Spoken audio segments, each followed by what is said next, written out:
Very special episode. Once again, for all you guys out there, YouTube a kick, welcome back, sleepers. Tonight, we have a very special, thank you for joining. You will not be disappointed. We have a very special episode for us tonight where we are doing our live community crunch. That's right. Twice a month, I put together a group of people that come in and discuss what they think about Dune Awakening and the direction that it's going and what they'd like to see changed and, you know, just giving the overall community a voice to look out and try to find a glimmer of light at the end of the tunnel from what Funcom is not giving us right away. So, good morning, Getchos. How's everything going over there in Western England, the UK? Morning. Yeah, Bear Balls, what's up? How you doing today? Ugladin, how you doing today? Yeah, we got everyone jumping in today. That's awesome. Glad to see everybody showing up. Glad that everyone's actually getting in here and saying hello. I'm glad that you are doing great, Bear Balls, because that's what makes my life a lot better, knowing that everybody around me is doing a hell of a lot better. For us today, what we are doing is we're going to just talk through a few things. Good morning, Dark Wolf. Dark Wolf will be joining us here a little bit later on the inside our speaking panel. Oh, I still have to fix something on YouTube. Every time I launch LubeTube, jeez Louise, this is where my brain's going, right? So more or less what we are going to be doing is pulling in a panel of people to speak today about, you know, the various activities or improvements they would like to see in the game. Everyone is always welcome to join these panels. All you have to do is reach out to me and ask to come on. I will pull you into the Discord. We can chat for hours about this stuff. If you have any ideas or anything that you would like to add to the full conversation, always feel free. I mean, technically it's to the west of England, right, Getchos? Yeah. I know you're not British. Or would you be considered British?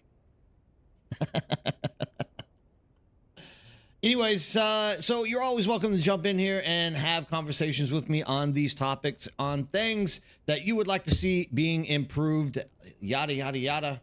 Overall, what we are aiming at today is looking at a few key topics. We're not going to jump straight into it, though, however, because, first of all, we need to, you know, just wait for some people to show up so that we can get a large enough audience to sit around and actually have discussions on these things.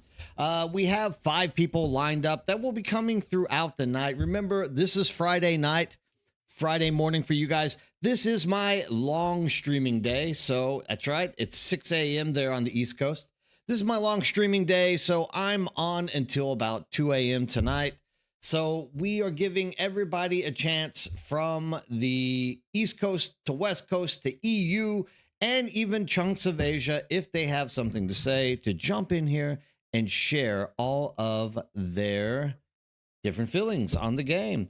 Cat Weasel, how's it going? Glad to see you jumping in as well. We're going to wait till we get about 30 people on both platforms. That way we do have enough people to kind of start, you know, thinking, listening. The key here is don't be shy. If you hear something that you like, you dislike, something you'd like to add to it, just add to the conversation, post it inside of chat. Later, if you want to jump on and express your own opinions on things, we will also offer up that ability too, as we'll be reaching out. You just have to PM me, get things set up. Obviously, the 5 guests that we have lined up have the priority for speaking, but we can definitely take questions. If you could just ask your questions in chat, that's also going to be just fine. Everybody tonight is selected through various different backgrounds. Some are streamers, some are just long, astute, very particular gamers.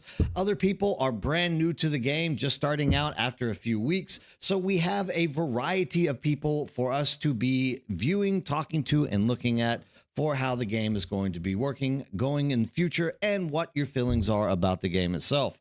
The worms are shy. They are shy-halud. Sometimes they get too shy-halud. That's right.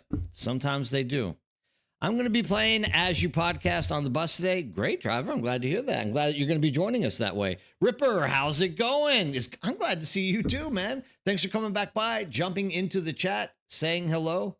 Before we get started, does anybody have anything they are interested in sharing about the week? Has anything gone right, gone wrong, gone badly, gone perfectly? Anything you want to join in there as I'm typing out Community Crunch.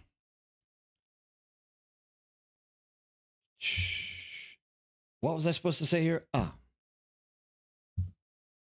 Come express your thoughts. I need to lower that to a lowercase r there as well. We're going to save that. We also need to copy this and put that into Twitch as well. Edit stream info. Control V. And we're going to put this right here at the front. Dune Awakening. Done. I, Bear Balls, am feeling better today. Mostly because I slept a lot in the afternoon. Teacher, who we got here? Wonhyung. 안녕하세요. Wonhyung is one of my students. It looks like I have a student joining us tonight. Thank you, Wonhyung. I told Wonhyung that if he comes into my stream, because he says that he watches me stream at times, I said, if you do come into my stream, you have to say hello. And he did. Wonhyung, 고맙습니다. 인사 잘했어. Thank you for coming in and saying hello. If you have any questions or you're interested in the game, Wonhyung, don't be shy. Come in and talk to us. We have a lot of people here that are interested in hearing everybody's perspective. Cat Weasel says, cannot find the chest in the cavern in C8. No special chest. That's the loot cave, and sometimes those chests don't spawn. It happens. It's a bug. But yeah, definitely Bear Balls. I'm feeling better. Last night, my back kind of started getting a little bit on the crampy side, but today I'm feeling better. Did I take my medicine? I didn't. I got to take my meds. I'm running late. Actually, I am 1 hour late on my medicine. That's a good sign. That tells you that basically I am feeling a lot better. So thanks for asking and keeping up. Up on the ledge. Yes. Take your meds. Yes, Ferrix. How are you doing, Ferrix? Good to see you out. The problem is I only have hot tea around me for drinking water. So give me a second. I'll be right back.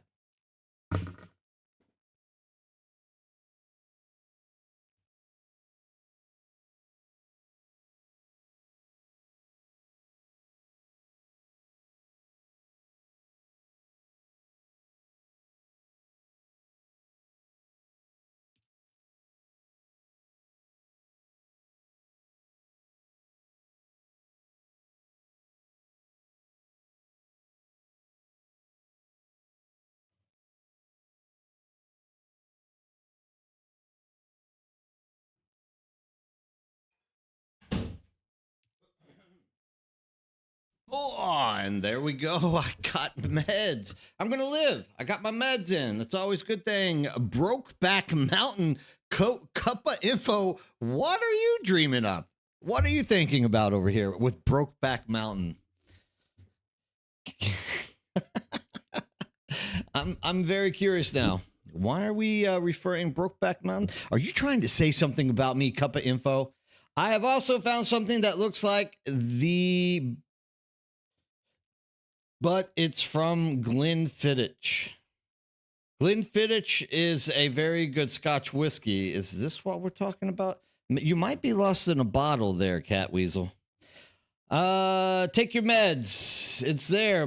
Another cave nearby. I've done that so many times. Yeah, I mean, sometimes it has bugged out on me where there isn't a chest up there, but they're always in the exact same areas, more or less. It's always kind of a repetitive thing. Nothing ever changes in this game. I figured I would get a little bit of spicing done tonight while we're talking. Whiskey sounds like a plan. I heard somebody's already been hitting the booze. And that's a good thing. You're going to need it for all the punishment and pain coming your way tonight. Just joking. No punishment, no pain. Anybody on Cetus know which large spice field is up so I don't have to fly all over Kingdom Come to get it? Huh? Anyone? Anyone? Nobody? Nobody? All right. Well, we're getting close to that mark where I start pulling people in to talk, so I guess I will just glide around until I can find this thing. And that's the way we look at it. So there are a lot of issues that we are facing nowadays with, you have the blank, also a glass with what looks like tea. I have this. That's my coffee cup with my lemon ginger tea so I can preserve my beautiful sounding voice. How about that? That's the only thing that worries me, losing my beautiful voice. My back can go, I don't care, but if my voice is gone, can't live without my voice. Let's smack this on the market. Let's get over here to I number 9. Now we got a place to aim. All right, there we go. So as we all know, there are a lot of things that we can improve inside of the game of Dune. Notwithstanding, we're talking about things unlimited to different various activities, mechanics, maps, small devices, so many things that we have been thinking over time that we can get improved and make it a lot better to get the game going more in the direction that we want the game to be moving in. That's kind of what tonight is about. I love giving people out there in the audience all week long a chance to think through everything that could make this game a better place for them and everyone around them to exist in. And then what we do is we come together twice a month and we have a community forum. Now, the last community forum that we had was for PvPers.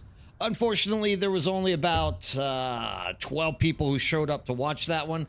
Tonight, I can already see we are topping those numbers because we are already sitting around 36 on both YouTube and Twitch. Well, 18 on both, making it 36, which is a good starting point because this is still quite early for the NA. So we have a lot of time to go. Wow, there's a lot of medium spice fields out here. Holy smokes. That's 3 medium spice fields on my way out. So as the night goes, we will be pulling people in. We will be chatting with them. Basically, I would like you guys, if you have any opinions about stuff that you would like to see happen, or if you hear their ideas and you would like them to elaborate more, please feel free to toss in your 10 cents. Nick, how's it going? Glad to see you coming out. Just after 6 on the East Coast. That's right, Fair. That's pretty good. Spank the Witch. Good morning, evening, or night to you. How are you doing, Spank the Witch? So it worked really well. I noticed an increase in the worm aggro. Wait. How far are you limited in progression? Gatekeeping like that isn't enough to keep people logging in. We'll be getting to all this stuff pretty soon. We'll be getting there pretty soon. You didn't notice any increase in worm aggro. Is that about taking the shield off? That was the thing we were discussing the last time, was actually removing the shield from ourselves before we jumped into the actual sandcrawler. I'm guessing that's what you're referring to, Nick. Not sure when it comes down to that.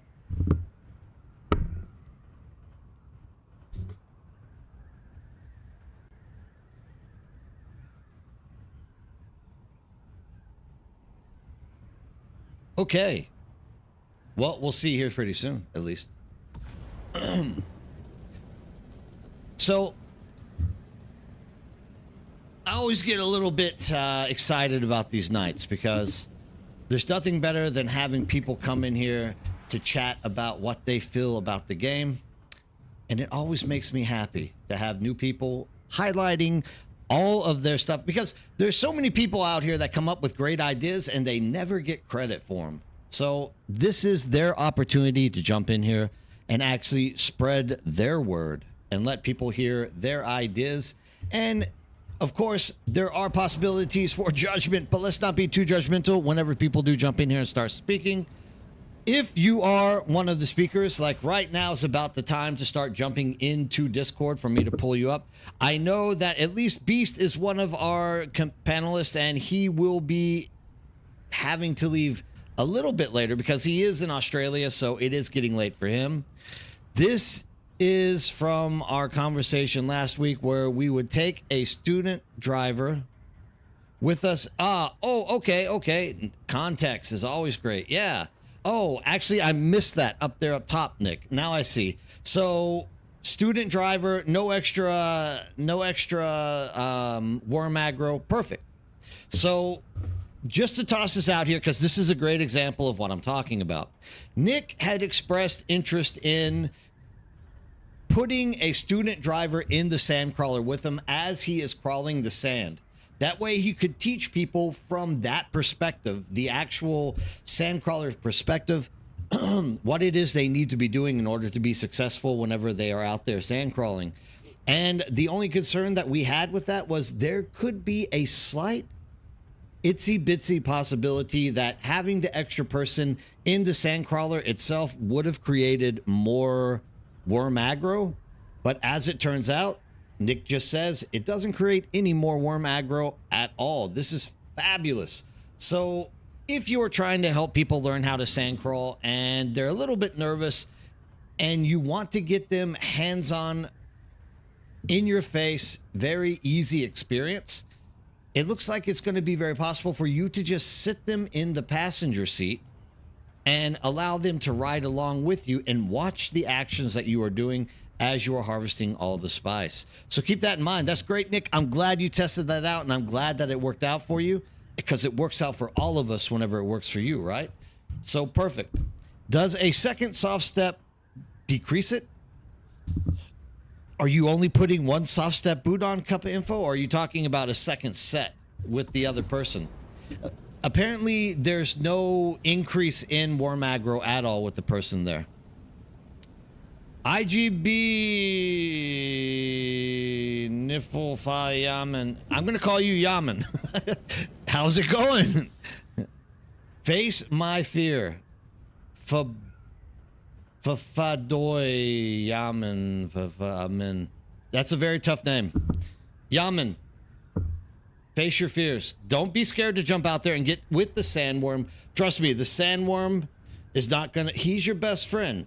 Every once in a while, he'll chomp on your stuff, but you can always get it back for free, so it's not a big deal if the sandworm does kind of take a nick out of your carrier or your sandcrawler. LG if.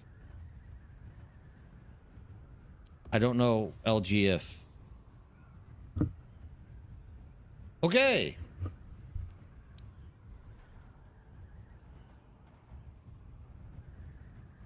LG is easier. I'll take it from you. What are we referring to? What is LG exactly?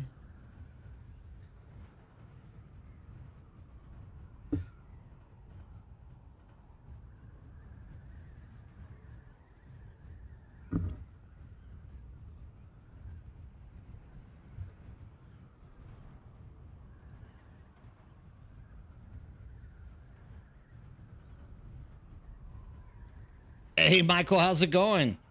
Yeah, Funcom can only restrict us so much before the worm stops getting so dangerous. Let's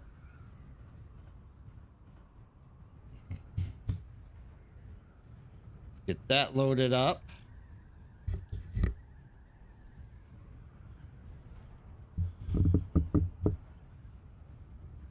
Your name is LG. Okay, LG is easier. Oh, okay. All right, LG. I'm sorry. I now understand what you're saying. So it's old. I'm old, not it's late. Sometimes I have a hard time getting these things calculated and put together. Now I see exactly what you're trying to say. 100% LG is easier than Amen. I completely agree with you. Please use full words. Some of us old folk don't know a lot of acronyms. Obviously, Ferrix, I can't even put two and two together. He was trying to tell me LG is a lot easier instead of what you were trying to call me. This is very true, LG. It's very true. Thank you. I'll remember that, dude. It's in my long-term memory now. I promise. Nothing like the disconnecting when carrying a cargo container spice sand. Woo. When did this happen to you, Michael? That kind of sucks. That's a scary, scary situation. Oh, we have an up-close spice field by the look of it. How did you end up losing your cargo container, my man? That's crazy. Of course, 5 minutes ago. Well, of course. Oh, well, 5 minutes ago was the. Oh, I guess that was right after the restart. Sometimes my sandcrawler drops off my carrier for no reason. I don't know if it's a bug or if it's something I fat fingered. I mean, you never know about these things, but it does happen. But you shouldn't have lost it. I mean, you literally just have to like go down there, pick it up and get going again, right? It shouldn't pose any like major issue for you if that's the case that happens. Like you're in and out, nothing bad will happen to you. Was the internet disconnect? Well, yeah, that'll do it every time. Gotta love internet disconnects. The #1 boss fight of all PC gamers, internet disconnects. All right, there's only one other place left. I always pick the absolute last freaking spice field to go to do spicing. It's absolutely insane. That's just my life. That's just the way it is. All right, well, without further ado, what we want to do now that I know where I'm going to be heading, I'm going to start pulling people in to start talking to us about some of their ideas on how to improve the game and how they see the game, their frustrations with the game, a lot of things along these lines. Let's hope that we can share all this information, get it out there. Everyone, #1 of all, we're going to pull in 2 people. One is a full-time guest out here on the Nerd Bird community, always piping in, giving us great information about various topics that he is able to see very properly. That is, of course, our #1 guest tonight, which is Beast. Beast is coming to us via Australia. I won't tell you exactly where in Australia, but he's coming from Australia. He is one of our more dedicated members of the channel who loves to sit around and express. And we just lost one of our people with a howl. Well, I had you in here, Dark Wolf, but you are now gone for some reason. And it looks like Beast is on mute. So whenever Beast... you want to jump in and start talking? I guess I'll just keep talking until you get in here, buddy. For me, the #1 thing that I really want to be addressing at this point is the faction inside of the Deep Desert. Hey, how we doing? There we go. He's back. If you can't hear him, let me know so that I can turn this volume up a little bit. Let's see. Beast, introduce yourself. Tell the community about you and what you enjoy about this game. Well, what still keeps me invested in this game is the fact that even though I've achieved everything, I've got all the quests complete. Hold on a second. Sorry, I had reverberating in my ears. So yeah, what keeps me going with this game is the fact that I like to take newbies that are hitting the DB for the first time, that are scared of the DD, taking them out, teach them how to crawl, teach them how to do the labs, and that's what keeps me invested in this game. See, that's exactly what we have to keep trying to do for everybody who's watching.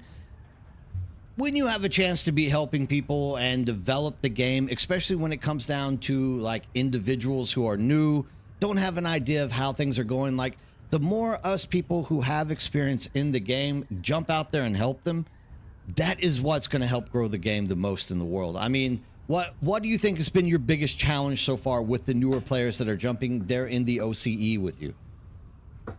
It's crossing that PvP line. I don't know why they are scared of this invisible line that once they cross it, they're going to just get absolutely griefed. And Yeah, probably once upon a time that was a problem, but not these guys. Not these days. It's just not an issue at all. They're just gotta, you know, get out there, give it a crack, have a go. What's the worst that happens? You lose a scout, you lose a carrier, you lose 15% durability and 10,000 Solari. It's nothing really going to lose from venturing out there and giving it a crack. 100%. And I mean, that is, I think, the biggest boogeyman in this game at the point. However, it is worth noticing that at some point, this might become another possibility, but that's for another discussion and topic going out there. I mean, what do you think is the progression level of the people jumping out into your server now? Like, how many new people have you been seeing come into the OCE lately? This last few weeks, it's ever more increasing. It really is. And it's not just the tradies as well. Like this week, we are really, really struggling with Lance Raid. We have been battling Harkonnen day and night for control points. We've had a lot of skirmishes. No one's lost a scout yet. We've had a couple of close calls, and it's all been great fun. At the end of the day, we had our little skirmish over control points. We got bored of fighting over it for hours and gone, let's go run some labs. So us and the Harkonnens, we went and run some labs together for the rest of the night, and we just let it be. And it's just been great. It's been more of a faction actually versus faction as opposed to just taking people out for the sake of taking people out. It's been really good the last month. It's grown in the DD and OCE. Like again, we are a more quiet server than some of the other bigger servers. They're probably seeing a different result to us, but this is the time to get out there, get yourself familiar with the DD before a lot of changes do happen. See, now, this is something which I keep talking about, and I'm worried like profusely about, is when Chapter 3 lands, we're not going to have the control points. And by the way, if you guys don't know, this is the man who literally spotted the fact that control points were getting taken out just by like watching the interviews that were put out like 2 weeks ago. And I still thank you for that. Like, you know, I am one of these sheep who just like kind of roam along with the company and think that they're always going to do the right thing for me and keep things active. And it's people like Beast that have these assertive eyes and like really good with small details that can actually find what is going to be missing and what is going to be put into the game very, you know, as the game is being progressed. So this is the man who spotted the fact that control points are at first not going to be in the game whenever we jump out there and start playing. I mean, with this in mind, though, what that's starting to scare me over is with the re-centering of the deep desert taking up the I to B zones, that is just going to become a constant warfare where a lot of people aren't going to be able to catch up and do all this spicing. I mean, it's going to be very difficult for people once Chapter 3 launches to start catching up with resources, which is always why I'm telling people, you know, get out there and do it now so that you don't have to fight the crunch whenever it comes in there. But what you're saying here is exactly what I'm afraid of. And that is once you get out there, it just becomes constant warfare, right? Have you guys found any time to start gathering resources, or are you literally just fighting day and night against people? No, we literally were harvesting when we noticed that control point started going. So we put the harvester away. We're now got some control points. We don't even need the rewards. We want we got vehicle vendor this week, so we wouldn't mind another set of dampened treads and Regis container. And it's just turned into an all-out war this week over control points, which is quite surprising. They've been dumping a lot of components, a lot of gear as well, because with Chapter 3 coming, there's no need to keep, you know, a plastinium crate full of Regis drill shots anymore. So they are dumping their gear hard. We are doing the same thing, and it is really a battle of the who gets what tile first. So we're neck and neck at the moment. If the next tile opens up and they get it first, it's game over for us, Atreides, which is probably the first time in a long, long time on our server that's happened. So it's been good to see that the DD is alive again. Chapter 3 will change a lot of that with no control points. PvP going to 90% of the DD again. I still think that's a fair bit off. I don't think they've got any plans to roll that out in Chapter 3, but it probably won't be long after that. And again, that was what it's always designed for. It's designed to get yourself aligned to a guild, go out there with a couple of mates, go get a harvest, and now you can actually fly it back to Hagar. You don't have to stay in the DD. So you can get out as soon as you get your harvest. But it's about organizing with your mates to get out there and get the resources. Quick shout out to Raymar. Thanks for jumping in, Raymar. It's good to see you back again as well. And also on this topic, since we're out here, before I forget about it, if you are an OCE gamer or you're playing on OCE servers, please take time to jump into the Birdhouse Discord. Beast, once again, is the guy to talk to about organizing some kind of community in that region so that we can start pumping more people together. This is the guy to do it. Like, I mean, Beast, what could you say to a prospective person out here in the OCE server, or let's say in a West, that could convince them to jump over there and help you guys out down under in the world of Oz? Well, it'd be great. We're always open for more people. We've got one full guild at the moment, but I literally just rolled another character yesterday, so I can open up another guild to support another 31 players. Oh, dude, that's awesome. A bit of protection. You wanna come out here and experience the DD. You want help even getting to the DD? Hit me up. Jump into that OCE connection, and let's get talking. I'm in Megara at the moment with possible server mergers. We don't know what is happening with OCE, but hey, we're going to have a base for you to go to anyway. There you have it, guys. Don't be shy. If you are in the OCE, if you're looking for a community to join that you know is going to continue to play, Beast is one of these guys like myself. We are long-term committed people to this game. Like, we love this game. We're not going anywhere, and we really want to see the community grow. So once again, if you are out there an OCE member and you are looking for a home that will give you a solid and very long-term committed community to run dungeons, do stuff out in the deep desert, like, please make sure that you're typing in chat or sending me a PM so that I can get you a link to that Discord so that you can come out here and start joining us and being part of the solution, not the problem. Now, I have to pull one more person in here. Wolf, I held him out for a second. Wolf, how's it going? We'll wait for it. Wait for it.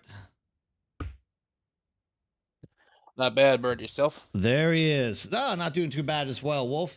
Wolf, explain, introduce yourself to the community. Tell us about yourself. Tell us something that makes you a unique gamer here in Dune Awakening.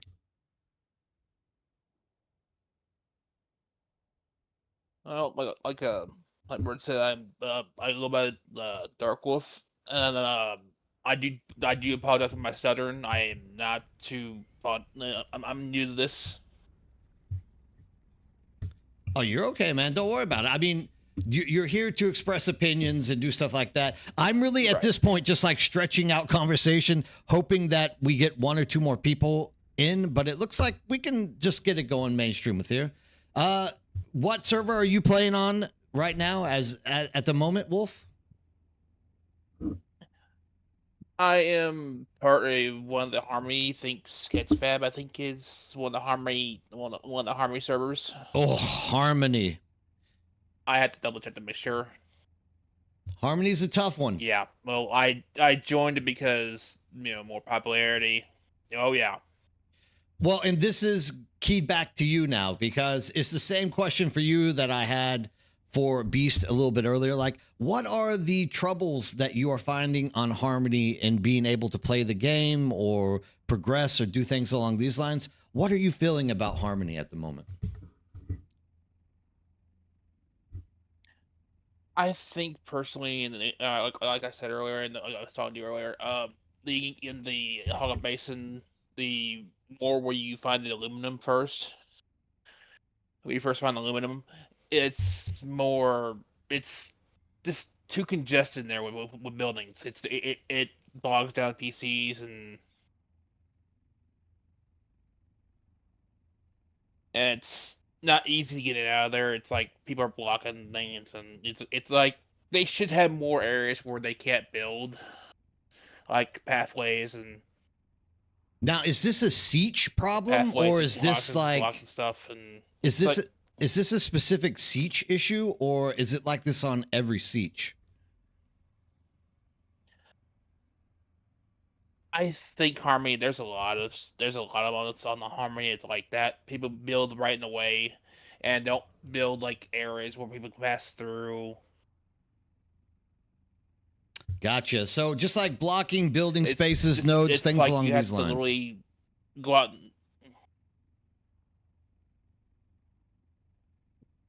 I think you're breaking up on us again. I'm hearing myself double here. I do apologize. Oh, it's all right. Oh yeah, I am hearing double. Sorry. Give me a minute here. Yeah, no problem, no problem. All right, well, let's move on to what we were like aiming for at this point then. And that is to start the discussions up. What we want to do first is hammer down. I was hearing double. Oh, you're okay, dude. You're okay. Don't worry about it. So going back to you, Beast. I know you've mentioned in the past a lot of QOL improvements that you would like to see put into the game. This is your chance to voice them out there without having to type them. And after you voice that QOL, let's just wait and see if anybody in the stream has anything to add to it or have any questions for you. But as for quality of life, what do you think is the most important thing for us to be looking at getting improved right now? Mate, where do I start? I've got pages and pages and stuff. Forever, so many of them. You asked me to write it down, I'm just like, phew, I need more paper. I need a bigger book. Yeah, there's a lot of changes. Simple little things like, for instance, just inbox messaging. There's nothing worse than you meet someone in the DD, you add them to the friends list, you don't have them on Discord. How are you going to message them and say, hey, I'll be on at 7 o'clock Brisbane time tonight. Let's go and do that spice run. You can't. You can't contact them unless you got a third-party app, and that's just madness. There should be some kind of inbox where you can send a message to friends and guildies only. That way it cuts out the spam and the dupers trying to sell you stuff. It's simply limited to friends lists and guild. So they can send out a guild announcement to you. You can send out a friend message to a friend saying, hey, I'm going to be on tonight at this time, without relying on third-party apps.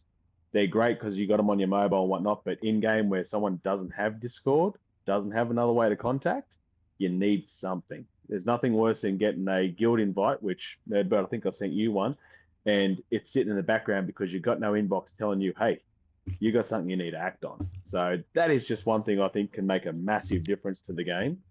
The voice chat system needs an overhaul, I feel. Let's go back to that first one. Is there any other game that you can remember in time that actually did that right? Because, you know, we got to give people a visual reference there to what you're saying. I get exactly 100% what you're saying, but is there any game that you can think of in the past that did do this right? Almost every single mobile game that exists has built into it. I haven't been a gamer for a very long time. I used to be a massive WoW head. But I had to give that up because it was my life. And I had to actually go and buy a laptop just to buy Dune, just to play Dune, because I'm not much of a fan of just everything to do with the IP. So Gotcha. Gaming, I've been out for a little while, but every game that I've ever played has had some kind of in-house chat feature. Yeah. It's like a given feature for the game itself. Like it's like a given for every freaking MMO that's out there, right? Yeah, well, every one that I've ever played, yes. 100%. All right, what's our second one that you were going to throw out there before we jump back voice to Wolf? chat. Voice chat. Voice chat is a big thing. Like, there's nothing worse than, you know, it's great that we use Discord to chat when I'm in the guild, but we pick up a stray or we pick up a newbie like we do a lot of in the DD to go run labs with. They don't have Discord. We've got to do proximity chat, which, you know, is not the best at the best of times. So there should be a party chat where if you're in a party, you can chat from one end of the DD to the other. You can correspond and talk. When you're taking control points, for instance, you want to be able to chat and say, hey, I'm camping out this one. I've got no sign of anyone. You can't do that currently without using a third-party app, which I think is madness. The voice chat is there in game, but needs to be opened up so it's clear. proximity chat, keep that currently, probably just boost it a little bit. So just within the area. So you can just chat to someone that isn't a friends list or isn't in a party and just chat to someone. But party chat, voice chat should be a thing. Now, when you're Nothing saying else. voice chat, you mean like a VoIP for the party, right? Yeah, so you got voice chat in proximity, so you can add some people that you don't have on a friends list, that you don't have on Discord, and go run a lab. But you can only talk with proximity at the moment, so anyone else can join that chat. Anyone else can listen to you if they're in the area. It should be to the party. If you Yeah. got 4 people in your party, chat to just the 4 people in the party. You streamline any other thing, because early on in the game when we were running labs and we had another faction that used to like to camp us and take us out as we left, we could hear them, and it was annoying because they would just bitch and scream and carry on in proximity chat.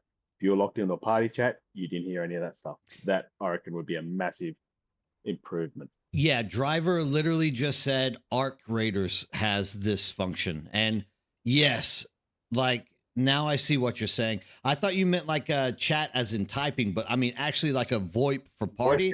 Oh my God, Yeah. dude, that would be such a freaking improvement, right? You can't even talk to your person you got in your carrier unless you're on Discord, because it's too far away. You can't even use proximity chat. Like, it's crazy that you can't talk to the person operating that crawler down below you, hey, worm sign, unless you got Discord. 100%. Madness. And there's just people who don't want to use Discord, right? I mean, just people don't want to use Discord sometimes. Yeah, well, I've got to run it on my phone because it bogs down my computer too much. There you have it. Beast. Hold on a second. We got to go over here to Wolf. Wolf, what about you? You have anything that you would like to throw in there that you think quality of life wise would be an improvement for the game? I agree with Beast on that. About the whole proximity chat needing to be reamped and reworked, and the whole party chat would be a good idea, because another game I play, Star Citizen, actually has that ability where it's just you can hear all your friends at a certain point, and that way the enemies are trying to hear us. Where an area where where hostiles are at, they can't hear us. It's like I don't know why they haven't done this yet. They should have done this day one. Have the ability to have every game MMO should have the ability to have party chat, not just open chat, because like we said, you get people that you could hear them like come around the corner, like, oh, I know where they're at now. It's like it's like seriously, I agree with I agree 100%. It needs to have have a certain chat areas, but we are getting. I was reading that we are getting a faction chat now. Apparently, I don't know why we're getting that. We should get voice chat mainly, but. Wait, you're saying that we are going to be getting a faction voice chat? No, we have faction text chat. Basically, okay. It's instead of having an open, we can talk to our people that are either in our faction or the sub faction. So that way we keep, if we're focusing on trying to, I'm Harkonnen. I'm admit that right now. I know a lot of people are against that, but we know who we're killing first. Oh, Bird, come on. I'm only in there to get the color schemes and the other stuff, and then I'm gonna move over, because you can move over one time. So I figured that, because in my server Harmony, a lot of times our Arcades wins almost every time. We've won once in the past 2 months. So yeah, Well, I mean, keep your head up, because according to Beast, they win every single week until this week, and it looks like they might be losing to Harkonnen this week. Crazy enough that way. That's the kind of people that are coming back to the game now. It's great. Did you have any QOL like improvement that you would like to see in the game? With voice chat, I do agree. Like I said before, I do agree with Beast on that. On the, we need certain voice chats that are not open, because I was talking with a player a couple of weeks ago. He basically somebody was talking to somebody in, I think, Discord, and that guy openly said he was going to give him water because he was running low on water. He's out of water, and the friend of his got mad at him for giving this random giving somebody water. It's like, really? Like, come on, guys. Well, But yeah, Michael 81 just threw something out here as well. And that is they need to let 3 to 4 groups join like a raid group. But I get where you're going with this, Michael, to not only Agreed. have the small groups, but raid groups, right? Like what do you think about raid groups, Wolf? Do you think that they have a place in this game? Yes, and that's gonna come into play with the whole new events coming. The whole the certain like dungeons that are coming in. That's what's needed. It's like that way we're staying as a group and keep it to ourselves and what we're doing, and then we're not trying to give away the people in there are trying to mess with us. Yeah, You know, I'm not much of a PvP person, but I agree in that. But it needs to have a private chat for some people like there are certain raid groups, so we're not, because heck, I play ESO online, Elder Scrolls Online. They have it. I don't know why Dune doesn't have it. You know, it's like a no, like a doy moment. You know. But yeah, that's my 2 cents on that. Fully understand it. We're gonna jump back to Beast because he has a long list of QOL features that he wants to see improve. So Beast, what is next on our list for QOLs? Just on faction chat, I think that's a bit too little too late because we're losing control points. Why would you need to talk to anyone else that's a tradies in the DD or even in Haga? There's no reason for a faction chat anymore unless it's voting on what they're going to go for the degree. But then that just goes against what you're voting for if you all just agree to the same thing. So I think that was a bit of a too little too late. Maybe chapter 4 when they look at the PvP endgame that they might fix that up. But next thing on my list is, well, it's a pretty easy no-brainer one that every other game does is region-wide auction houses. Having this server-based auction house is just madness. Like mine's dead at the moment. There's just nothing on the auction house. There's not a single unique schematic that's, worth anything. So yeah, that's another thing. Region-wide auction houses. Well, I mean, OCE, that all fixes a lot of issues, right? and I don't think it'll be a very hard thing to fix. It really would. Just open it up, let everyone, go for gold. It was Doc as well was really pushing for this before in chat, and for me, I can see advantage, disadvantage there as well. But no, I'm 100% behind it with you on this. Right now, currently, you have servers like Harmony where apparently there's a lot of duping issues, but having that like region free like auction house cures that, right? Because now you have competition from everywhere, not just inside your little server or whatnot. So even if they are duping or they are doing things along these lines, they're having to compete. So it just makes it so much. But I really hope Funcom puts some thought into this because server to server auction houses, like you said, they're not cutting it. They're not doing a job. Well, for instance, I'm on the lowest. Currently, we are the lowest again in OCE with 16 players on. Like, there's nothing in the auction house. Nothing. It's a waste. It's a waste. It's an absolute waste. So, to me, that's a bit of a no-brainer. That everyone, that's a bit of a no-brainer. Every 100%. Other game does it that way. Another one. Well, this one ties into a few different things, and it might piss a couple of people off as well, but. The new test labs, you've got to scan into the door to go into the lab and pick the level that you want to be and stuff like that. I think every single cave, lab, ship in the DD, you need to go through a barrier door. And if you log out inside that barrier door, you're pushed back outside of the lab. That way it eliminates all camping of the chests or camping of all things. Just make it that you log out in there, you're booted to the front door. So you're saying make everything instanced? Yep. You go through that door into that test lab, bang, that's it. You're in, you get it done. You're not locked in, you can leave at any time, but you're in that barrier, that zone as such now. And if you log out in that zone, you're bumped out of that zone. You cannot log out in that zone. That way it stops people camping loot crates.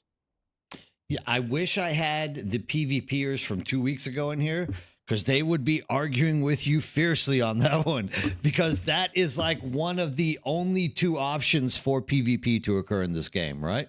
I'm not going against you on this. I don't think it's a bad idea, but I also see it from the PvP perspective that if you literally make things instanced, the only type of PvP that's going to ever happen organically is just people flying around trying to shoot people out of the sky. Yeah, well, we have not had a PvP instance in a dungeon in a long time in our server. So that's basically non-existent for us. Maybe in other servers where it is a bit busier, that is still a thing, and that may not apply there. But I just think if you log out in a lab, you should be pushed to the outside lab when you log back in. You should not be in there in the loot crate. Hardy Slayer says, I mean, I'm a PvPer. I enjoyed the raiding bases and the clan fights outside of popular dungeons. And what you're saying here isn't exactly taking that away, right?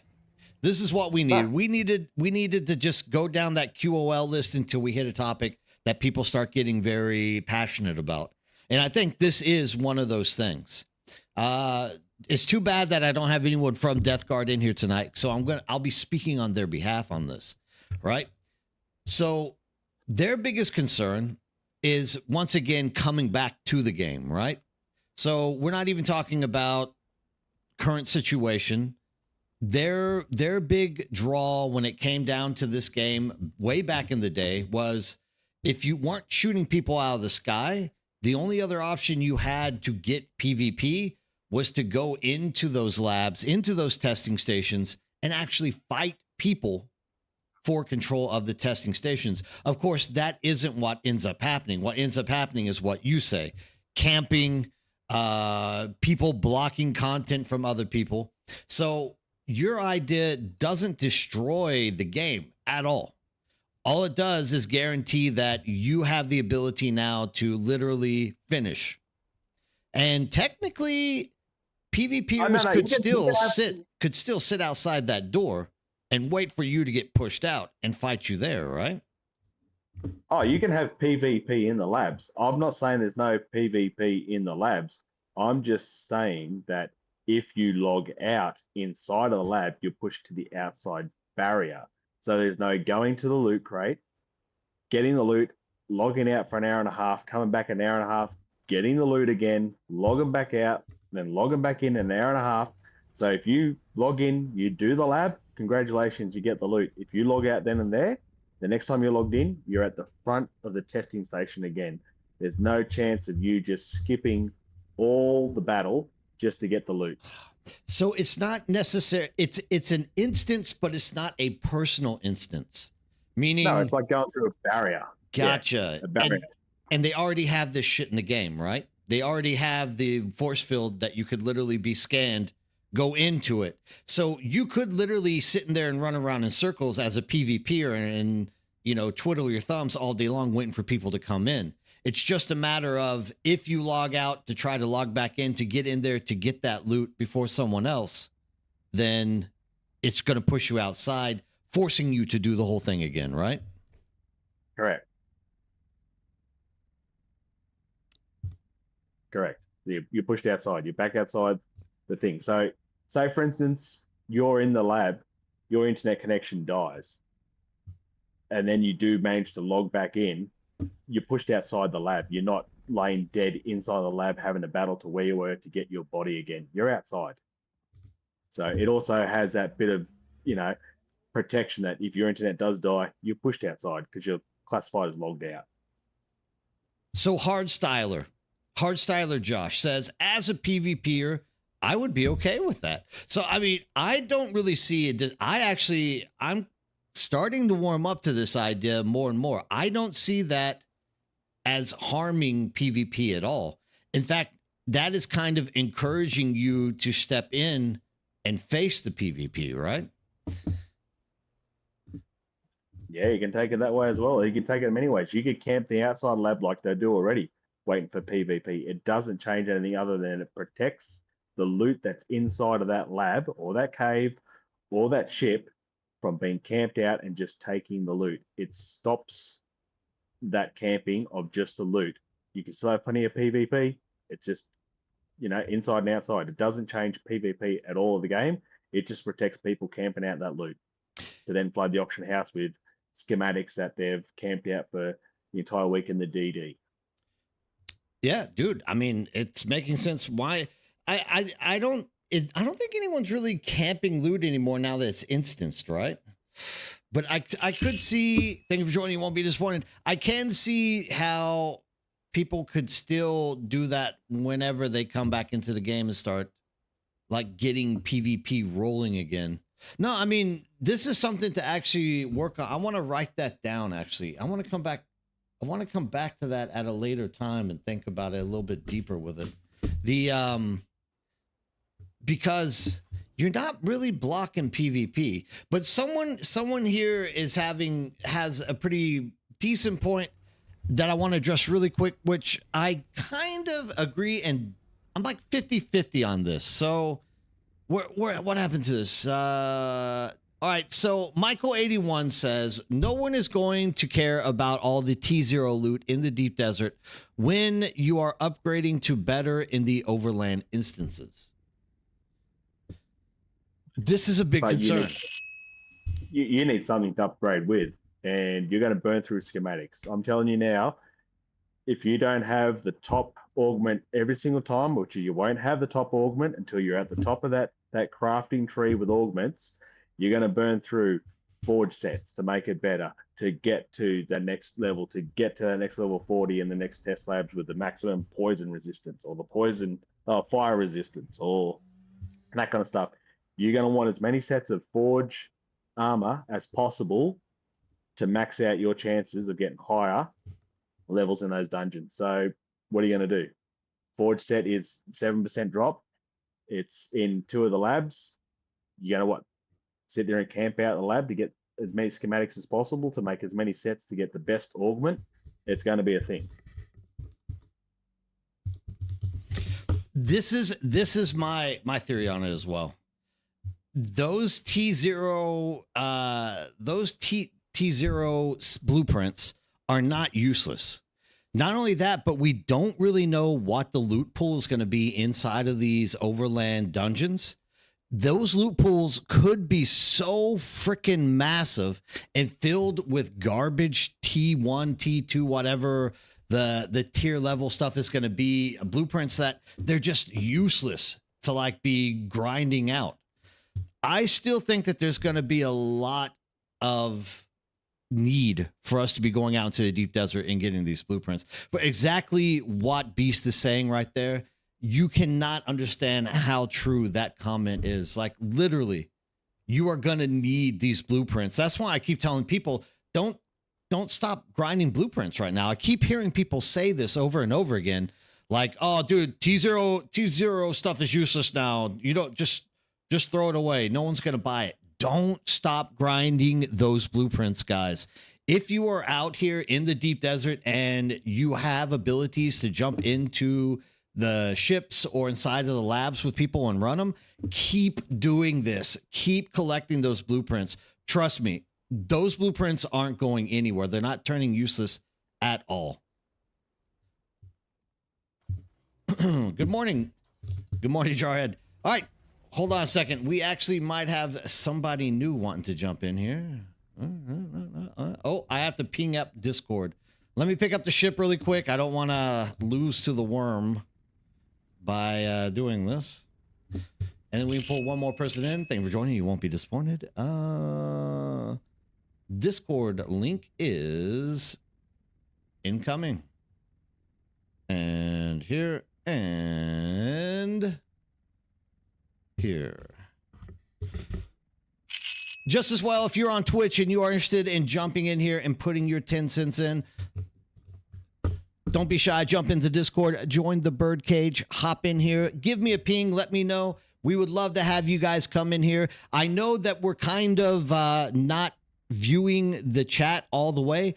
This is something that I always encourage everyone who is speaking as well to be doing as well, is like, if you can follow the chat, and if you see somebody commenting on what you're talking about or sharing with people, kind of, throw your 10 cents back at them. Let them know exactly what you think about what they're trying to say as well. These are very important topics that we have to keep discussing. And that right there is central to making this game a lot better. Keeping the process that we have going in terms of making Funcom develop the game in the way that we want to see it developed. And here we go. We have Hardstyler Josh. Hardstyler Josh, welcome. Way to jump in. Yeah. You might want to turn off the volume from the stream, or you're going to be hearing double. We will be doing all of our talking through Discord. Also, we have Cuppa Info jumping in here. Cuppa, how's it going? Long time viewer on the stream. How are you doing today? I'm doing good, thanks. That's what I like to hear. So just really quick, because you guys are new, Hardstyler Josh, let us know about yourself. What type of gameplay do you enjoy? What is it that you bring to this game?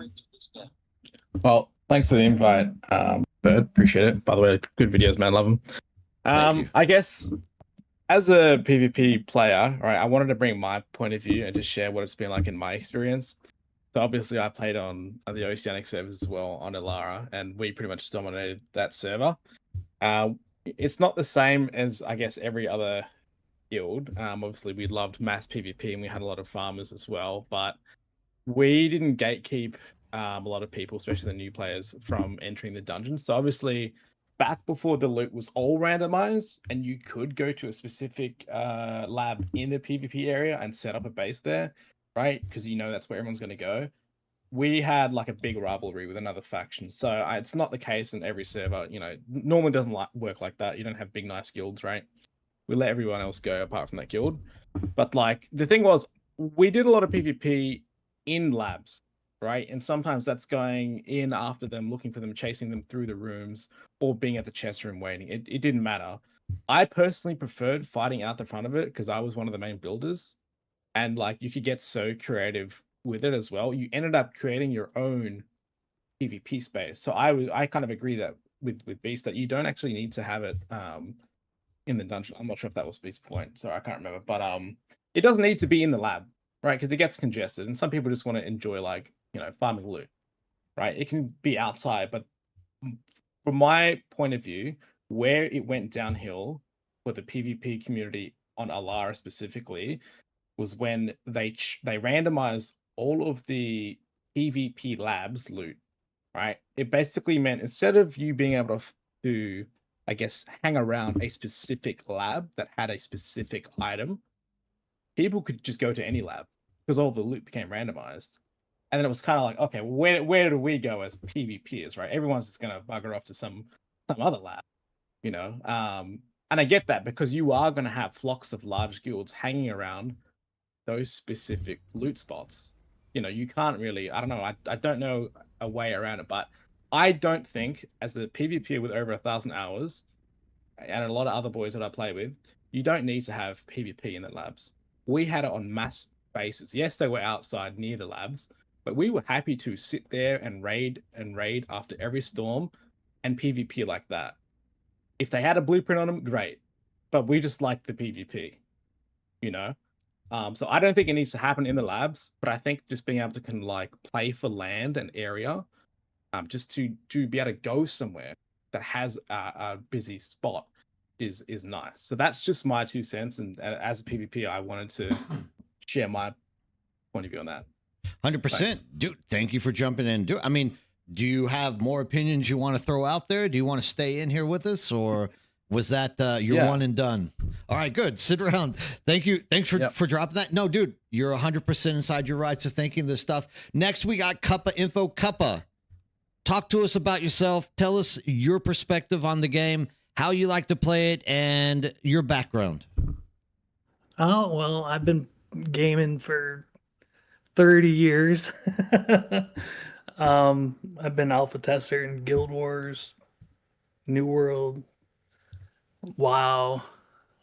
I mean, I could go on, but Basically, a lot of gaming experience. right. I've been doing online games for a hot minute. Um, as far as the way that I've been playing it, I've just been like gathering resources. But after you get 50,000 spice sand, and plastinium, it's not really much to do. But I do want to say something and piggyback off that previous comment before it slips my mind. And that is when they had the specific loot for the specific dungeons, they had a problem where they couldn't get to all the loot. Like the shield, it didn't come out in the game until they randomized the loot. What exactly are you saying with the shield? Well, no, like the adaptive Holtzman shield, wasn't in the loot pool until they randomized the loot and expanded the loot pool. So like the blueprints were few and far between, and then when they had like repeats, it just pushed it further away for like collecting all the blueprints. Well, like George Rivera, really quick. So I didn't mean to cut you off. George Rivera like pipes in here saying that's the best thing they ever did for this game. Like in his opinion, he thinks that the loot pool, the set loot pools are, and the non-randomization of like everybody gets the instance loot is the best thing that ever happened. I mean, do you guys agree? Do you like the fact that everything now is given to everyone who goes in there? Yeah, I really like the randomized loot. I gotta disagree with the PvP. It just makes it so hard to find a spot to set up, and it's not even about the loot for us. I guess it's about some sort of incentive to be there, and if that incentive is, I guess, divided equally, there's no specific spot to be, and that's what I mean. I think it's just a place we need to be able to go. I mean, someone here in the chat, BC said leaderboard. Yeah, I'd be fine with that, man. It's just a place for us to go. Yeah, but like sitting for 2 hours for the loot to spawn was kind of a pain in the ass too. Yeah, and I don't think that's how PvP should happen. Like, it's what is that? That's not content. Sitting there at a chest for 2 hours. I'd rather be like outside, running after people who are trying to get away. That's a lot more engagement in the sky, or people coming and you're chasing them around the island. My PvP style is kind of like using these suspender belts and stuff, and a lot of people like swords. But there's no reason why you can't do both. And like you really did use the mechanics of the game when you were outside of the actual labs. I feel like a lot more. Doesn't need to be in the lab. Yeah, like what they need to do is like make an incentive to do like base raids against each other, because like in Conan, that was a really big, fun way to PvP, to defend your base and attack bases. Yeah, same with Rust, man. I mean, like, dude, we loved it. We loved setup day. Yeah. We loved defending. We loved raiding, and that kind of moved us away from camping so much on the stairs and stuff like that as well. I thought that was healthy for both sides. But there does need to be incentive for it to raid, I guess. No one's going to keep their good schematics in the base unless, you're not thinking. But trying to think of it for both sides, It's been the problem of this game since the very beginning. That is, there's no direction for the PvP. They're just hoping PvP organically finds its way, and it just doesn't happen that way. Because even in Rust, PvP isn't organic. It can be. Like, of course, you can go raid and destroy everyone, take everything away from them, but there's also all of the little events that are happening. There's the helicopters that are flying around. There are the stations that you are going to get the green, the red, the blue cards, right? Yeah, going through a cycle, yeah. So, I mean, there's a direction. There is an incentive. Like you were saying, there's just something there for PvP to be directed to. And I think that's really the reason why camping those non-instance chests back in the day was such a pain in the ass, just because people got bored. It's like, dude, let's fly around the deep desert for freaking 4 hours hoping someone's going to fly an ornithopter so that we can gangbang them. All right, Fuck it. Let's go to a freaking lab and see if somebody will come there and fight us, right? Like it Yeah, was that's just true. so unincentivized. Yeah, that's true. I mean, even if we didn't get loot, I would be fine. Personally, I don't know about everybody else. I would be fine just a PvP and not have any loot. Look, there's a massive clan of like 15 people chasing after one guy to get one fucking blueprint. Like, big deal. We're not here for blueprint, let's be honest. We just want to fight. You just want to fight. Exactly. Doctor, I don't see you inside of Discord right now. You say that you're there, but you might be in the wrong Discord. I was gonna just on that hard style with Josh. I was gonna say we were in labs where we had other people challenge other people to PvP there, and we stood inside the lab while we're all in an area and watched them go 1-on-1. And then he said, "All right, I'll go 2 versus 1." So then it was 2 versus 1. We had it so it was like 4 or 5 versus 1 in that lab, and we just stood there and watched. And then we took our turns trying to take each other down. So it's not like it's all about griefing. There is genuine PvP. Yep. People that just want to see their skills against others.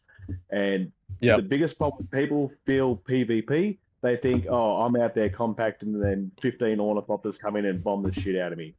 That's Grievous. That's different to PvP. It's 2 different 100%. things, and you got to stop combining them together. No, I agree. And that the group that we fought against, Matt, I mean, they would go out and bomb dive like people who are on the field. It's like you realize the state of the game is in. You can't be doing that to new players and people who are just farming. You know, there's different ways to kind of go about it. But you're right, though that's completely different to people who, like myself, just want to be able to fight. I'm not going to go and do that because I understand how it affects the community. A lot of people don't think about that, but it does happen. It turns a lot of people off from even coming out and being active in DD. I'd rather engage like with you guys on a friendly level than do that. You know, at least I'm getting PvP, proper PvP. And again, like an example I don't know if you were on earlier, is that we were battling over control points. We were launching rockets at each other, ancient waves at each other over control point. And then when we got bored of that, and then when we got bored of that, we were turning around and going, all right, let's go run a lab together. And the people were just fighting. We just ran a lab with them. Like, that is what the game is about. That is what it is. But I've got to warn you, though, if you're compacted and I've got to crawl on that large field, if you don't move when I tell you to move, you're getting an ancient way. Fuck off. Yeah, that's fair, man. The thing is like not a lot of the other bigger servers are not gonna have that same kind of treatment. Like I said, we got 2 big rivalries. We were fairly friendly with everybody that came to the dungeon. If you weren't part of, this other crew called Yubnum, you were fine. We just had a specific rivalry with them. But people who are understanding like us, they don't exist a lot. Especially in larger groups, you have to be really organized. We have one more person jumping in here who has something to talk about when it comes to PvP. This is also another big brain person who jumps in quite often to talk to us. Everybody, we have Minoran. Minoran, introduce yourself. Tell us about your game style. Tell us something about yourself and throw your point out there about PvP. Hey, y'all. I am from Brazil. I speak too well English. I type some of. Let's go. That's my boy right there, Minoran. No fear, my man. No fear. My contribution is my idea to have some type of ranking to 1v1, 2v2, faction versus faction, and some type of coin to a specific type of sets to PvP only, and specific maps, regions of places to fight, and leaderboards. When someone is in the top, is some perks that they can enjoy in the game.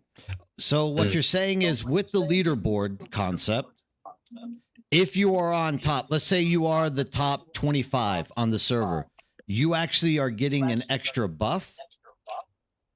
Yes. Oh, some okay. type of that. Each week equals the lands red. Each week in the top 10, 25 can choose one of three perks to the next week. Mm. Oh, I see. You're actually wanting to incorporate that ranking system into the Landsrad of sorts to influence what possible future buffs or outcomes might be, right? Is specific to PvP. Is a most like two separate lands red. One to the side of story PvE, and another to PvP. You Fair get to enough. choose? No, Oh, like a damage can buff? both. You can With Landsrad. you can You can do both. work for yes. That's A good. PvP Yeah. only lands red, yeah.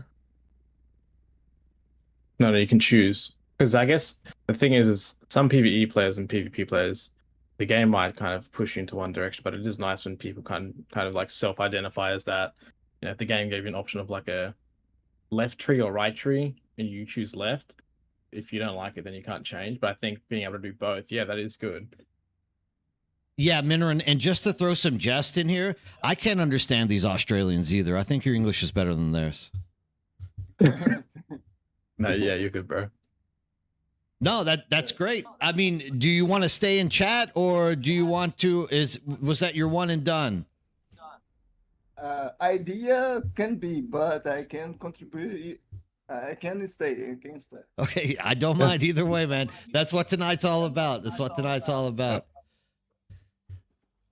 Next, QOLs. Beast is kind of our lead man here on the QOLs. We've been discussing out the PvP. The problem with discussing PvP in this game is that you're going to go absolutely nowhere with it, because unless Funcom ever like signs off on actually trying to put energy into their PvP development, like it's never going to happen, right? So we have great ideas that flow out there. The original idea was to have it where you get locked into it. If somebody has their has a second speaker on, could you please turn it off so that we don't have to like reverb it back into everyone's ears to hear twice? Beast, next, what do you have as a quality of life improvement? One of the ones that I did kind of touch on before was leaderboards. Like the labs would be great if they had a leaderboard so you could see the fastest time. Like, I don't know, there's a bloke on YouTube that I watch and he's got like a 7-minute Agavi farm clear in T5 armor and stuff like that. And I love seeing that kind of shit. Like, here I am taking 20 minutes to do a lab solo or something, but here's a bloke that can do it 7 minutes in less quality armor than me. It's something to achieve. It's just like have a leaderboard with fastest time anyone on this server has completed this lab and the best time of the week. I know best, you know, in a group, best solo, best is a group of 4, group of 3, group of 2. Just something would be pretty cool to see where you actually fare in regards to doing the labs. Again, statistics would be good too. You're rolling with a team of 4 and how many people did I actually kill? Not everyone needs to see it. It can be just something to you. Again, it could go to your in-game inbox at the end of the lab. And you can see how many people did I actually kill this time. Did I complete it in a quicker time? Did I, you know, do more damage this time? So, you know, was my skill tree this time a lot better? It felt a lot better, but does the actual kill rate, you know, speak for itself? So That's that's record. just something. Yeah, I thought that'd be pretty cool. Another one that this might divide a few people is shelf life on items. How long are you guys keeping your bodies in your chests for you? Oh, forever. You're They talking should about for deteriorate. the actual death stills, correctly? The bodies for the death stills. Like, Gotcha. you can load up a crate and come back in 3 months' time when they're still sitting there. Still They sitting should there. have a shelf life. They're not hard to get. They should have a shelf life.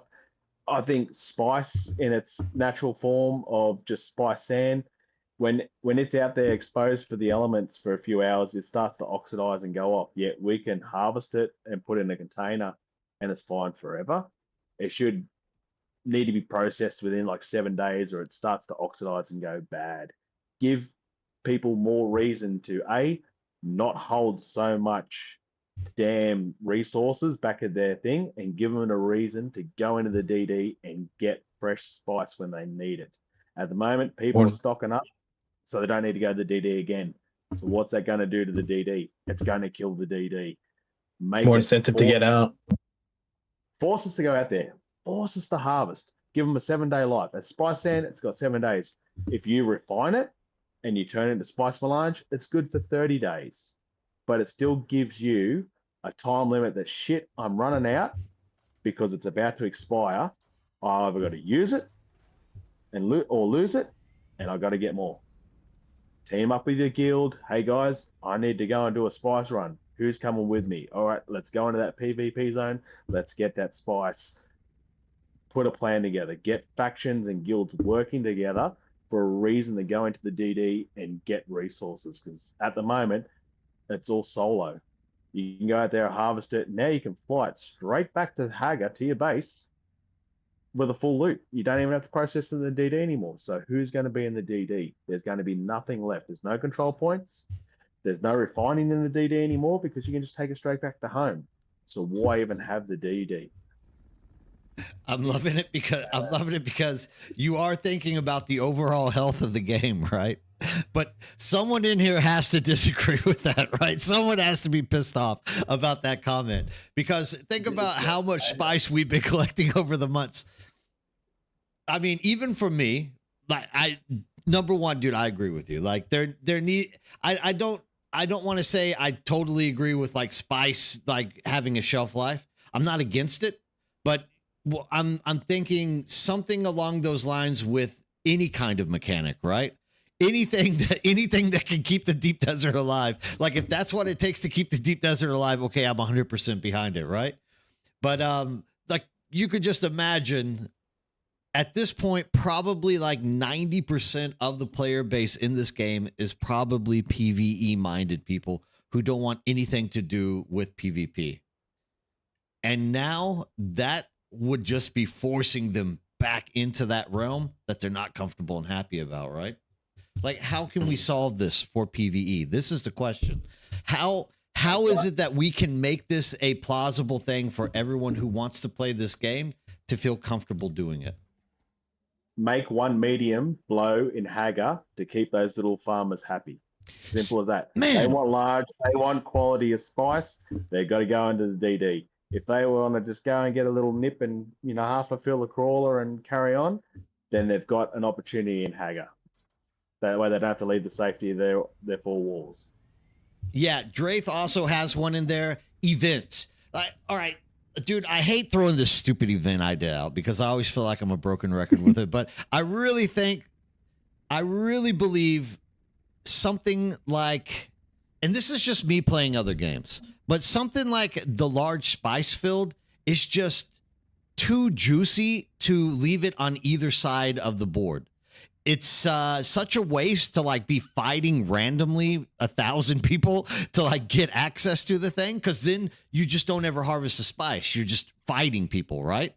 Because no one is going to bring a sandcrawler out to the large spice field if there's always like 20 people hanging around it fighting each other. It's just stupid to do so, right? On the other end, it's just like, hey, I have like something like 100,000 spice melange at my base right now. It's like, dude, that's a little bit excessive. Like, pretty much I don't ever have to go back to the deep desert if I don't want to. Even tonight, I'm only spicing because I just want to have conversations with people. You know what I mean? Like, I don't need to be getting any more fucking spice, but I'm just doing it because there's nothing else to do, obviously, in the game. But yeah. I mean, one side of that is, yeah, throw something bigger in the Haga Basin. But the problem with the Haga Basin as well, I think, is the worm aggro is just uncanny, right? And it's like twice as much. Yeah, and so what Drath is saying is make it into an event. And I don't know if any of you guys ever played. God dang it, what's the name of the game?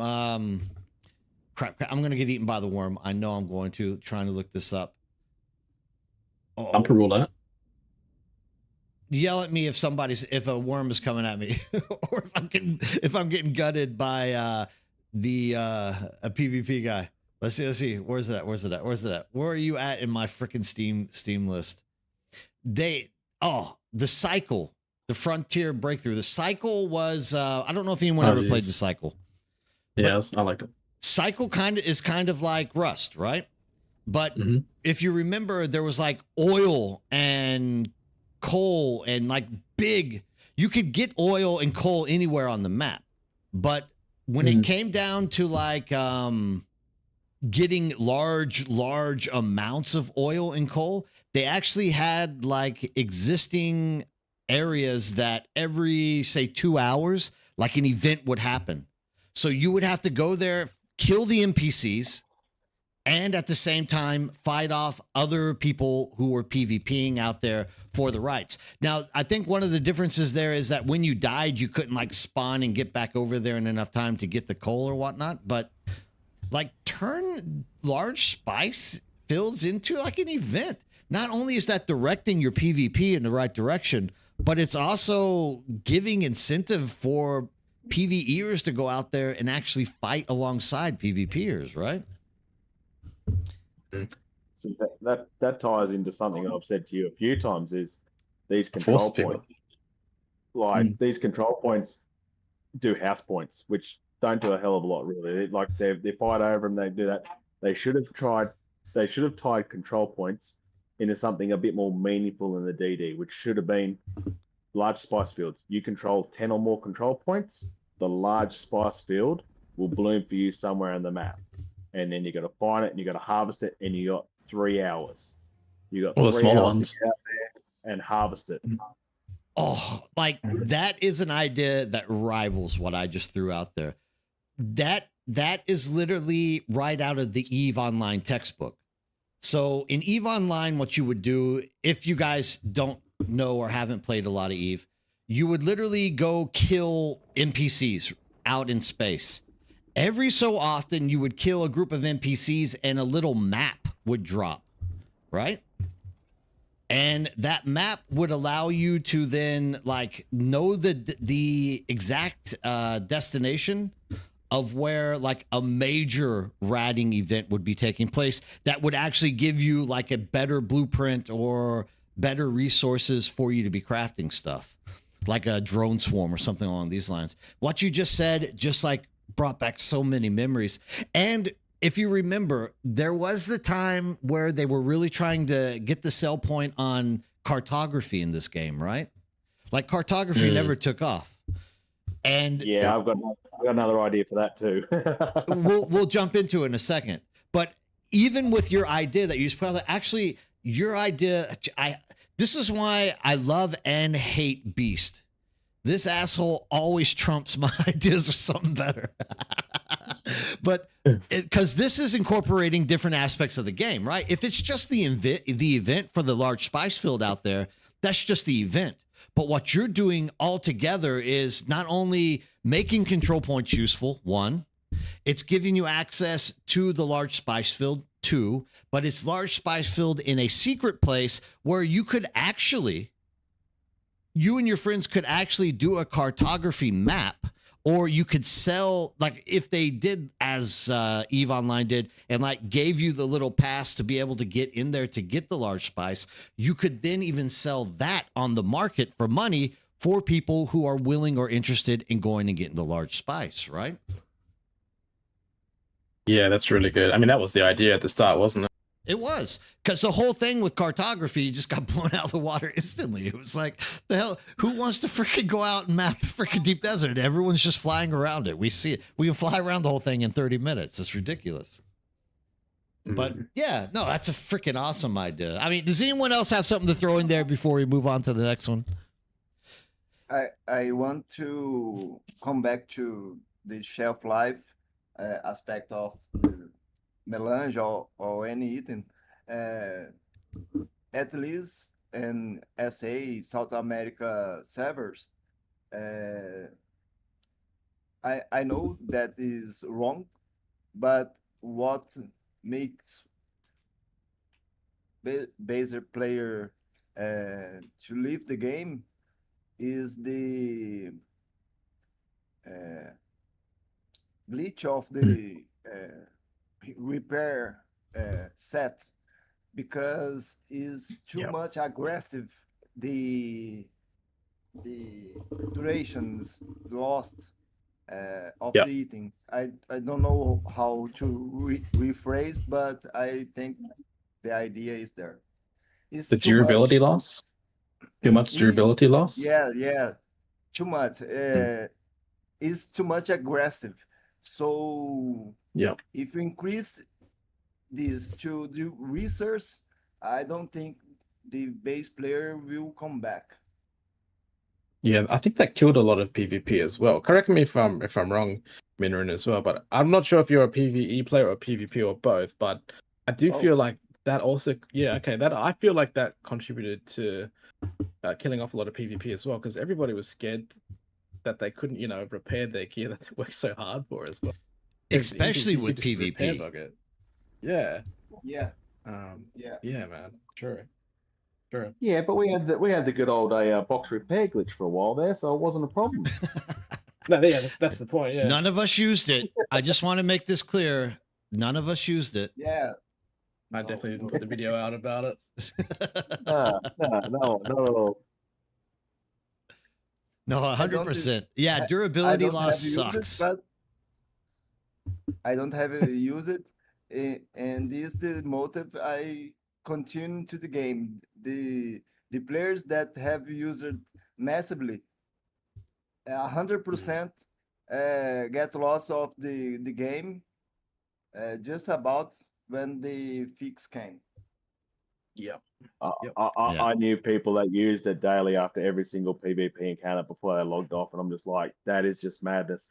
Mine got down to near absolutely done, and I may have done it a couple of times, but again, I had that many spare schematics, I just made another one. I had that much spare resources, I just made another one. Yeah, schematics is something else I'll talk about in a minute too. All right, let's move on to that next topic. Thanks for throwing that out there, Minoran. We've Beast and I have actually had discussions about South America, because South America is basically dead. Like I'm shocked that we actually have someone from South America on the stream, because like literally we've looked on the internet before and it was like 2 people in South America still playing on like 4 possible servers. One of them. Are you in South America as well? That's probably why he does PvP and PvE. There's only 2 of them playing against each other. And we have them both in our stream tonight. That's funny. Now, all right, move on. Let's go. Next QOL. What do we got? Has anyone else got one, or should I just jump in? Yeah, I got one. Okay. They need to add another step above the improved blood purifier, because the ones that they currently have just don't cut it. I think, right, see, here's my opinion on blood purifier. Everyone uses it until they get death stills, and I'm saying everyone in a very broad sense. Don't let me box everyone in there. Everyone I know uses blood purifiers until they get death stills, and then blood purifiers become like a non-gamer. But I have seen people who are also taking the blood, wrapping the bodies, and like doubling up on the blood in the past, but not so much so often anymore. Like, are you really using the blood purifiers a lot still to this point? Well, on the PTR I was, but the main thing is they're coming out with a new perk that increases by like 100% the amount of blood you pull from a body. So like having a tier above the improved blood purifier would incentivize people to start using that more, instead of just, collecting a crate full of bodies and then waiting an hour for 100%'s a lot. Yeah, I mean, I created a bunch of the barren blood bags, to start doing it, but the rate, the conversion rate for blood to water is really low on the improved one, and not only that, but it has like the same, like for 24,000 volume, it has the same time limit that the death stills do. Like if they added a way to make it better, now that they are adding a way to collect it more, and like in the deposit all blood, that has also been a huge improvement. So I would like to see us get, better use out of it with a usable blood purifier. Yeah, and There fair was more enough. Like NPCs, and you couldn't use death stills than the DD. That would definitely be able to use it a lot more, I think. it's But such then a that's just only unique part DD. of this game as well. Like you think they would really push blood purifiers more because that's such a unique part of this game. And Nick is saying he still uses them out in the deep desert, so they're I agree. still I usable. still use them. I still use them because what's the point of getting a Fades drinker if you're not going to use it for every time you're Right. raiding a place again and you're getting all that blood? Like, you might as well put it to use. Like, why am I using my repulse knife when I could be using the Fades drinker getting blood? You know what? Give us a wind trap that holds 200,000 liters of blood and let it process over time. But wouldn't be a hard thing to really do. Just change the schematics instead of it's still putting in water, but just make it convert blood into water. Yeah, and then also the impure extractor, like that can really increase your damage when you're doing labs and stuff. So, and then like it's collecting, 7,500, like, and soon in chapter 3 it'll be like 15k blood per use. Like you can't carry the amount of bags necessary. Like they need to increase the volume in the bags as well. And if you want to use Do it for that. just the perk that it gives you with the poison damage, allow it to get the poison tip and just not suck the blood out. Go, if you've got the drinker and you strike someone, it says your bag's full, but you're still doing the damage and everything else. It's the same with the blood extractor. If you go to put in and your bag's full, still give us the perk for the poison damage. Like, you're filling your backpack full of blood bags, and by the time you get to the end of the lab and it's full, you can't have that bonus anymore, so you don't bother. Just give us the thing, hit the body. You're already taking your time out in a lab to stand over a body and pull out your impurifier and opening yourself up to everyone. Like, at least just give us the boost.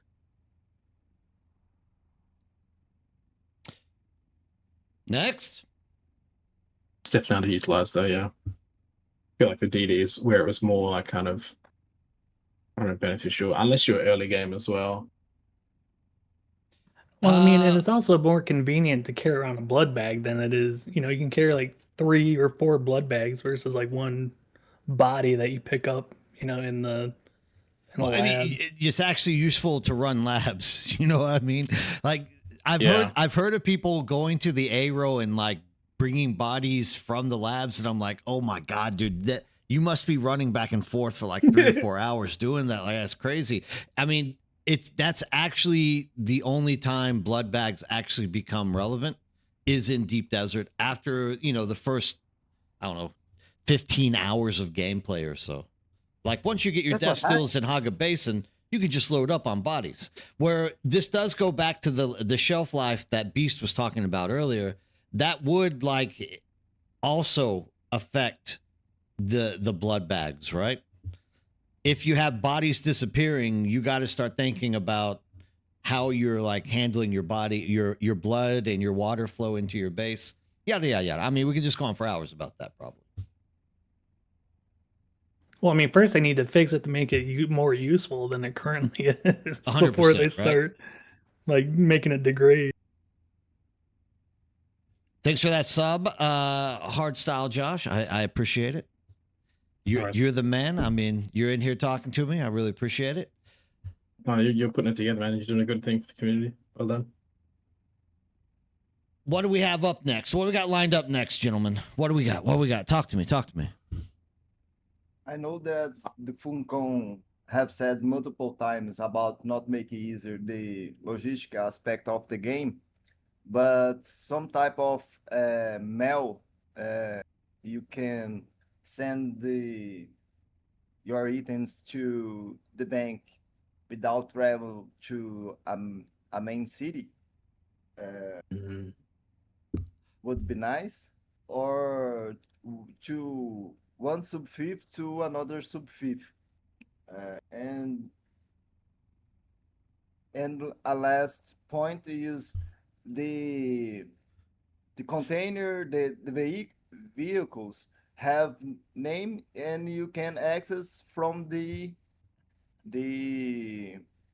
chest, but you cannot access the chest from the vehicle, and all chest in the base Yeah. uh, is named.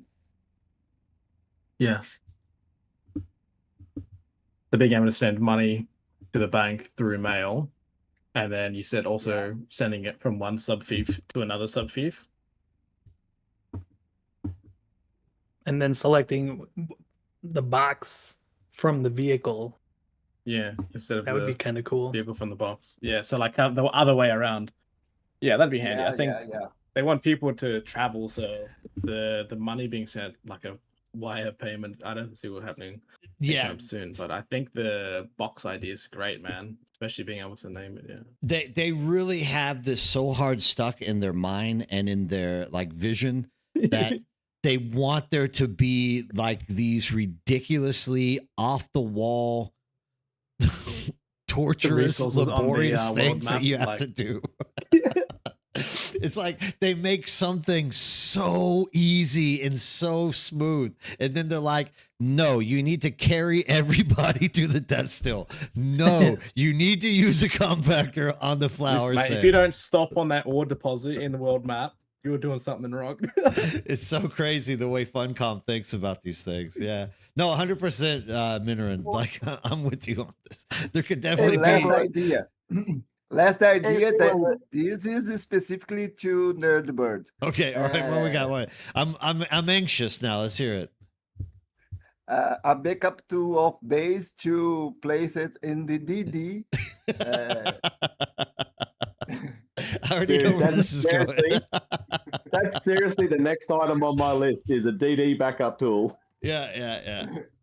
I could definitely use that. Anyone who gets Funcom to do this, I'll give you half of my spice melange. I promise you. I will dedicate half my spice melange to you. That would still work because technically PvP builders like myself would still be able to kind of, well, I guess if it was in the PvP you were speaking, right, from my point of view, it would still work. It would still incentivize people to change their base. And the good thing about that actually is PvE players, they can do that. They can get creative with base building and without having to do PvP. Just one thing I noticed as a builder as well is it is quite fun, man. It's like you come back the next day and someone picked out a piece in your base, like, oh, I have to change this around. It's actually quite fun. But yeah, that would definitely be helpful. Setting up it would make it so much easier. So the base backup tool, let's really push Funcom for this. I don't know why. Like they've created one for Hagar. How many times are you going to move in Hagar? Like in all seriousness, it makes no sense. Exactly, it doesn't. DD, it's hours every single week to set it up, to pack it down. Back in the day when you were doing it with assaults and with a small cargo load, and it was 4 people doing it for hours. For all the refining, because you couldn't take a vehicle back loaded. You had to take assaults backloaded, so you had a forward base and you had a primary base. You had 4 people doing it, and then they wonder why guilds are no longer in the DD and it's all solos. It's because it made it too hard. If you could, and then setting up the circuits. Oh my god, fucking circuits! If you could just go bang, that is my basic structure right there with all my circuits, with all my guildies' chests with the names on it and everything set up every single week. And you had your spice crawler and your buggies and all that kind of stuff in a box ready to go. You just build it and sent it out. You'd get people in the DD. Let's make the DD great again, because the DD's dying. There's less and less, actual buildings out there these days because they can just take it back to Hagar. They don't give a shit about the half the refining costs and half that. You know what? Make the DD half the refining time. If you're refining the DD, it's half the amount of time than it would be to take it back to the Hagar. Or half the amount of water, or something like that. We need to keep the DD alive. Double production. Yeah, currently the DD's dying because why refine it in the DD when you can just load up one of these cargo containers and take it back to home and do it? You know, we got to keep things in the DD, or else the DD is going to die. And I really believe these simple ideas that we as like a community are coming up with, Funcom is just like blanking on them. Like, I don't know if it's just me who feels this way, but something like what we have just mentioned literally is a step in the right direction. Again, like by the end of the week, doesn't matter even if you built with plastone, you still need to repair by the end of the week. So you back down your base, you put it back up again, you run around, you repair the walls, you repair the wind traps that might have been outside, you repair your shields, because you got to make sure you repair your penta shields before they deteriorate. And bang, you're ready for another week. Instead of actually building it tile by tile every single week, because we all know the Solido replica is a piece of shit, doesn't work. Allow us to do that. Allow us to have our circuits. Allow us to, guys, the base is ready. Come on out. Let's go have some fun. As opposed to, oh, sorry, I didn't get it done before work. I won't be back on till 5 o'clock in the afternoon, and I might be able to finish off the rest. Because I'm telling you guys, in my area in OCE, I am up at 5 a.m. to get out there, to get a good island, to try and get it smashed and done before 7 o'clock, to then take my daughter to school, to then go to work and hope to God that I put up every single shield and my crawler is not pushed out into the sand and thumped. Because that's the thing. They reset in the middle of the frickin' week, basically. Well, okay, the beginning of the middle week, right? And the vast majority of people playing this game have real lives. Like we have to actually fucking do something, right?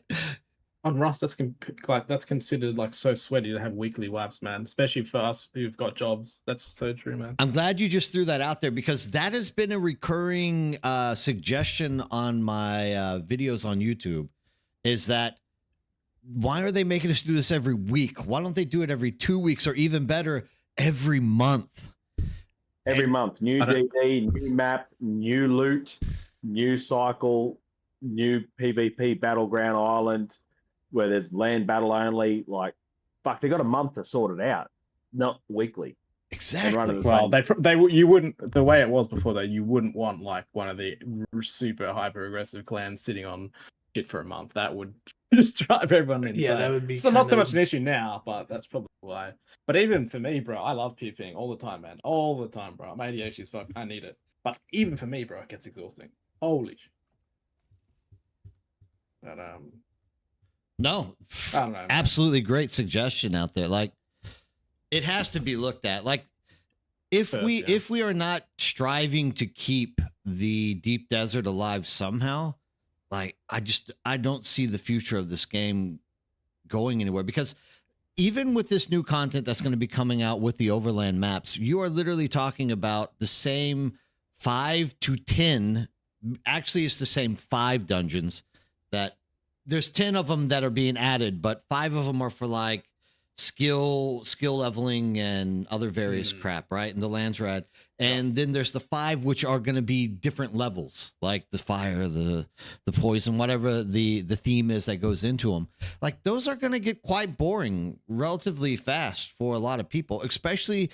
And when I say relatively fast, I mean like a month and a half into chapter 3.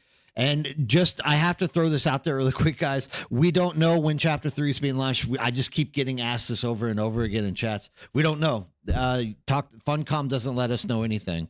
But that content is eventually going to get old. Like you can, especially there's only 5 tiers, right? There's not going to be like it's not a Mythic infinitely. Plus. No, sorry, I didn't mean to interrupt you. It levels up like to over 100. But then the actual like rewards though stop at 5. Oh yeah. So you got to keep doing it. I don't know if it's take a year to max your specialization. Oh, 100%, 100%. But yeah, actually, it'll be brain dead doing it, won't it? Yeah, I mean, it'll become. This is what I'm worried about. This is why I'm saying we have to find ways to keep DD alive. It's going to become Did you log in today and run the 3 dungeons so that you could get your skills up to 100 after like a month? Yes, That's what it's going to be, right? Like It's going to be like, yeah, I did my 3 dungeons. Let's go play Arc Raiders, or let's go play something else now. And that's what I'm really worried about. Like, they need something that can compete with these other IPs out there in the world right now to keep PvP alive, because PvP, they're not very holistic, are they? I mean, they're like, not. Sorry to cut you off, no. No. Like, you know, it's like, man, every game's got like something for someone to do. Look at Rust, for example. Look at the other games that that survival kind of aspect to it. You can have people who are base pitching and just decorate who like that. People who purely like building. It caters to a lot of different things. Like, yes, to a certain degree, you have to fight people, but there are actually so many other things. Like all the PvEers love, you know, or maybe not all of them, but like, you know, love building and doing that, or contributing to the guild, or providing large stacks of things to the PvPers. Like, you've got to make it like, I guess you got to give everyone their space, and it's not going to be equal, but that's the point, right? Everyone's got somewhere to go, and I feel like the numbers just plummeted because a lot of the PvP incentive was killed off. Like, you guys telling me if you're PvEers, I would actually personally love to know if you guys feel like there's not enough risk or you know, enemies out there to shoot you in some way, not in an unfair way, but you guys, I'm curious. I'm genuinely curious to hear that. I was PvE scared shitless of the DD at first. I stuck to Aero. I'd not even stick the nose over the shield wall because I was heard too many horror stories and seen too much on YouTube. I found a couple of guys, and they're like, "Hey, you such and such that's doing on the lands rate." Yeah, I am. He goes, "Why'd you come and join us?" Sure, okay. Our base is out here in E5, and I'm going, "Oh shit, really? Okay." And I love it. The mix of PvP, PvE, it keeps the game alive. Getting newbies, getting them up to your thing, it keeps it stimulating. Yeah, going out there and shit. Am I going to get absolutely nuked today? Going out there and solo crawling, you know. We had an incident last week where a bloke was just running around the outside of the field, just dropping thumpers, just to piss us off. Not to kill us, but just to, you know, every time we put down the crawler, put a thumper, put a thumper, put a thumper, and you know, we didn't even. I don't think we even got a. I didn't think we even got a full load that a day. We just got, this is fun. We put the shit away. We went out trying to find him in the next one. We went out and tried to find him. It gave you a break, I suppose. Hey, it did. Yeah, something different. Because you log on, you go, oh, I'm going to go spice crawl, and sorry, nerd, to, you know, shit on you with this one, but how many times can you do it before you're like, oh, okay, I'm that bored with spice crawling. I don't need no spice. I just did a load last night with a bloke for the first time, and he had my entire load. I didn't want any of the spice sand at all because I don't fucking need it. But you know, I was teaching him how to do it. So you do need that factor of some risk to be there then. Yeah, absolutely. I feel like not enough people were acknowledging that, you know. I mean, maybe there is a large demographic out there that only want to be in a safe zone. Like you said, it just makes sense to be diverse. It's like being a country. You know, like Australia, for example, we've got a bit of everything, man. Keeps everyone busy. We've got enough to do your own thing, but enough things to see for everybody else. I feel like that's the way it is, you know. Not that Australia's a perfect country, but you know what I mean? Yeah. What depends what part of Australia you're from, mate. Not Tasmania. Perth is its own country over there. It really is. Perth and WA is its own different part of Australia. It's a bit like New Zealand. It's kind of off the side to everything. Yeah, it's a bit mature. Victoria, I'd have a problem with you, but anyway. But it's that diversity, right? Yeah, you need that difference, and over time you get bored. So when I'm solar harvesting now, I'm not thinking about how much spice I get.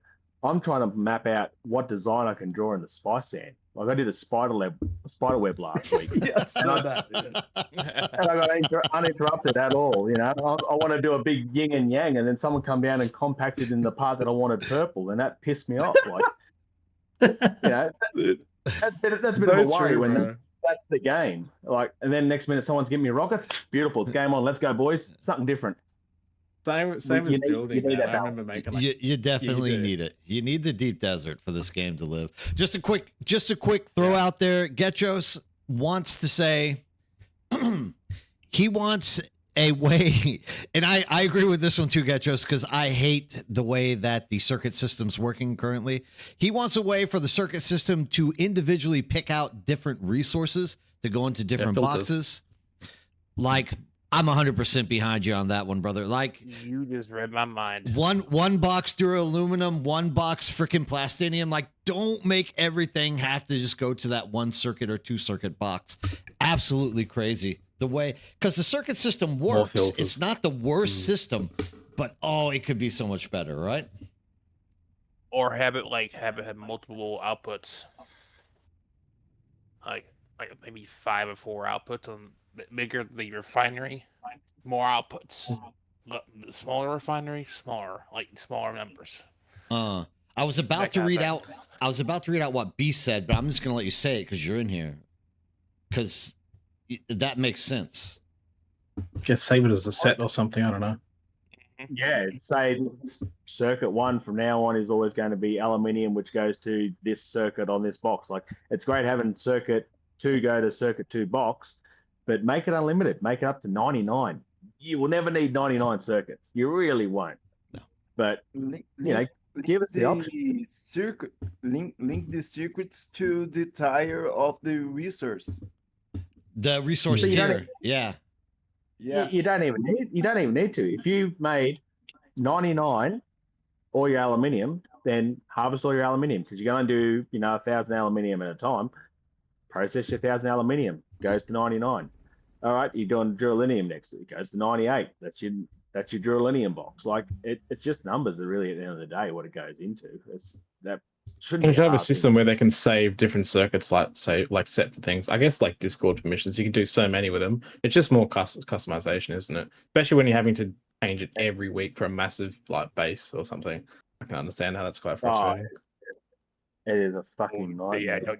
Circuit name, exactly. So that right now, you just make separate refineries for every different product you want to put a box to. The problem is with that is you're only limited to foundries, refineries, and stuff like that. You're only limited to 80 max. That's the problem. Yeah. You're limited to the amount that you can actually create, because if that was the case, if we had unlimited creation, then we'd all be running bloody power gens, and we'll be having a 1,000 of them underneath the base, because it's cheap. Not to mention the server would be going naywire with the ping. It'd be like too many things, like too many moving objects to me, because it would just bog down. That's why absolutely. But just changing the circuit to include more circuit numbers, that's probably the easiest and cheapest fix to do it, in all seriousness. I mean, 2 things that flashed by in chat. I'm sorry for whoever's at the top. I can't remember who posted it, but you're there. You know who you are. The first thing is that someone said, or Never Real says, Arc did it. Exactly what we're talking about here, right? And someone else said earlier that it seems like Funcom doesn't want to clone another game, but you still have to just use what works, right? Whether you're cloning it's the blueprint it or not. for what's successful. Exactly. Yeah. Like, don't try to reinvent the freaking wheel. If it's working, let it work. Use it. And now that there's crash and burn a bit, they can probably move away from that. I mean, look, they even opened up that other channel for PTC feedback. You know what I mean? They've learned not to do what they shouldn't do. So I don't know. You said in your last video, Nerd, but I just want to quickly say that again. If you guys have got good ideas, man, chuck them in the actual PTC feedback channel. Get it upvoted. I mean, that's kind of now, aren't they? That's kind of what we're trying to accomplish here tonight. Is when we get people in here and we actually can spread the voice. We're not just typing crap in the chat box and it's going through. Now people are starting to hear it. Now people, let me tell you, Funcom really claims that they are listening to people who are putting comments in Steam and in the Discord feedback areas. Like, if they are being honest and they are actually listening to us by what we are throwing in there, and they are adapting the game according to what we want happening, this is the kind of stuff that we have to do. We need to, as a group, start voicing these great ideas, and then each of us just take the 5 minutes to go in there, type what you heard. It doesn't matter if it's your idea or it was someone, or it's Beast ideas, or it's whoever's idea. Just start typing it in there, and the more that they see it, the less they can try to ignore it. And the more that they'll start saying, this is the direction we need to take the game. True. Because they did mention that DD is something going to come back to later, but doesn't mean we can't start giving them ideas now, right? 100%. And I mean, the sooner we start hammering them down on the DD and making it a relevant place for the future, the better off we're going to be. Like, I know there are people out there who are dead set against PvP, but for all of you people who hate PvP with a passion, I can promise you this game does not exist without it. Like, we need the population. 1, 2, we need something to spend the in-game loop in. Like, dude, I don't mind spicing because I can sit around and talk to people. But if I'm not streaming and talking to people, dude, I do not want to be spicing. It's boring as hell. There's nothing. It's not exactly the funnest thing. It's very meditative, but I do it because I can sit around and talk to people like I am tonight. Yeah, so I used to be against PvP all the way, but if I'm playing Starship, I gotta deal with it, you know, because it's both PvP and PvE mixed. So you can be a player, it could be AI, and they could both act the same way nowadays. So it's like, who knows what? So I still feel better when I know I'm fighting an actual person, but yeah. Well, there is You're really milking that spice sand. Getchos, I want tanks too. Give me tanks. I just brought that up earlier tonight with you. Like, tanks, yeah, we were talking about it earlier. Cannons. Like, I mean, but the thing is about that discussion, I think everyone wants tanks. So it's like, done. Stamp that one, send it. Like, it's out there. We all want tanks. Yeah, watch the Man, what you use it? Go ahead. Well, especially when they added that event and we got the little fucking like miniature thing you could stick on your roof, which is just like a rail cannon. We thought we were getting some big like artillery. We're like, yes. And then we looked at it. What is that? Oh, just I Just think a little that guy. was broken. Had been broken because those cannons kept just firing. It's like, And we thought we were going to get already. actual cannons though, not a like keyring size, you Oh, yeah. know. statue. Hell, look at the what do you call it, the The strategy base. table or whatever. Yeah, the Harkonnen base has freaking like turrets on Yeah, their that's- base. It's 100%, like, yeah. where's a horse? You know? Yeah, that would have been so good, man. I'm telling you, that would have been so awesome. Even if it was That's what like, you do even it. if PvEs had like AI that attacked them, that would be fantastic. You know, That's like, what we need. and is the AI PvPs flying could around, have driving that to around. defend. Oh man, so many things, so many things. I wish we got attacked all. by NPCs in doing a large field. Like, imagine that you're there harvesting a large field, and an NPC comes over in a buggy, and they all jump out and What's start wrong with launching that? rockets at you. That would See, be I'm a awesome. PvP player, I'd be happy with that. Yeah, Yeah, that Just was something. that was an idea brought up. I didn't. Sorry to cut you off. That was an idea good. brought up by another member named Doctor. Like in our first ever like group forum that we did together like this. Mhm. And yeah, dude, does that just not make perfect sense? Like, Mm. especially if you're a solo spicer out here, right? Like that literally Shut- adds the next level of difficulty. It keeps you from doing it. It's like, hello, I'm here. But yeah, we're used to you, buddy. We're used to you now. See, the worms Yeah. would get distracted by them, so I don't think that it would make spicing harder. And you have like those random things in Haga Basin where you can Just have 'em find fly like in the sky. like a wrecked vehicle and they're all Yeah. standing around and why can't they just walk around and try to get you? You know? Well, that would actually be Nerdbird, incredibly annoying, but flying ships, yeah. I have Roger to Mabu, go. hello. I have to go, so thank you for the opportunity, the space, No, I thank had, you for joining work us, man. and thank you. Have a Yeah, good thank one. you We'll all. see you in the future. Don't be a stranger. Keep coming in and chatting with us. Always. See you, bro. Nice meeting you. All right. So, what's our next topic on the agenda? Are we going to Oh, stick geez, to I'll bet. QOL, or are we going to move on to some more difficult questions? What about player market topic?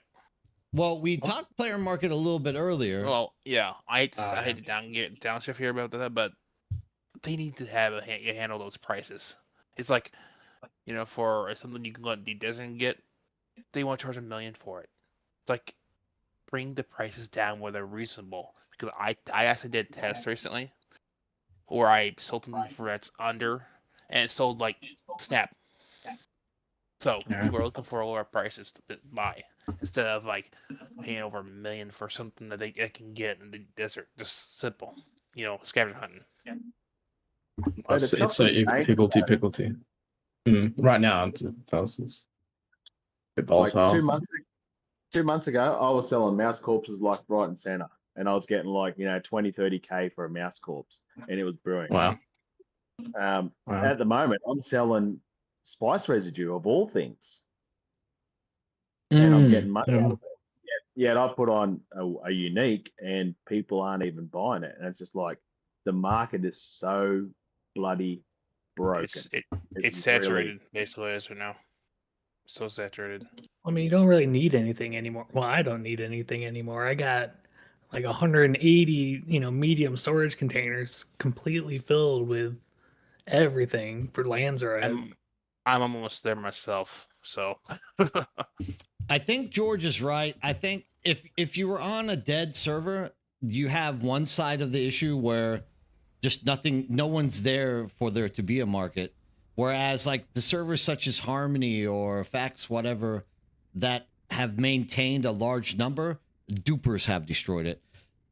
When it comes to dupers and exploiters, I mean, it's something that you can't even bring into the topic. I hate to say that because you want there to be something done about it, but I've never been in a game that didn't have dupers or exploiters, and there's no way to get around it. Yeah, Star Citizen, we're dealing with that issue right now. We're basically going to be getting a wipe here soon for that reason.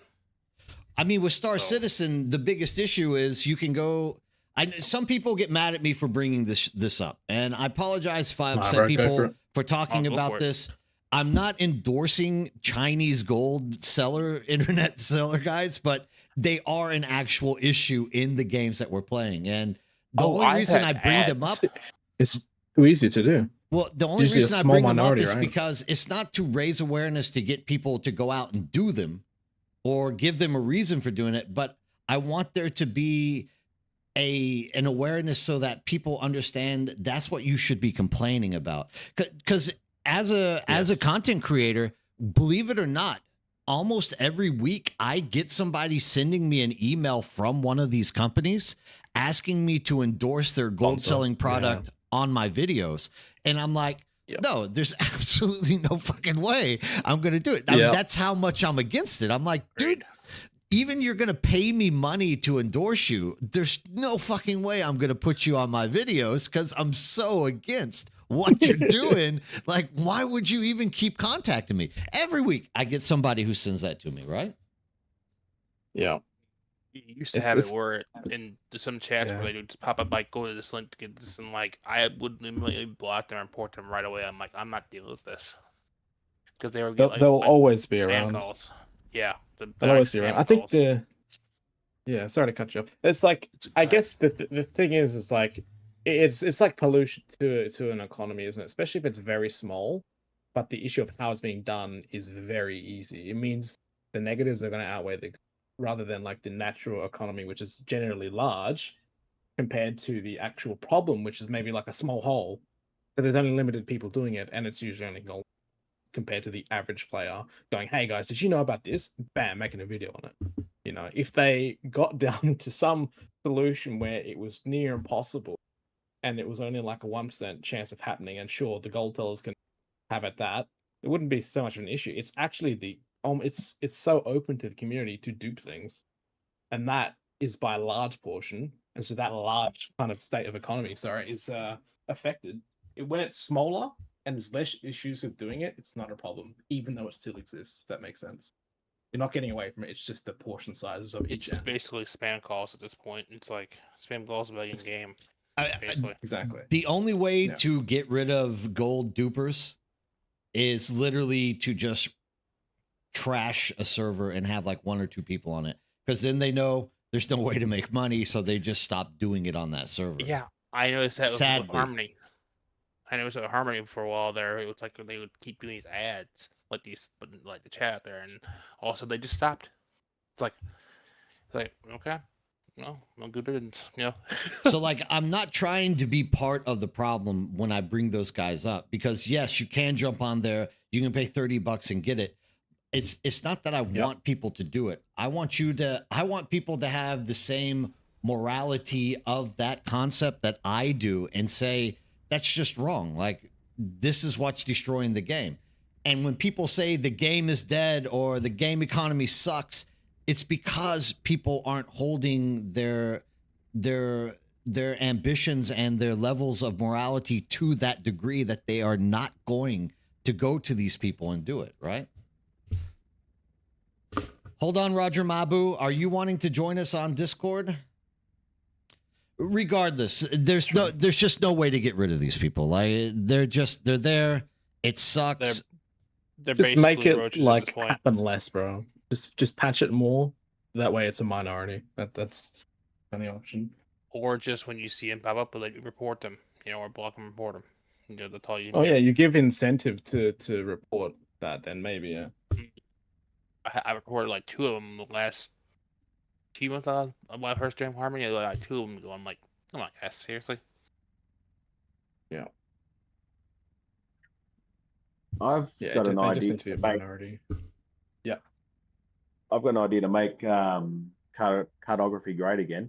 Let's hear it. Instead of storing all your bloody schematics in a chest and then getting chest after chest after chest full in case of a rainy day, how good would it be if you learnt them and then you could write them down like a sync chart and redo them again? So you can learn 50 forge helmets, and then you need to put one on the auction house. You can buy from a vendor, can put that schematic back down on paper and then sell it. It frees up a lot of storage room, and then you can see what you've actually got all the time. Because at the moment, someone says, hey, I had a bloke last night. He's been running ALO Rabs trying to get the bloody compactor MK5, and it's the only one he doesn't have. And I'm like, mate, I think I've got like 6 of them back at base. I went back to base. I had a look through all my chests. I found it, and I come back to Hager. I come back to the DD, where if I had that cartography skill on and maybe maxed out to 3, you can do sync charts, you can do schematics, blah, blah, blah. And then you can jot it down, and then you can sell it on the auction house, or you can give that schematic to someone. It frees up a lot of inventory space, and it gives that skill some kind of use, because sync charts, in all seriousness, are a fucking waste. Isn't that basically a blueprint? Correct me if I'm wrong. You just sell a Pretty blueprint? much. Yeah, I mean, it's just a supposed to be. blueprint that you don't store. You reuse it. You regurgitate it of sorts. Oh, okay. Well, I Good mean, they morning, had Iris. that one Very time different. where the schematics were dropping like repeatedly after that one patch. So people have, hundreds of like pincushion sets. Well, I mean, that was the problem. Like I said, I've always believed that they released this game a little bit too early. And I think that the way the Deep Desert was set up, actually, I personally prefer the old Deep Desert, where it was like every week you would get different blueprints at different sites.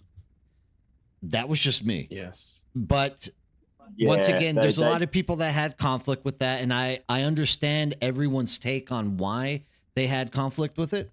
But for me, that was number one. If it was handled correctly, if they had a deep enough loot pool and they actually like cared about changing the fucking loot pool, because sometimes you would literally get pincushion for like 6 weeks in a row, right?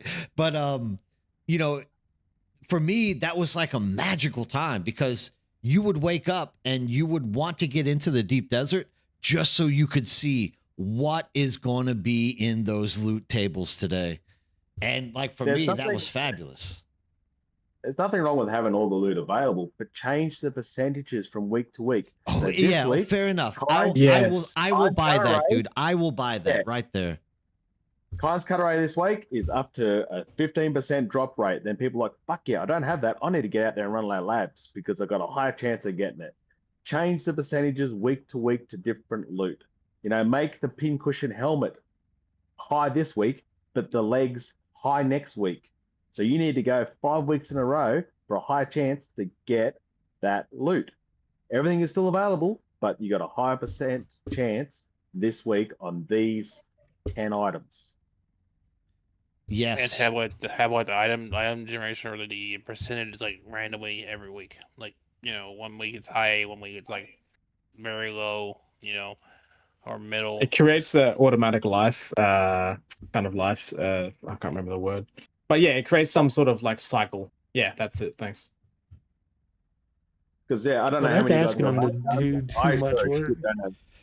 I don't think it's It's- asking them to do too much work. I actually think Drop they rate's could enough, set yeah. up a random program that literally could do that for them every week. Like you don't Yeah, manually bot have generator. to do that. Like If you can get bloody, you know, Copilot or ChatGPT to create a photo based on a couple of words in a couple of minutes, I'm pretty sure they could get an algorithm to change the percentages every week. absolutely. There's enough AI out there now that you can literally type that description in and it would give you the code you Well, need probably. That thing's getting scary. Gotcha I'm telling you that. games. Gotcha games are literally based on RNG and drop rate. So that stuff's that's technology's been around for ages. I think it's just they Absolutely. were very hesitant to change it, weren't they? But there's a lot of issues on both ends now, isn't it? Because it's so sporadic that you almost don't need to go to half of the labs out there. You know, it's so like random now. Whereas before it was so kind of like siphoned into specific labs. So, yeah, you did have people camping them. So yeah, there's issues on both ends for sure. Because if you do it like, okay, PvEers can do lands right and get it, then what's the PvPers are going to be like, well, there's no point in me going to the deep desert and fighting people to get it. I'm going to go do PvE stuff. It still creates the same issue. So you can't have it like you guys have your portion of blueprints, we have ours in our own section. It almost kind of needs to be mixed, I think, you know? The Landsrad not too loot much. should be tied to the Landsrad vendors. So you can hand in a shit ton of points and possibly get the dampened treads or something like that, or one of those weapons. They should be separate loot.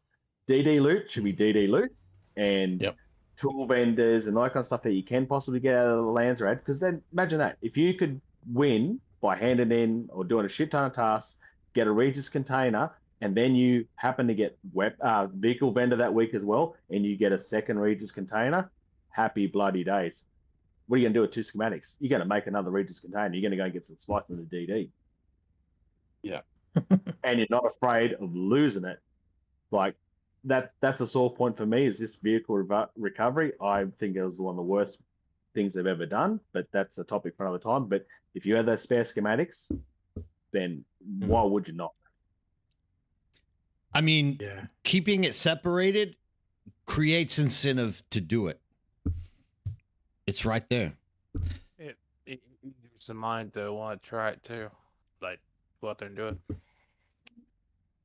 But then people are going to choose the easy option, aren't they? Well, I mean, I don't know. Fair. I hate farming, bro. I guess because I just enjoy killing. So yeah, there'd be a portion of people going, I don't want to go down that route because it's not my preferred play style. But I think if push came to shove and the resources got really hard to get, like people would just be like, yeah, I'm definitely doing it the easy way because I'm not like, you know, using my Orni that's going to get destroyed by somebody versus like, you know, going to get it through Landsrad, etc. So. But again, with the current vehicle recovery system, what are you actually losing? Oh yeah, true. I guess You're durability not if you're doing bad. PvP. Gear set if you 15 get eaten by the worm. Gear set, yeah, gear set then. But yes, you're right. So yeah, that's thumping. That again, that's different. PvP and thumping to death someone is 2 different things. PvP, I've taken you out, you've hit the ground, let's move on to the next one. Okay, You're still using gear set even in PvE, aren't you? When you kill NPCs, it's the same, I guess.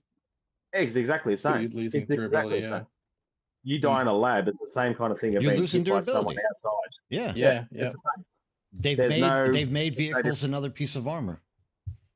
Yeah, that's all it is. And in all seriousness, like Scout's not that hard to make. No. Oh, I mean, cheaper than okay. There was a time where I would disagree with you on that. Well, if you're solo. If you were Some of solo it's right. back in the early days, I would have disagreed with you and said that's the biggest pain in the ass. Like if like I know people who worked like 2 weeks nonstop to craft a carrier ornithopter by themselves solo, flew it out to the deep desert and just got raped by like 32 freaking scouts. And they're like sitting here going, this isn't PvP. And then you have people on the other side going, this is PvP. You're about to die to it. Again, We beg to differ. This is PvP. And they have got that many medium spice and that kind of stuff in the PvE zone right now that they should be quite happy with it. Like, I fly from A row to E row, and I'll be shocked if I didn't pass a medium spice every time, or 2, or 3. Get off the large. You don't want PvP? Stay off the large. You want PvE? That's medium. it, bro. Take the easier route. You're choosing to cross that line into there. It's an informed decision. You know, you have signed that waiver when you cross that line. That is your problem. That is not our problem. Risk Bro, we still reward. have people going, "Oh, you shouldn't have to." I went out there and I'm just like, bro, there's a line, there's a red line there. You know, there's a red line there. You took the informed decision to step out there and do it. But I know, you know, it's a pain. But like you said with the what are the things called, guys, that have got like the control points? You know, maybe if you capture a few of those, you get a few like small blows around the map or something. You know, that'd be an option. But yeah, they should have done something more with them as well. But yeah, I always said, like, it's an informed decision. If you go past that line, bro, it's on you. But you'd still have people complaining. Oh gosh. Well, I mean, that's what I was about to do. I was about to play devil's advocate in this conversation, because I mean, in all fairness, I agree with both of you. Like, if you cross that line, you know what's coming. But on the other hand, there are people who want to be able to touch a large spice field, right? They want to. Yes. They're like, I paid $40 for this game. I want to be able to touch a large fucking spice field before I die. And that was always the gripe. It was like, you guys made it where I can't actually do all the content. This sucks. So, I mean, at the same time, I do agree. Like, people who complain and say, Funcom never told us that we were going to have to PvP. I always say, wrong. They've always said you were going to have to PvP if you came to the deep desert. That was in the sell point. Everyone who says that they didn't read that or didn't see that, you were selectively reading, because they literally told you. That's the way it was advertised as well. It was like the DD, man. But to the same volition, like, dude, you're charging people $40 to $50 US, which is more in other countries. Trust me, I'm in Korea. That's way more in Korea, right? Oh, wow, and now you're telling me that I can't leave the A row and I have to just like scrape across like smalls or mediums. Yeah, dude, I could understand why they would be pissed off, you know. But once again, let's bring us back to the original topic that Beast threw out there, which was, if you don't like that, find a group of people that don't go at it solo. Find people that will get out there, smack people around, and you don't have this problem anymore. And that was also kind of Funcom's idea. They were like, we're gonna make these PvEers go out there and PvP. They're not gonna like it. What they're gonna do, they're gonna gang up on these PvPers, and there's gonna be content. But the opposite happened. Instead, you just had people say, if you don't allow me to do the large spice field, I'm going to go play Arc Raiders. But again, that's where you want to be solo, but you're aligned to, say, Harkonnen or Atreides. You jump on the faction chat and you go, hey, guys, I need to hit our large. Is anyone willing to come escort? I'll give you 100 melange for playing escort. Yeah. Yes. Done. Yeah. Simple as that. That's where the faction or the guild side of this needs to come into the game. Because at the moment, you've got no way to communicate who's actually out there. You're going to go to DD and say, hey, guys, I want to hit up a large. Who wants to come help me? They're going to have someone like your mate, Nerdbird. He goes, sure, yeah, come out to E5. I'll meet you there right now. It's basic communication, isn't it? Yeah, They should yeah. have Well, that. no, I mean, what he's talking about I'm is to help you. I'm gonna meet you there with my ancient way, but I'm gonna meet you there. yeah. So look, I PvP as well. Like, don't get me wrong, and I'm not like the guy who runs around just beating the crap out of people. I usually PvP when I have friends because I'm not that excellent at PvPing, but I've also been gaming for years and have actually connected myself to people who are very good at PvPing. And what he's explaining is the other day on the stream, a new guy just made it into the deep desert, and he was like, my friend Dippy was like flying around, just like trying to get people to talk to him. Because this guy can kill anything, anytime. He's just one of these like PvP gods. And it's exactly what happens because it's just random. There's nothing out there. And so Dippy's like baiting and he's like, damn, dude, does anybody want to do a large spice field with me? Like, anyone want to come help me? And this guy's like, oh, dude, unfortunately, I'm just getting titanium today. Oh, really? Where are you getting your titanium? And we're sitting here all just like melting, like, please, dude, don't tell him. Please don't tell him. And the guy's like, F2. This is like amazing how much titanium's out there. And Dippy's like, oh, dude, I'm going to go get my buggy. I'll meet you out there. We can do it together. And like, he's literally hardlining for this poor kid to like just axe him up and kill him, right? And that's, I mean, you just don't have the proper communication. I mean, it's so hard that we just like keep rewinding to these things that we talked about literally 2 or 3 hours ago, but it's true. It's like we need these quality of life measures to keep this game working, to keep the pulse. We literally started a Discord called the Farmers Association, just specifically for farmers to meet up with other farmers. Look. In all fairness, we shouldn't have to. You shouldn't have to, right? Yeah. In all fairness, that's the reason why we have the birdhouse. Like, I didn't get that Discord so that I could have connections for my social media or crap like that. My true intention since day one has been, we need this community so that we can literally put people together so people can actually talk. But wouldn't it be nice if they just thought about that and did it in game as well? Like, then you don't have to put these Discords together. You don't have to do all this extra work, right? Yeah. I feel like it was a big social experiment. Like, what happens if we put A and B together? Big Brother Desert Edition. Well, the problem with the PvP was that you had to choose either being a farmer or go out equipped to fight. Like, if you could fight back in the carrier, like if the carrier had rocket launchers, like you could at least, put up a fight. Wait a second. Forcing to run.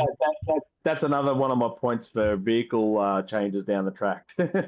Robust Delirium, like, put some more content into there. What do you mean players already do stuff for the devs? What do you mean by that? By creating the Discords, or what are you meaning exactly with this? We can keep talking. It'll take a second for it. He's on YouTube, so there's like a 30-second delay. I think carriers need to have like an anti-missile defense system, like they pull out their flares or chafe or whatever like that, where missiles come. They dump that to try and just take the missiles, but it's a compensation of temperature. And if you got your thruster going and you're dropping that, your temperature's another thing. It comes down to management. It's like fighting in an assault. It comes down to temperature management, and there should be an option. Yeah. If not, give it a turret. Give it a turret. Look, there's 6 seats in that carrier. None of them have been used other than the driver. Make one of them a turret with rockets. Have someone in that carrier that can launch rockets. Yeah. Upper deck, lower deck, launching rockets. 2 people. Because technically a solo could take out a group of vehicles. If it's a group of people on a vehicle, it could still be done. Like, solo could still defend themselves as well. Yeah, some kind of defense. Yeah. Yeah, I mean, Ferric said it just similar to what you're saying. Ball turret on the top, ball turret on the bottom. You actually now have to do teamwork. Like, one person needs to be in the top ball turret, one person needs to fly, one person needs to be, okay, even if there's only one. And that person's whole job is to literally just shoot off scouts that are like flocking around you, or shoot off assault ornithopters that are trying to blow you away. Because, Roger, you're right. At this point, a carrier is like a freaking beached well. It has zero defense, zero survivability, unless you have a thruster, and that's just like avoiding someone. Well, The again, seats are actually useless. originally the carriers never used to go so fast. They put the speed up because people couldn't escape from scouts and they're getting hammered, so they increased the speed of carriers.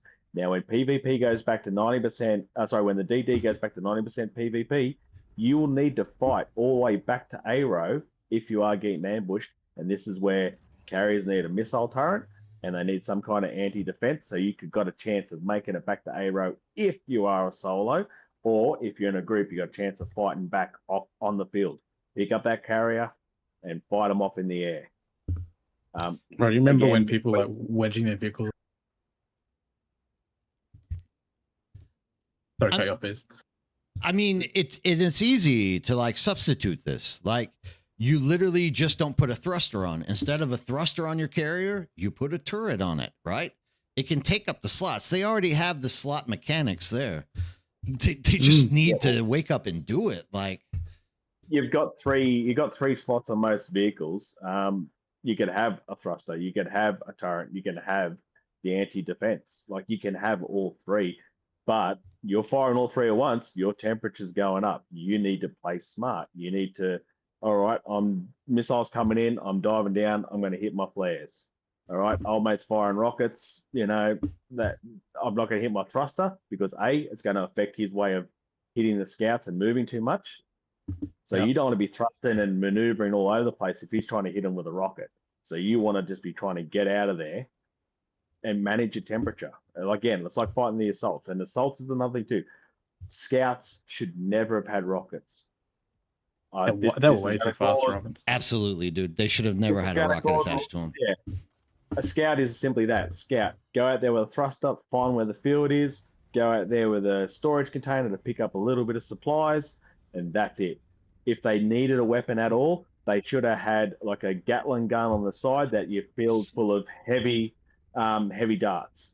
Just get your mate on top with an ancient way or a las gun. That's what we started doing. That too, yeah. Have a platform on there or something, like a bungee cord where you can hang off. Actually. Yeah. I don't like those small choppers that they used. I'm Viper. Literally, the other seats in all of these ornithopters are absolutely useless. They have zero use at all. Minus someone can sit at them and fly across the deep desert. They have zero use. Zero use. In fact, and again, the assault. Give it a left fucking missile launcher, a right missile launcher that someone's going to sit there and fire. Give them something to do. Exactly. Why just sit there passive the whole time? And, I don't know. And just a quick one for Roger Mabu. Roger, originally when we came to Dune Awakening, me and 31 other guys, thank you for joining. You won't be disappointed.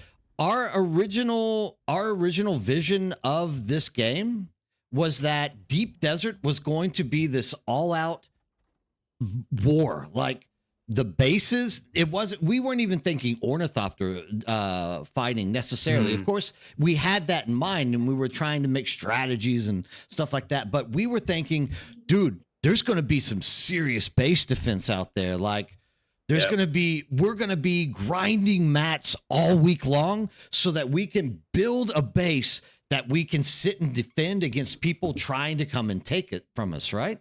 That's what we thought was going to be happening out here. And it never happened.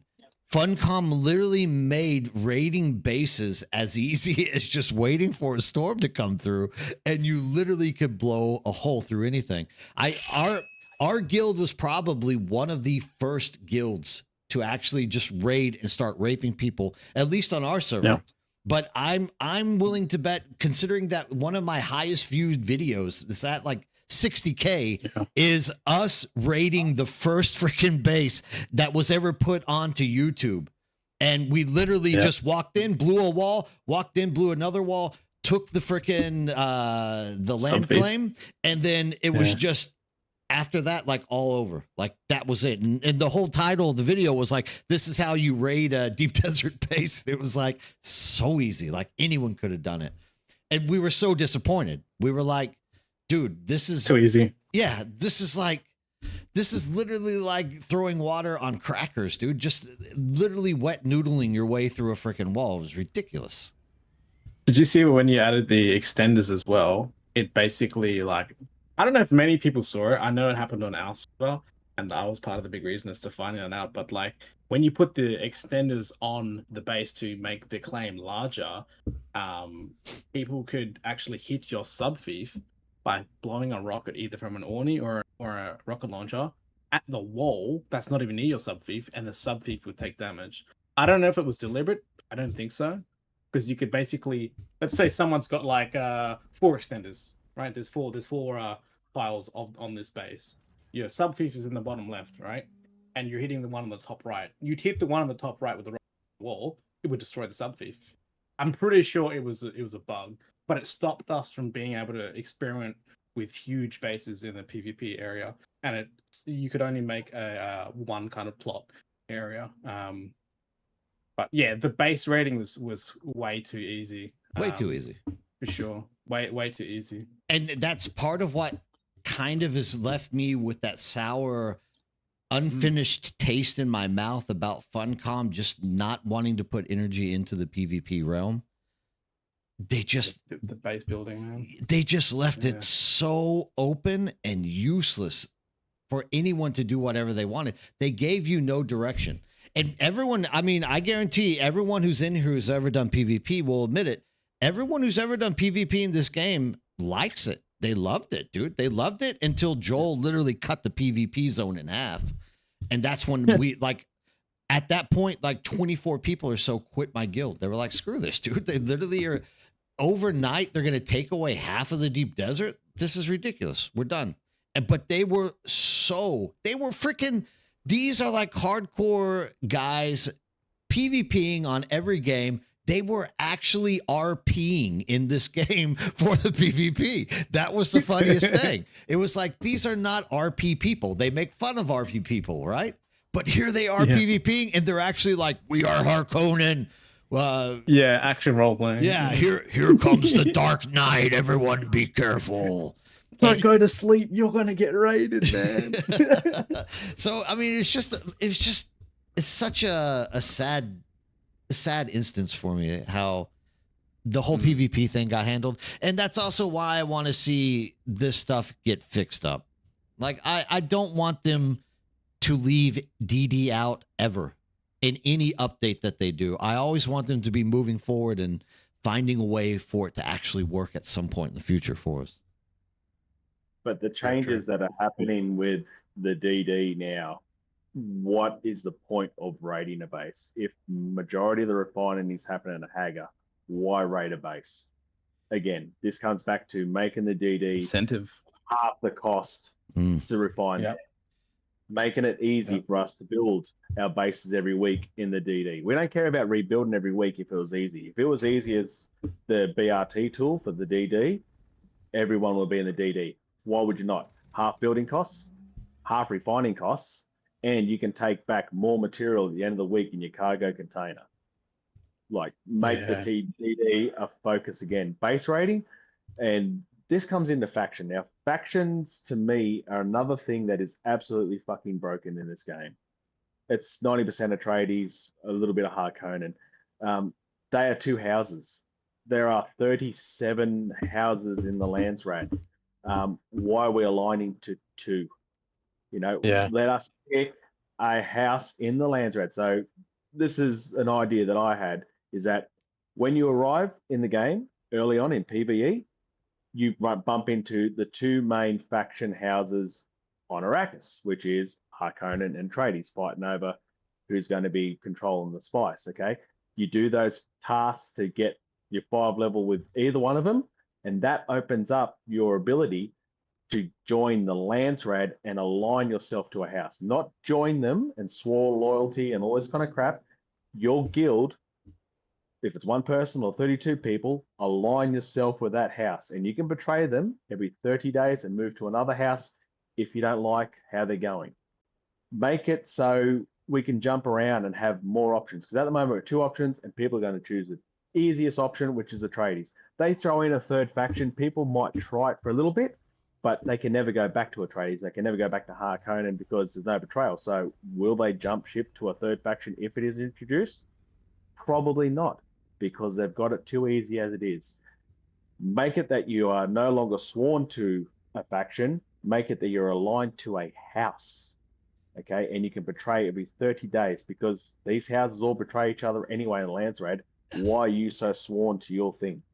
Your guild should be able to choose a different faction. And you got a mate that's joined the game and they want to play under a different house and you want to go off and play with them, you can leave your guild, go join theirs without a problem, and align yourself to a new house. They should have opened it up. And then when it comes to PvP, more player choice, it comes to PvP, and say there's 50 bases in the DD and there's 25 houses in Landsrad, and every one of those 50 bases or guilds in the server are aligned to, the same house. So say that 2 are aligned to the same house and another 2 are aligned to a different house, and say they're all aligned to all 25 houses.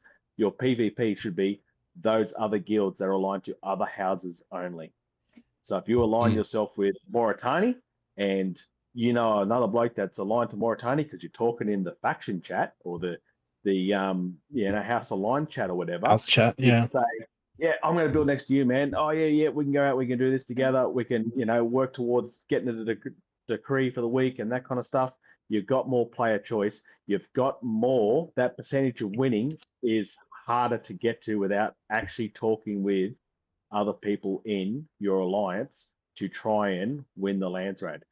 There's more community engagement and diversity. Yeah, get them talking, get them communicating, get them working together, get them talking. Hey, where are you building this week in the DD? I'm going to be at E6. Oh, cool. I'm going to go there as well. Get them together, get them to go on. That kind of stuff. There's none. There's control points over there. Like, you could actually be utilizing. I 100% support this. Like 100%. Beast, you got to put this in a big message. Man. Not only Beast.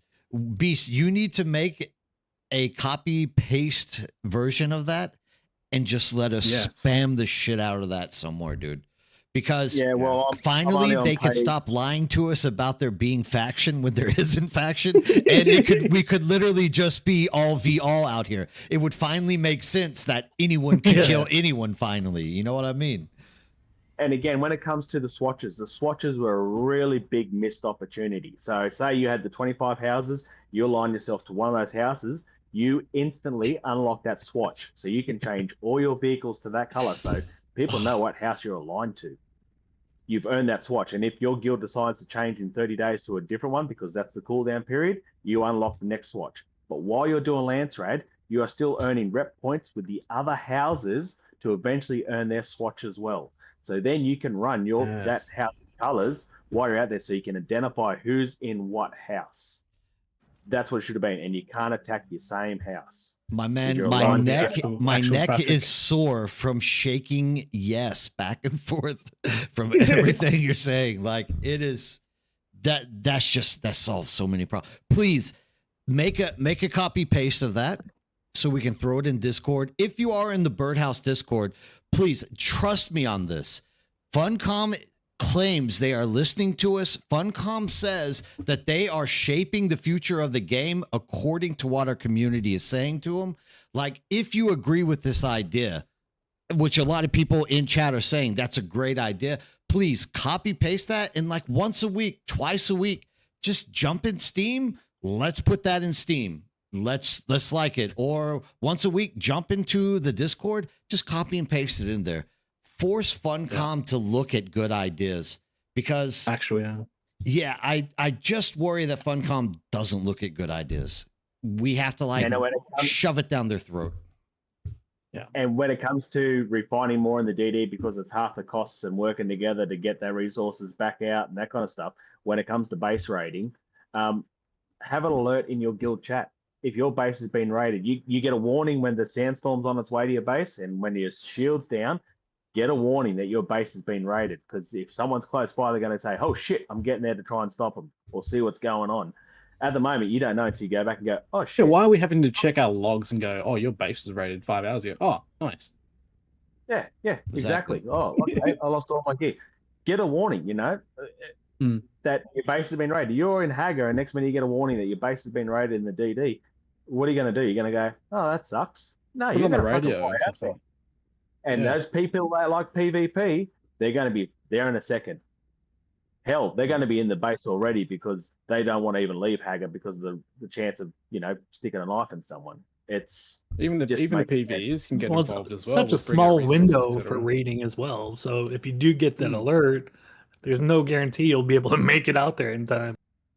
Or make it a larger window. Make it harder to raid a base than just a las gun for 30 seconds and taking out a wall. And If you it's a pop an longer NP window, then kill. harder.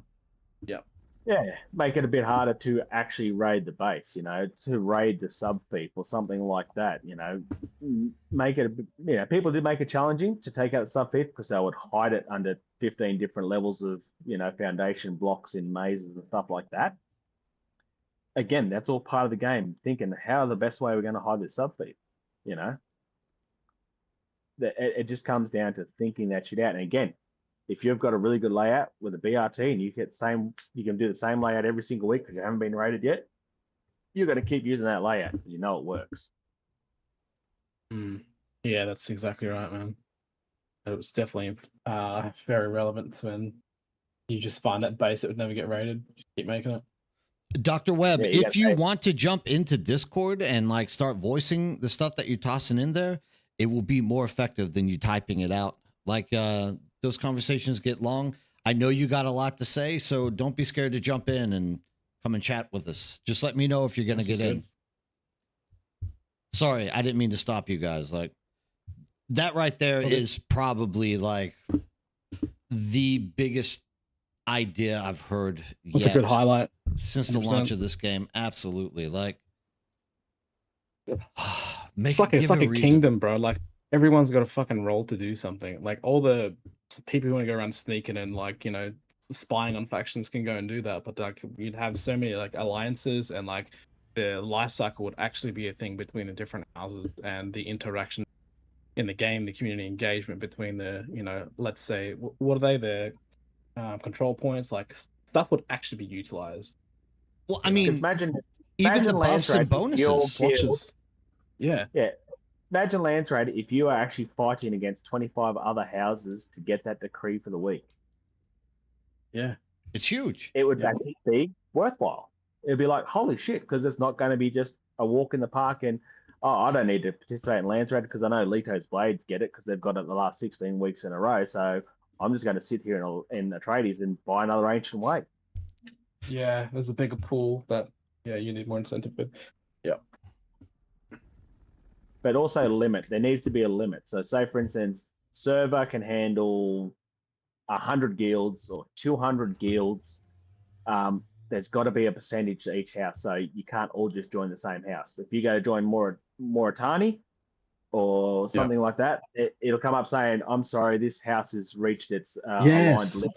See, a flow over system. This is the way other games do it. They block. Okay. You know what?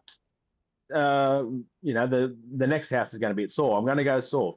I'll go House Saw. I like them, or Rich East, or something like that. Bang, they're full. Oh shit. Okay, what house is available?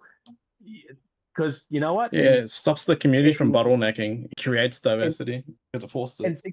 In 60 days time, that house might be available. Have it on there. When you go to select a house, there's 3 alliances left here. There's 5 alliances left here. There's 1 alliance left here. Shit, I'm going to grab it this week here. I'm going to grab and be aligned to Verato. That's a whole new competitive scene. Hear this out. You can even make it bidding wars for those houses. You can literally say at the beginning of the week, put a bid down with, say, Spice Melange for the house that you want to take. Now Spice Melange is really an important freaking mechanic in the game. In order for you to get House Leferi or whatever, you have to put down enough Spice Melange for you to get into that house even. I mean, you could do anything. It could go anyway. Dude, The imagine problem the with that, guild though, organizing, is- trying to do that. That would be that would be awesome, man. Everyone's like, no, we got to rally up and quickly. Guys, we want to invite you for an opportunity to put your vote. It's like, oh man, everyone would be mingling. It'd be great. And here's the best part of it. You don't have to be Harkonnen or Atreides to do so. Yeah. Or you could Correct. be Harkonnen or Atreides and still do it. You don't have to give up what side you are, right? And that's the biggest issue right now. People are like, I don't want to be Harkonnen.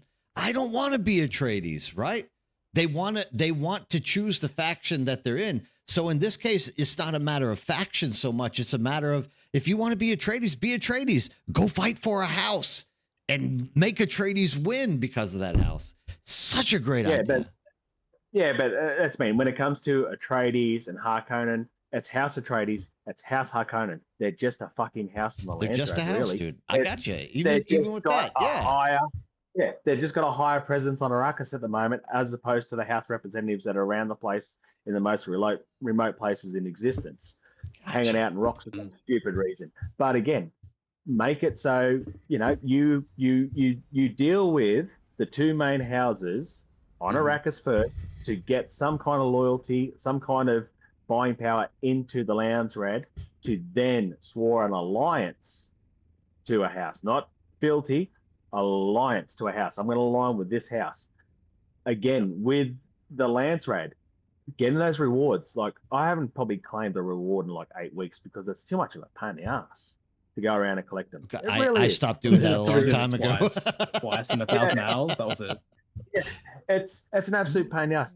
So what you need to do is you need to have in Arakeen and in Harko Village, have a Landsraad hall where you can go and just collect your rewards. So, and that's where you go, and you also swore fealty to, you align yourself with that house. So the guild leader's got to go to Arakeen and say, we align ourselves with this house, and this is where we collect our rewards for the Landsraad.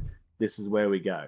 Okay, so make it that you can identify as a trade, you can identify as Harkonnen and that kind of stuff if you want, but it plays no real significant thing in the background. You don't have to align yourself to any of those. If Fremen come along or the Imperium come along, you can align yourself to them later, but you are really align yourself to the house, to the Landsraad.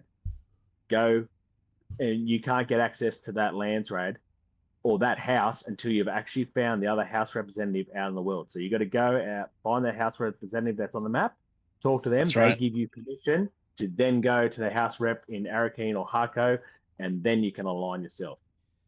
Just really quick, guys, we have 2 more people joining in on the discussion here. We're going to drag them in there. This is a good segment for me to drag new people in. So we have Komotes, and we have, who else joined? Goombom, Komotes, introduce yourself to the community. Tell us about your game style, what you like about the game, who you are. Just give us some kind of information on you. Goombom first, so we don't have to rock, scissors, paper for it. What's up, gentlemen? My name is Goom. I do a lot of PvE, even though I play EVE Online, so I'm very familiar with PvP. But I mean, I've always just enjoyed just chilling in this game. Fair enough. Okay, easy, quick and easy. Komotes. Yeah, I'm mostly a PvE player. I will participate in PvP, but it needs to make sense. It's just a clusterfuck as it is. Understood. Yep. All right, you guys had something that you wanted to bring to the table. Talk to me. I mean, like you guys were touching on, right now, PvP and PvE is just a total clusterfuck. Or, sorry, is this a You're okay. Don't worry about it. Okay, cool.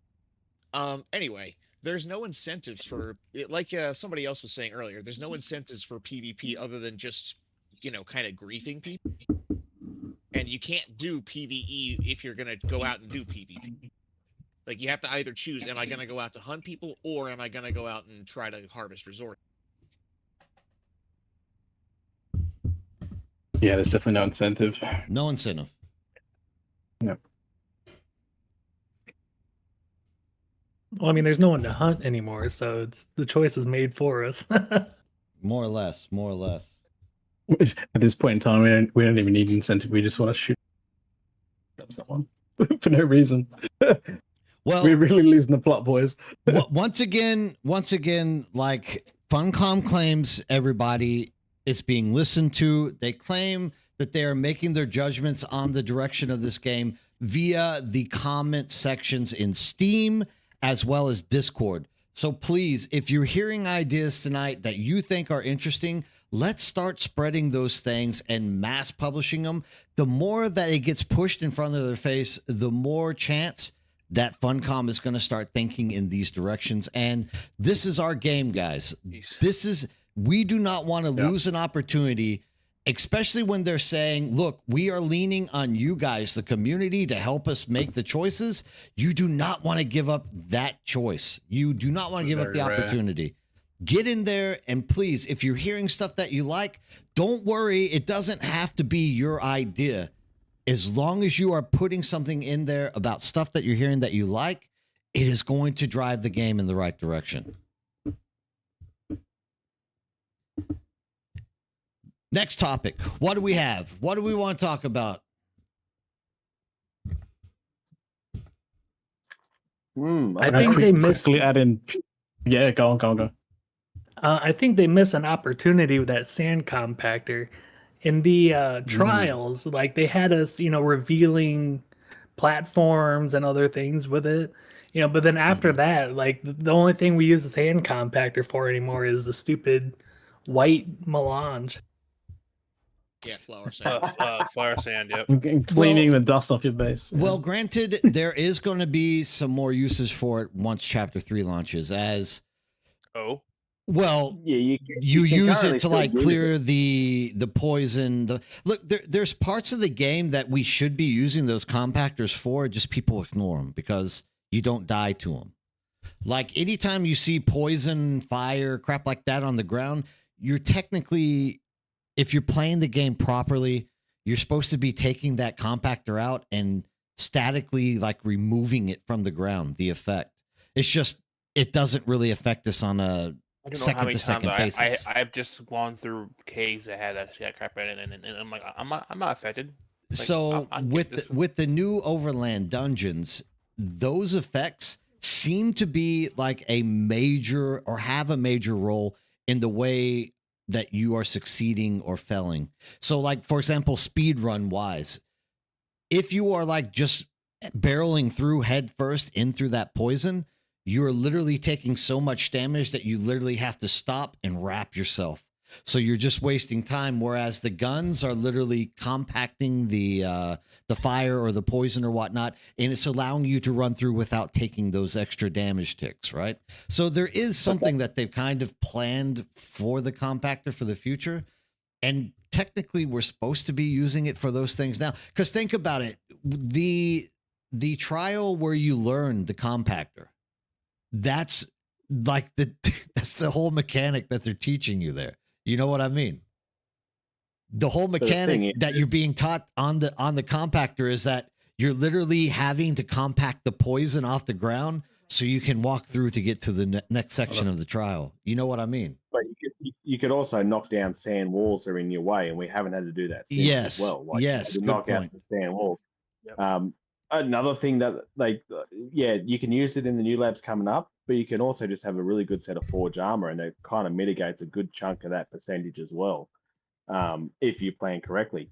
I think the compactor should actually have a use in battle as well. So imagine if you have a rusher coming at you, and you add your compactor, and they're slow, they're bang, bang, bang. So it's not like you can hit off a shit ton of hits with it, but if you've got a rusher coming at you and you got a compactor and you hit them with a compactor, it should stagger them for a quick second so you can get a blade in.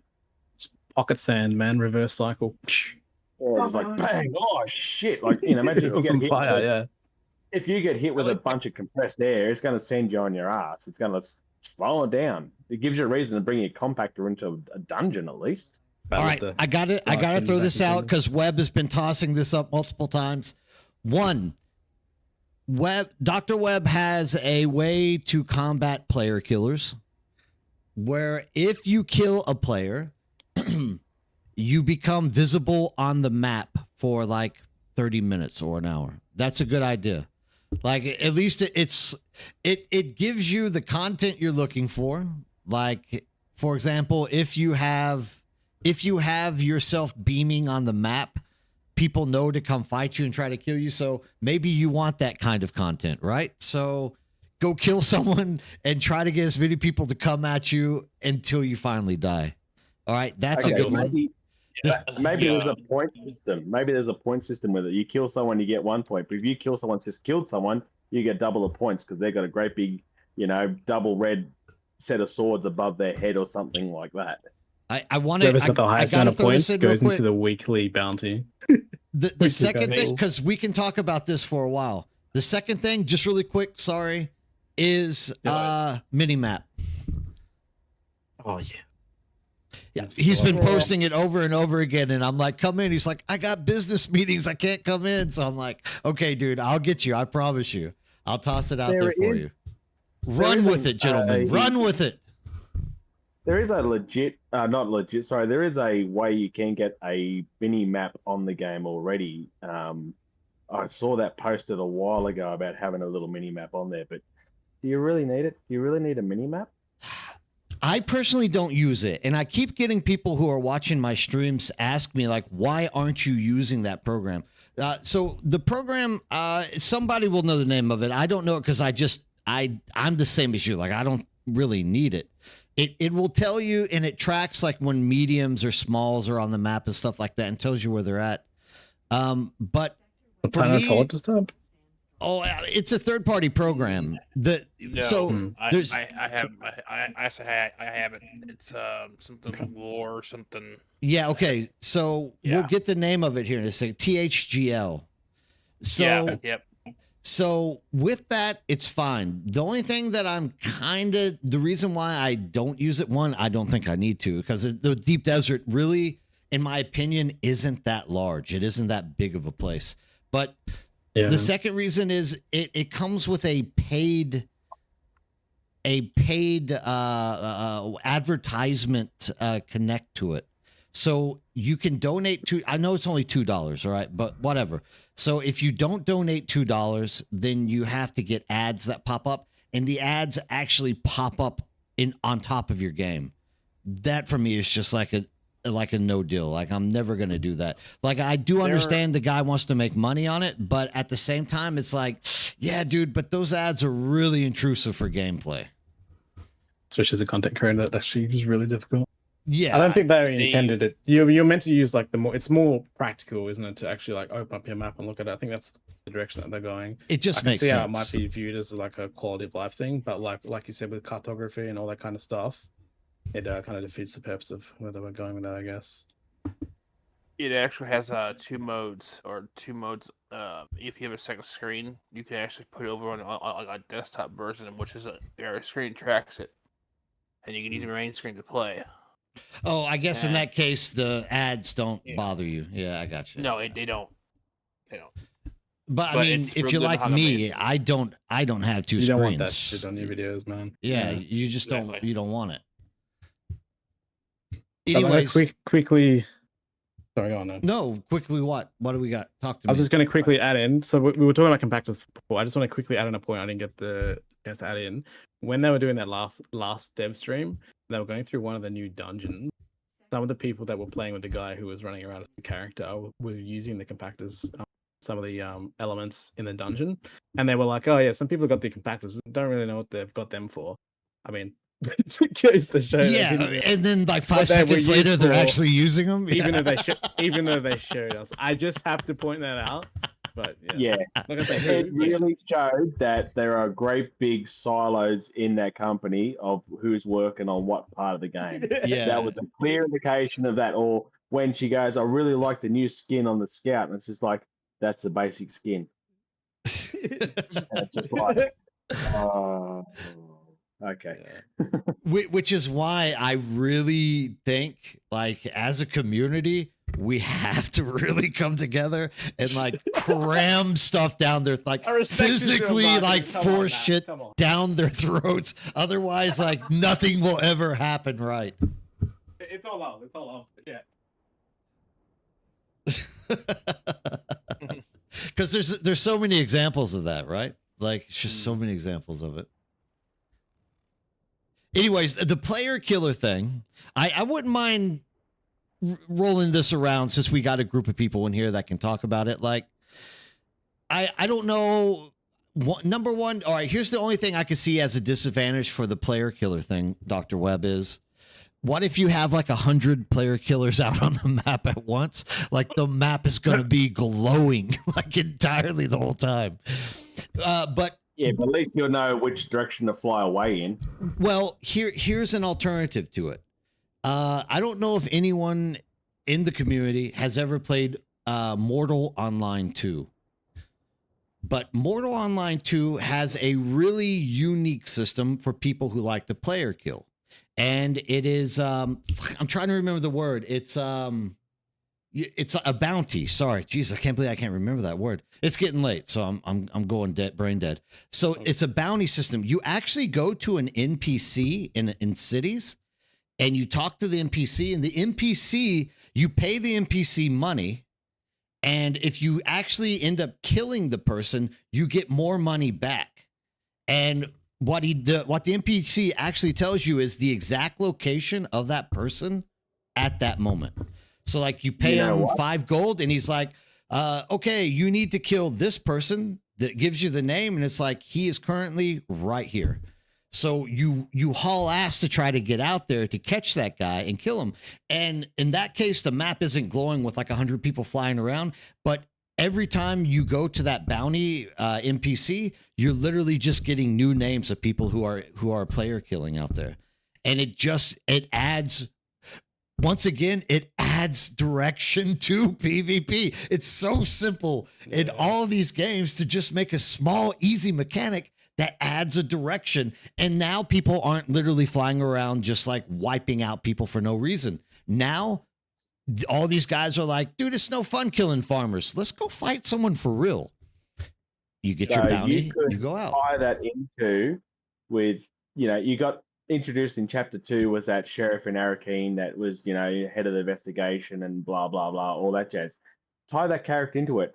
You go to him, and he says, this is the top 5 bounties of last week, and this is the price on their head. And if you get through the entire week without being killed, your bounty doubles. Oh, if you do get taken out that week, then your bounty, you're no longer on the board, the next person's up there. So you have to try and hunt those 5 top people in that week. And if you don't get them, their bounty goes up. If someone else has a higher player kill account in that week, imagine that. they take out another spot on there. So you PvPers, you want to be on the top of that table with the highest bounty possible with how many kills are under your belt. Yeah. Robust Delirium says Red Dead Online did something similar to this. Oh, yeah, wow. Yeah. He's correct. That's awesome. Star Wars Galaxies from 2002 had something similar. It did, didn't it? I just remembered that. It did.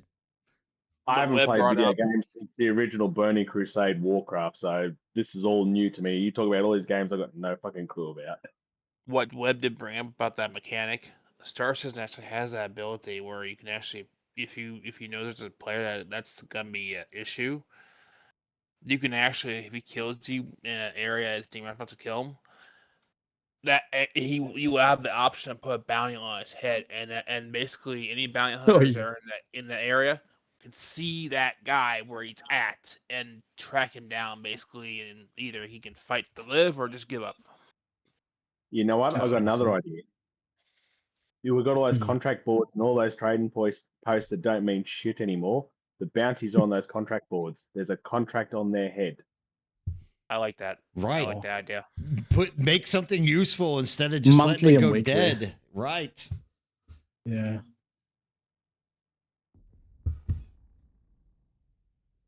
We've gone quiet on that one. I'm not just thinking, you don't even have to kill them, you just got a tag on it. You can also do it like split rewards. But that would be awesome.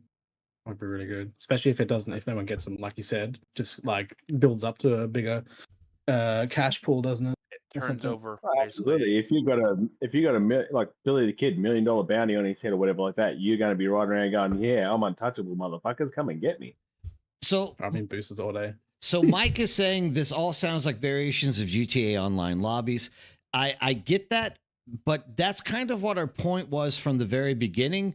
We know that Funcom doesn't want to copy other games. They for some reason want everything to be unique, but there's only so many unique ideas that are actually going to work in your game. At some point, you got to start using what is working across the board in other games. Everyone does it nowadays, dude.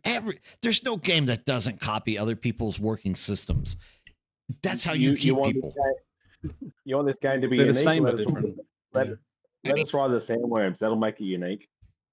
It's the same mechanic, but different context. You know what I mean? Every game does it. It's not that they're not being like indifferent, but it's the same mechanic. Copy it, but they put their own spin on it. Exactly, they've got their own different context for it. I mean, you're bringing it back to different parts of maps that the other games are still unique. But yeah, you do need to have like the kind of like that kind of life cycle down for sure. Those mechanics. So I mean, there has to be. I mean, that's just it. There has to be a direction. Otherwise, PvP is not going to exist here because no one's going to want to get into it, and the people that do are never going to be. They're always going to be starved of any kind of content to do it in. But everyone's got a chance because that bloke that's got the $1 million bounty on his head, he could be there compact in sand, and you can go, "Oh, that's him," and get him. Yeah, no, I mean, I'm any variation where you are given, because look, I have those friends. That is the guy that we were talking about who's just talking to random people in chat every day, or like he logs in once a week to do it. That is him. I know his personality, and there's so many people like this out there. Literally, they just want to fight somebody, and they want to see who is it that's going to take me down. So, like, literally, those guys are player killing people just for the fact to get on the goddamn bounty board so that they can have people coming at them. Like, you have a PvP arena as well, where you are both on the bounty board and the arena board. The top PvPers on each server are going to get an absolute fucking hard on for that. If they are on both boards and unbeatable, they'll be shouting it from the rooftops. And yeah, I'm glad you just said that. Yeah, I'm glad you just said that because I want to throw this out just one more time. I can't repeat this enough.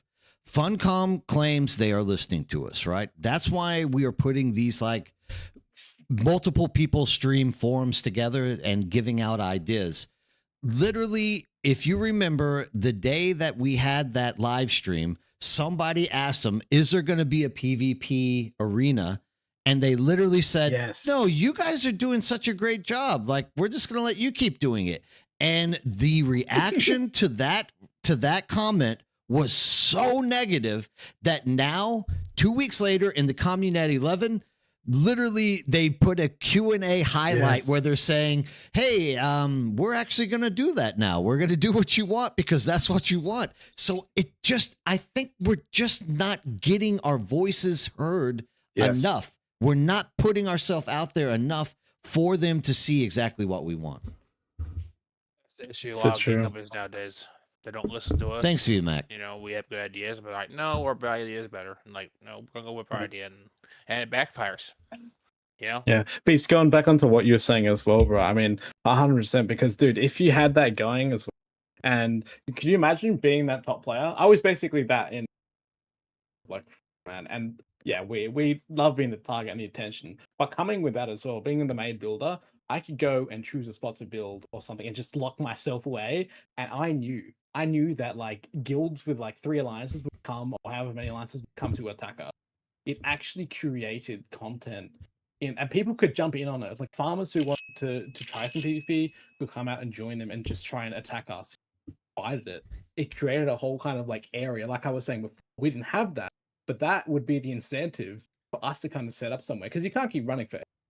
But if you combine that with the base building and raiding mechanics as well, you really could make a brand new environment that like incentivizes going after people, you know.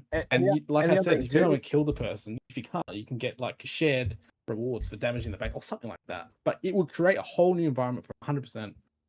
But you don't want to be the goat like that you know, the bloke that wins his first fight and then never fights again and he's undefeated. So if No, you're in that's the where the bounty, tally system comes in. Yeah. yeah. If you've got the highest bounty and you look for 30 days, guess what? You're not the fucking top dog anymore. You're off that bounty. No, yeah, you can't gatekeep it. No, but yeah, that's where Nah. that point system it just keeps changing. But I mean, even if you're the one who's on the bounty board, this is Saturday night, dude. Get like 6 of your friends, get on the bounty board. Now all of a sudden, hey, we got something to do this Saturday. You know what I mean? It's not, hey, let's fly around the deep desert for 4 hours hoping somebody's harvesting spice so we can kill them. Like, that's Saturday night fun. Chasing after. Yeah. Yeah. I mean, and again, if you make it to the bounty board, you get a different skin. You get something with like a sword with fucking blood stains on it or something, or a certain kind of battle torn, cosmetic destroyed and gold. Yes. armor. Cosmetic, yeah. You know, so you got something where, oh shit, he's got that armor. Why? Because he took out 1,000 people and he was on the board. He may have only been 5th on the board for the week and once only, but he's got that armor. Yeah, cosmetics as well. I think, yeah, that'd be so good. I think cosmetics are fair because it doesn't change too much. But it's just, yeah, it'd be awesome. I'd love to see that. Just people chasing someone through the sky, man. It would be hilarious. Bounty boards are a great idea. 100%. Mm. Yeah, so Why did that Komots, it's blow just up? the harmony economy is just shot from what I understand. Yeah. So has any of you other boys got something you think that should be great? Please, like, you guys asked to come in here. Like, what do you got to say? Like, throw something out. This is your chance to throw your ideas out. What are you thinking about? I've just started page 2 of 5, so I've got shit all night I can talk about. So but I want to hear something else. Yeah. Right, pump it out, dude. Everyone's being quiet. What's next on the list? Yeah. Hold on, I got something before we go into the list. Let's hear it. Okay.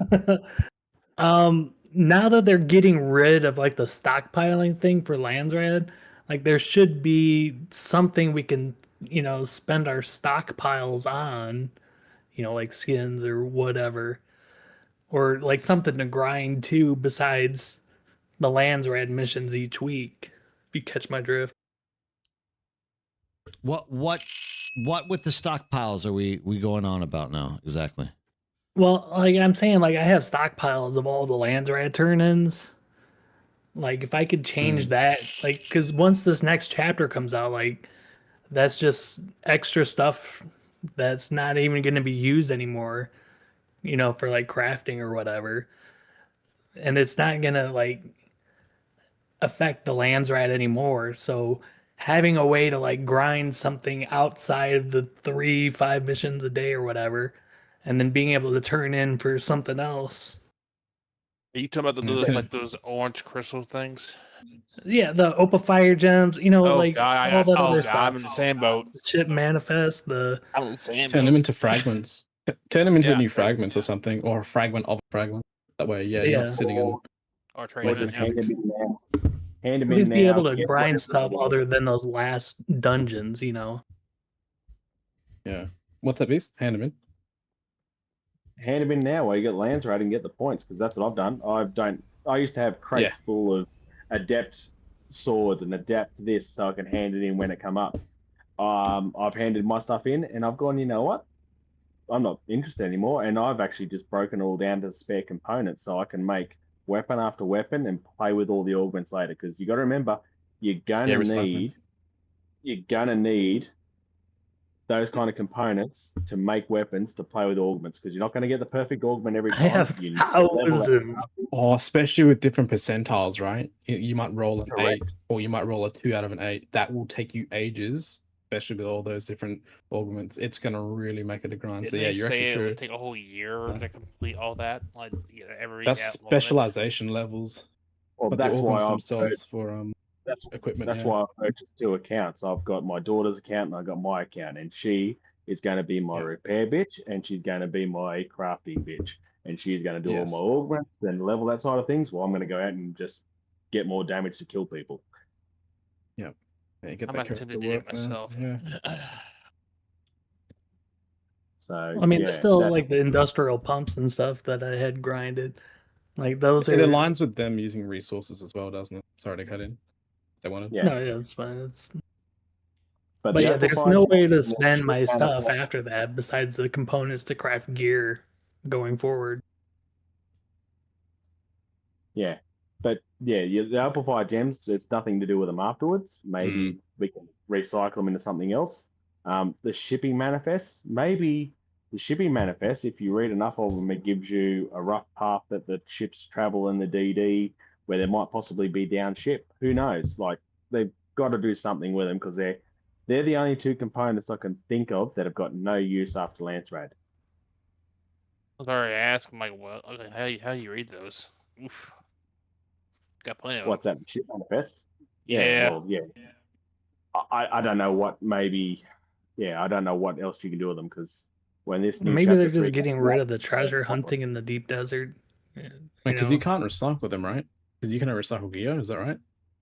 you can't do anything with the shipping manifest. I don't even think you can. Yeah, there Can you you go. even sell them? So they need Can you to. sell I don't Uh, think they. I don't see it. You can sell anything. No, you can't sell. You should be able to there's some stuff recycle it you though. can't sell. You can't. If There's some they're stuff you all- can't sell to the traders, but I'm pretty sure they've got to allow you to sell them or trade them in for something else or tie them Break into them down or something. Yeah. Yeah, tie them into a task where you've got to collect 100 shipping manifests to the scavengers or the smugglers so they can see, all right, the ships are going to be running this way more consistently, and that's where we're going to go raid. Sell them to the smugglers. Yeah, and just put them in a different side of the map. That way, all the areas are being utilized, right? Yeah, you can do something with gives you them. a reason They're to go not over there. completely Yeah. useless. But yeah, but that's up to Funcom, listening. That's a big if. Yes. That's a big ask Hey. at this point.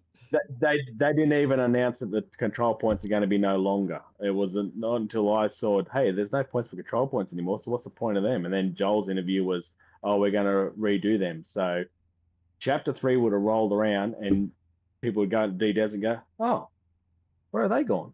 Gone. So yeah, they're just gone. Ridiculous, dude. I think it might be as well that they are kind of divided, like you're saying. Like maybe they need, they're not consolidated properly. They like divide the workload up and just people have no idea about stuff. I don't know. It's hard to say with Funcom, dude. We just don't know. I mean, you align it with what they're originally wanting, which is all used, like areas and stuff, but also like the resources. They can't say no because that's what they advertised as. So yeah, just have it aligned with what it was that they were going to do. Like if you want resource management to be such a big thing, especially on a survival game, then partly survival game with aspects of it, then just make it more aligned with that. I don't see any reason why they would say no. Like you've got stuff sitting there with nowhere to put it. I mean, everything's a resource on Dune, right? Following the lore a lot. Look, the only reason they can say no to you is if it doesn't align with lore. But if it's already there, like you said, it's already there. So how is this breaking lore? It's not. Yeah. They're already bringing in dual blades. That's one that I actually wanted to throw in there just for like a quick chatter is about the food. We talked about this last night, I think. I can't remember if it was last night or last week, but like the food is just so generic in this game. And I really actually would like to see real food. Like you get a picture of like a shish kebab thing, but like we eat the rat. Yeah, like anything, dude. I mean, it's in the book. There's plenty of food lore there. And somebody asked last night whether or not I would be willing to accept farming in the game. And I'm like, 100%. Why not? Why couldn't you have farming in the game? You could have a little. It's a desert planet. Yeah, but I mean, you have palm trees. Farming. You have get food, a kitchen, obviously. And look at the testing stations. They have plants growing on them. And not only that, but I mean, in the original Dune book, the first Dune book, that's like one of the biggest scenes whenever they move to Arrakis is that Lady Jessica actually stumbles upon like a hidden room that just has all these different plants in it that aren't supposed to be on Arrakis, right? And that's what they were going to open up to the people. So it's not like you couldn't have farming. Even in the book, they literally have it. And they explain in the book that the purpose of having that whole side room was that at some point they hope one day to like allow the people of Arrakis to have access to these plants, right? Just wanted to throw that out there. I'm not looking for a deep discussion on it if you guys have nothing to say about it, but farming, I'm definitely in for it. Oh, they could definitely have like hydroponics or something. But when it comes down to food, even, you know, we've got all this spice food we use as the spice. So we've got water management, we've got spice management. Why would we not have like some kind of food management that also consumables? Stamina? Yeah. You've got to make sure that you're fed, you're watered, and you're spiced up for the top tier kind of damage. If you're going into a battle hungry, then, you know, or thirsty, you know, thirsty plays a part. If you've got no spice, it plays a part. Introduce some kind of food as well. Well, that's just they don't want to add in hunger. They can just add in like heat and what else, like Monster Hunter. Or drinking hot drinks, right? Yeah, but even like early on in the game where the only water you could really get was sucking dew out of those plants. Maybe the last kind of resistance of food is you eat the plant fiber for something to get that plant salads boost back, you know. I get all my nutrition from blood of my enemies. Again, even that, you could use blood as a last resort. You know, there's a lot of things they could tie into it. I mean, you could go deep on the lore and actually say, you know, by adding certain types of blood to food, you get more spice results from it. I mean, you could do anything with it. Hey, I want to know where the bones go out of the death stills after they're done. I mean, you got a blood refinery that refines the water out of blood. Where's all the solids go? Exactly, dude. Blood pudding. Give it to me. The only reason I bring that up is because the person who mentioned it last night, I agreed with him totally, because literally we just have like spice alcohol, spice coffee. But it's like, why? Yeah. In the real Dune universe, you're talking about royalty, dude. It's not like, hey, let's go get drunk on spice alcohol. It's like, no bullshit, dude. It'd be like spice bourbon or spice vodka. Like, dude, you know what I'm saying? Each of these things could like have, whenever, for example, you have the North and South poles of Arrakis, which are frozen, right? Like literally, you could have like spice vodka would keep you warm, or something else would cool you off. Like there's so many possibilities with it. I agree. The food is a little bit generic. Let me get some of that spice pad thai. You're telling me that every single person in that bar in both Harko Village and Arakeen are drinking spice liquid, so they are all pinging off their fucking heads.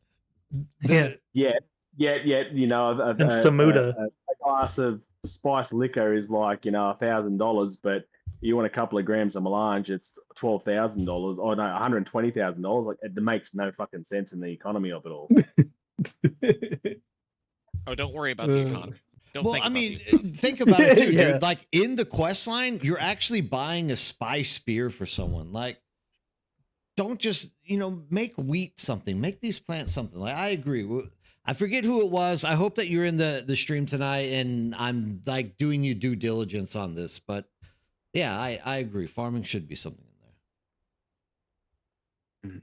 And Driver, this field's been up for like an hour and a half, 2 hours. The whole stream. There's one mission that you do for 3 hours. You've been milking that spice patch. Oh yeah.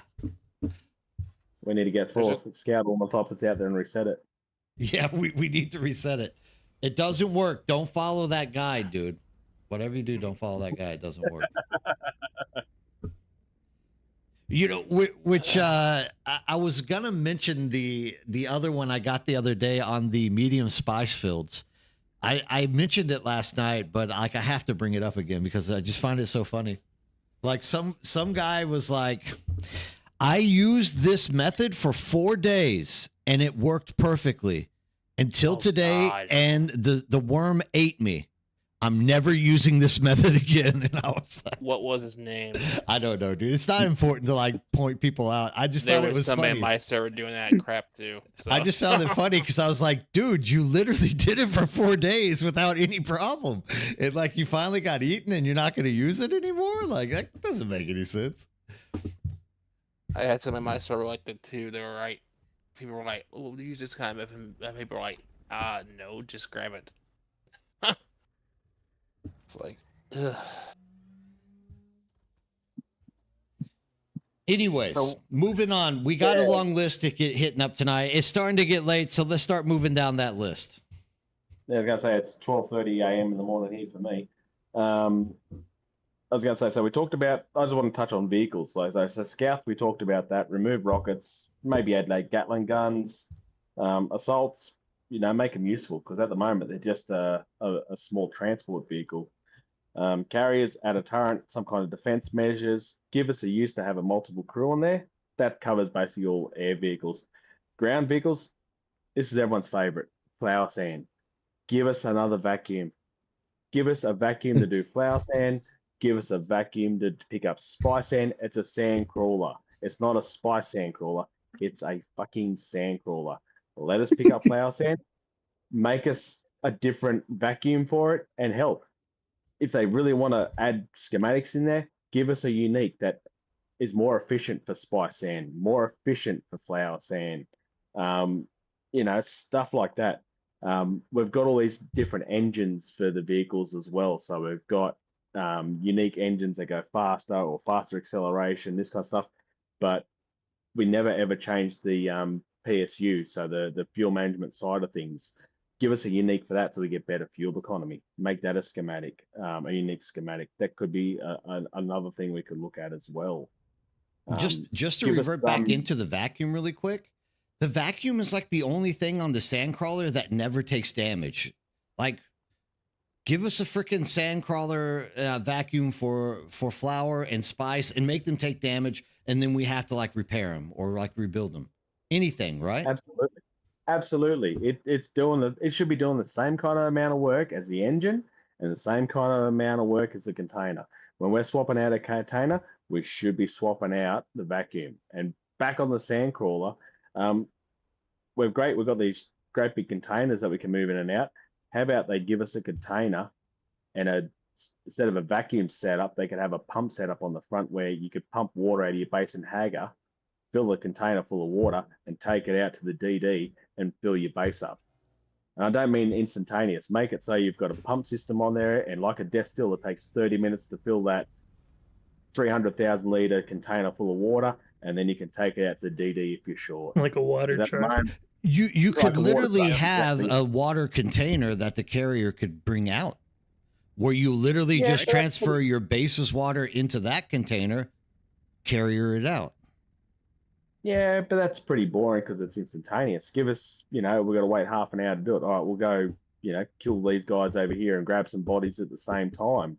You know what I mean? Like, give us not instantaneous all the time. Give it so, all right, I can bring some water. I'll be there in 20 minutes. I've got to fill the container because we've got to wait for death stills. We've got to wait for blood purification. We've got to wait for wind traps. Make us wait to fill the container full of water if we've got water on it. And it gives us a use to use those different pumps and stuff like that. So give us more uses. You can for use Sandcrawler. the tier 6 leader johns and fill up the cargo container. I just want to throw it out there. Airwolf 36 says that tanker containers are in the water wars. Now, We're just that was sticking with gonna the be Dune another lore. thing too. That would be great if they introduced something more about water, because water is a massive focus on Arrakis. That there's not a lot of it, but how many of us actually struggle with water now? We fucking don't. What's the point of giving us a Dew Reaper MK6 in the DD when there's not even a bloody flower to harvest? Like, it's a bit silly. They need to try and do something better with water to make it a bit harder. It's On that or have it with have like you were saying, like the degradation, have it like evaporate over time. Like if we don't use it, it just starts evaporating slowly. PvP Yeah, 'cause uses a it's lot of great water. It's great that at the moment the wind traps turn off and they stop using filters, but maybe the water does break down, so it turns that wind traps on, and you've got to consistently top up, so therefore it still burns through filters over time. Yeah, there's a lot of little things they could do like that make it a bit better. Give us a reason to use buggies, sand crawlers, and tread wheels. Like, they released that tread wheel. It's near and fucking impossible to drive. I went straight to making an MK6 with all the uniques, and yeah, nah, fuck that. Maybe, yeah, we need some kind of land combat. Everyone wants tanks, and someone brought that up before, tanks. Where would we use them? I mean, There's base a great defending. big, Cannons. yeah, there's a great big island, but why couldn't you use a buggy for that? There's a great big island at the moment in the Yeah. DD this week. It's massive. It's got the shipwreck on there. That should be a no-fly zone. And to get into the shipwreck, you've either got to walk, take a sand bike, a tread wheel, or a buggy in there to get to that station.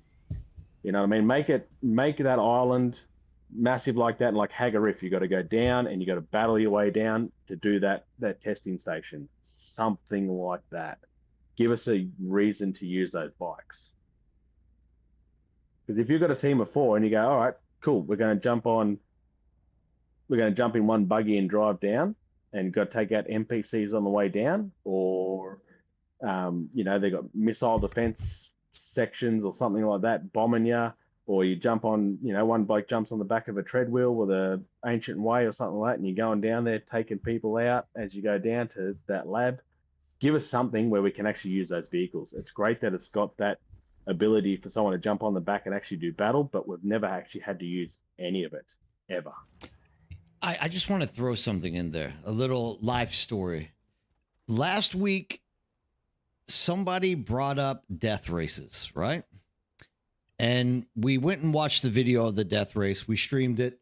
And I felt so bad that the only way buggies were of any use was because the community literally went out of the way to like personally build death racetracks where the buggies could be of some use. And I was like, why can't Funcom think of this kind of shit? Because here's the community. They're literally bored. Right? They have nothing to do all freaking day long. And they're like, you know what? Let's just build a buggy. We're going to build some assault ornithopters because they're not used for anything else. And we're just going to try to kill each other out in the desert. And it was like, that's the best thing I've ever seen in my entire life. And it's like, why doesn't fucking Funcom have the ability to like think through this basic stuff and make it happen? That's the only time that buggies have ever been relevant outside of mining stuff.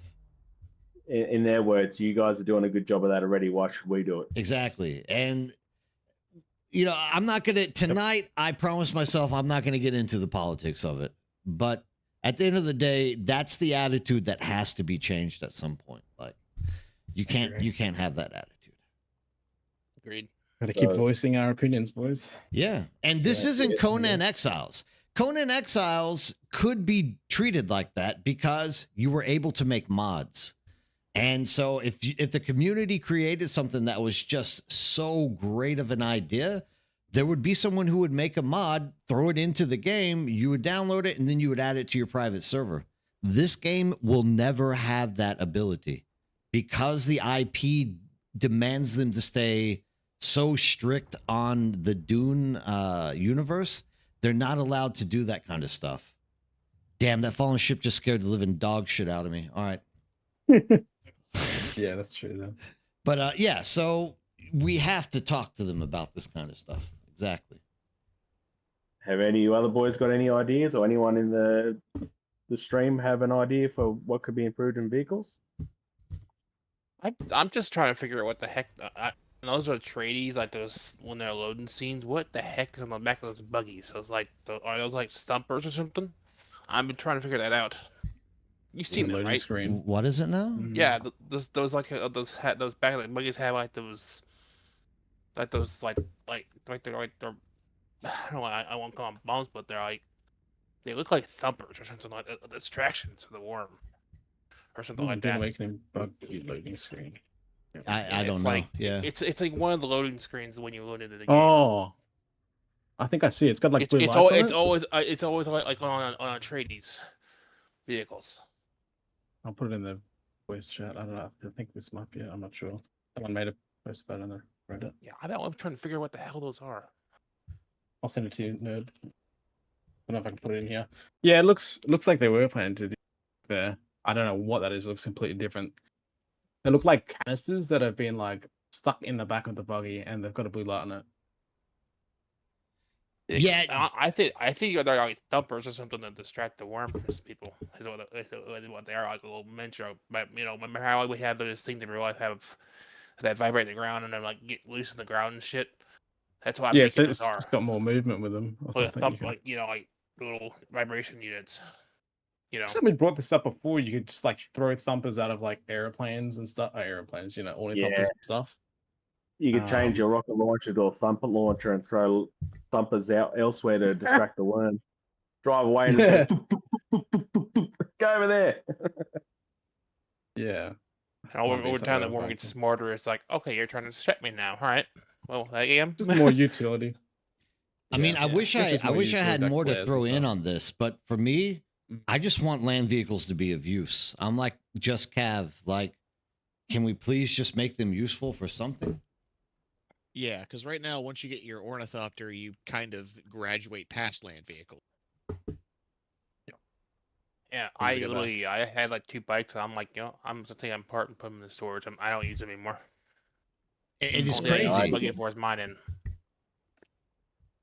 I had to get rid of mine. Someone took up one of my vehicle slots with their scout all the time. Exactly, dude. I mean, it's absolutely crazy. Like buggies go from like mining vehicles to like basically mortuary freaking body picker uppers. Basically Dune hearse, basically. Yeah, they become a hearse. That's the word I was looking for. Assault ornithopters become like intermediary, like carry containers. It's just, I don't know. They drop the bomb on a lot of stuff, or drop the ball on a lot of stuff. It's just the way it goes. Yeah, I call my assault ornithopter my. Sorry, go ahead. No, you go. I was just about to say I call my assault orny my logistics orny because that's really what it's used for. Yeah, more or less. Yeah, mine's Beast Transport PTLT Ltd. So it's a transport company. Clash, we were just talking about the tank. I don't know. Maybe they will give it to us one day. But actually, when Beast talks about, I'm kind of vibing with Beast on this. Go ahead and make buggies and their rockets like useful, and then give us a tank. Like, find a way to make the existing land vehicles useful. Is, in my opinion, better than throwing another land vehicle that's going to be of zero use. Because if they bring the tank in, the tank's gonna be OP. It's you need to have something to fight back against it. Oh, I beg to differ. I think if they bring the tank in, it's going to be parked in someone's garage and never be used. Yeah, it's probably more expensive to build than the freaking carrier. I think it would be more useful for like base defense and anything where you need basically a slightly portable turret. Exactly. But again, why not just build base defenses? So you've got a wall with a turret, and someone's got to climb up in that turret and launch missiles. That means that someone in the guild's got to make sure there's missiles at the base to reload those turrets. You could do a lot of other better things other than creating a fucking other vehicle. Teddy Shinobi, you're right. It's going to be a flex. It's going to be a flex thing. That's it. A flex piece. Yeah, and look at the like I said earlier, the Harkonnen base. They have like turrets that are just sitting there. Like actual like missile sized turret, like dart launchers. Like, Jesus, manly. All right, what's next on that list? I saw someone else just in the Twitch stream. I saw someone touching on fix the wings, various wings. I agree. Wings should be different. There should be wings that improve your maneuverability but lower speed, standard wings, and then you got your wings that are faster speed but your maneuverability shit. Don't the Mockingbirds already do that? They should do that, but they don't. Only when under engine power. Yeah, rock wings are faster, but the maneuverability is shit compared to standard wings. Go the other way. Make one that is maneuverability. It almost operates like a scout, but shit, you can't go fast. And it's the same with the scout, and it's the same with the assault. Give us a way to craft a vehicle how we like to battle, with how we like to play. If we want They something not that's a bit have- slower, but we can turn real quick on a dime, and you're going against someone that can really outrun you in a race and catch you, but you turn quickly, they got no chance of come around and getting you. Make that air combat really different. Do we not have any like hover vehicles? Is that a thing in their storyline, like the actual books? I don't Things think that so. hover. No, Not that I was can in one of the recall. games. I think there was a Ah, hover, okay. Track hover worm. vehicle. It probably would, but I'm just thinking, like with how far the imagination goes with technology, maybe, yeah. Well, they're Yeah, adding I dual think- blades, so who knows? Yeah, who knows?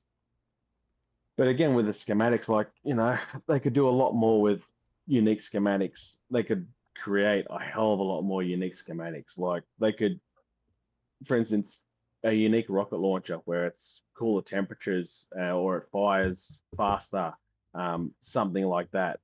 That there's a lot of other little bits and pieces they can be doing to make us tailor our vehicles or how we like to fly, how we like to drive, and stuff like that. I think they also missed an opportunity, and this rolls into another one of my little items is you got spice infused ingots, you got spice fuel cells for the spice generators. How about give us a spice infusing machine where we can create those spice ingots at a high cost? It would be cheaper to go and get them out of a cave and run the DD, but you can craft them at home, but it's really going to friggin' cost you. I mean, you Um, got the and then- spice. Yeah, Yeah. yeah, and why not? You got spice fuel cells for the spice fuel generator. How about giving us spice vehicle fuel cells for better fuel economy and for lower operating temperatures? Oh, I never know, thought about maybe that. Maybe or ones make that give you more spice. horsepower. Yeah, maybe Yeah.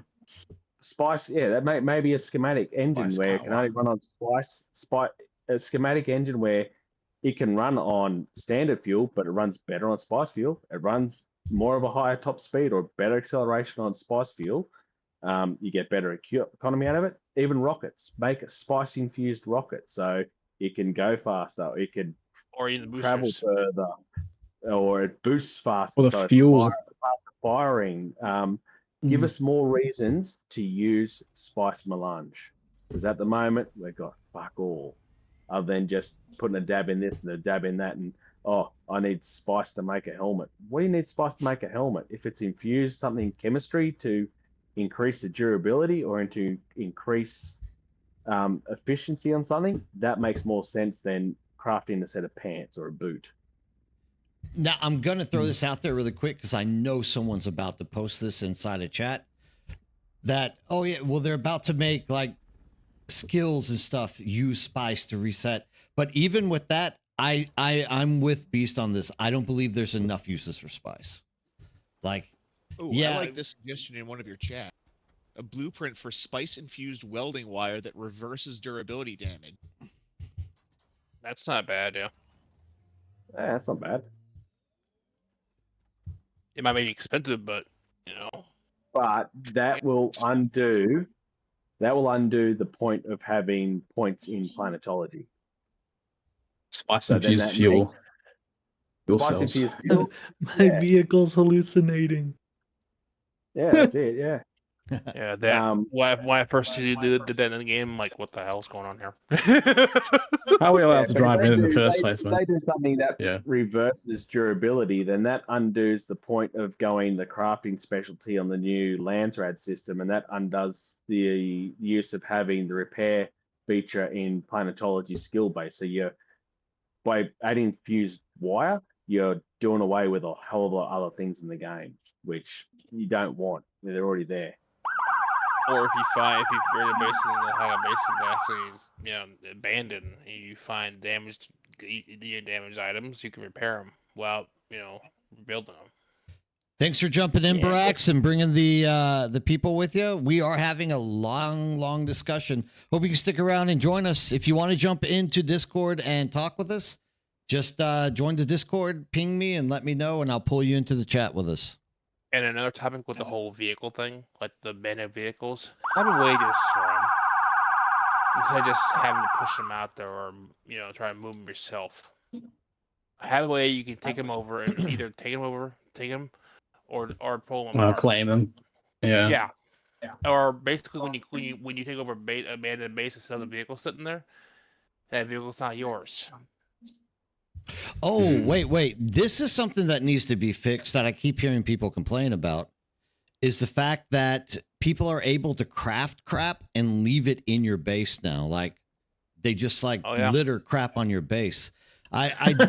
If you guys are in here, this is definitely something we as a community need to be posting over and over again, even if it's not happening to you. Like, if it's happening to one person, it can happen to you anytime in the future. So if people are literally just throwing crap and leaving it all over your base just to jack with you, there needs to be a way for us to clean this crap up. Because it is even for me, I have friends who just kind of play part-time, and the other day I walked out and all of a sudden there's a carrier and a freaking sandcrawler that's just taking up my entire landing area.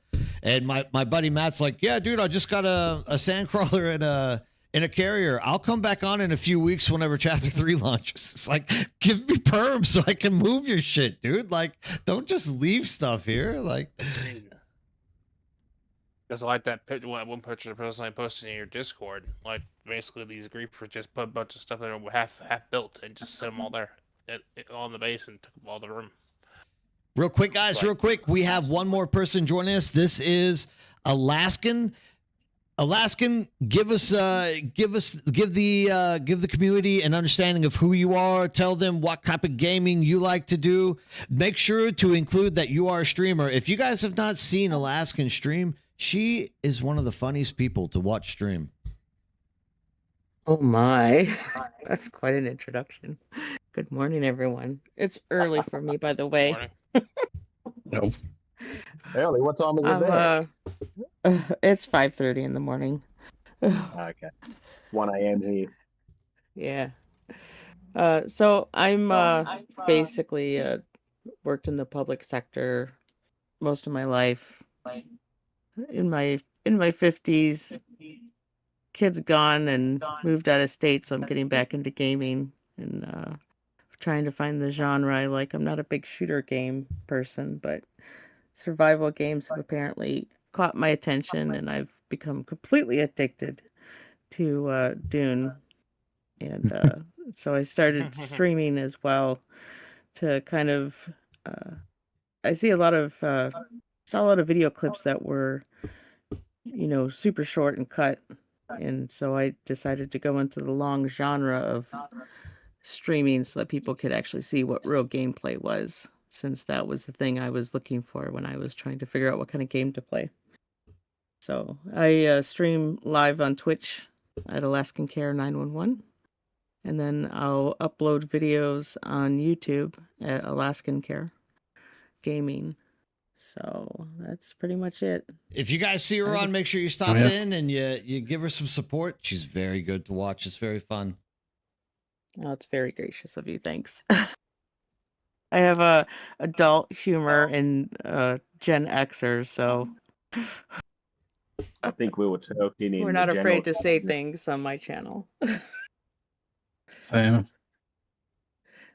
All right, Yes, so I what think are we moving to? What's our actually, Alaskan, do you have a topic that you would like to throw out here for people to hear? Something that you're concerned with or you want to see changed? Well, I made a list of things, but I'm sure you guys that's what I like all to on all hear. the topics. I had 2 people that made lists. That makes me happy. So one thing I kind of would like to see as a social feature is a way to communicate through the game itself, as in not just the deep desert chat when people are there, but having a post board, right? Yeah, there's going to be a lot of ganking in the post board and a lot of hate messages and stuff, but that's how you find out that I want to put out an arena somewhere and give it a test. No, 100%. I definitely think a new social aspect would be there.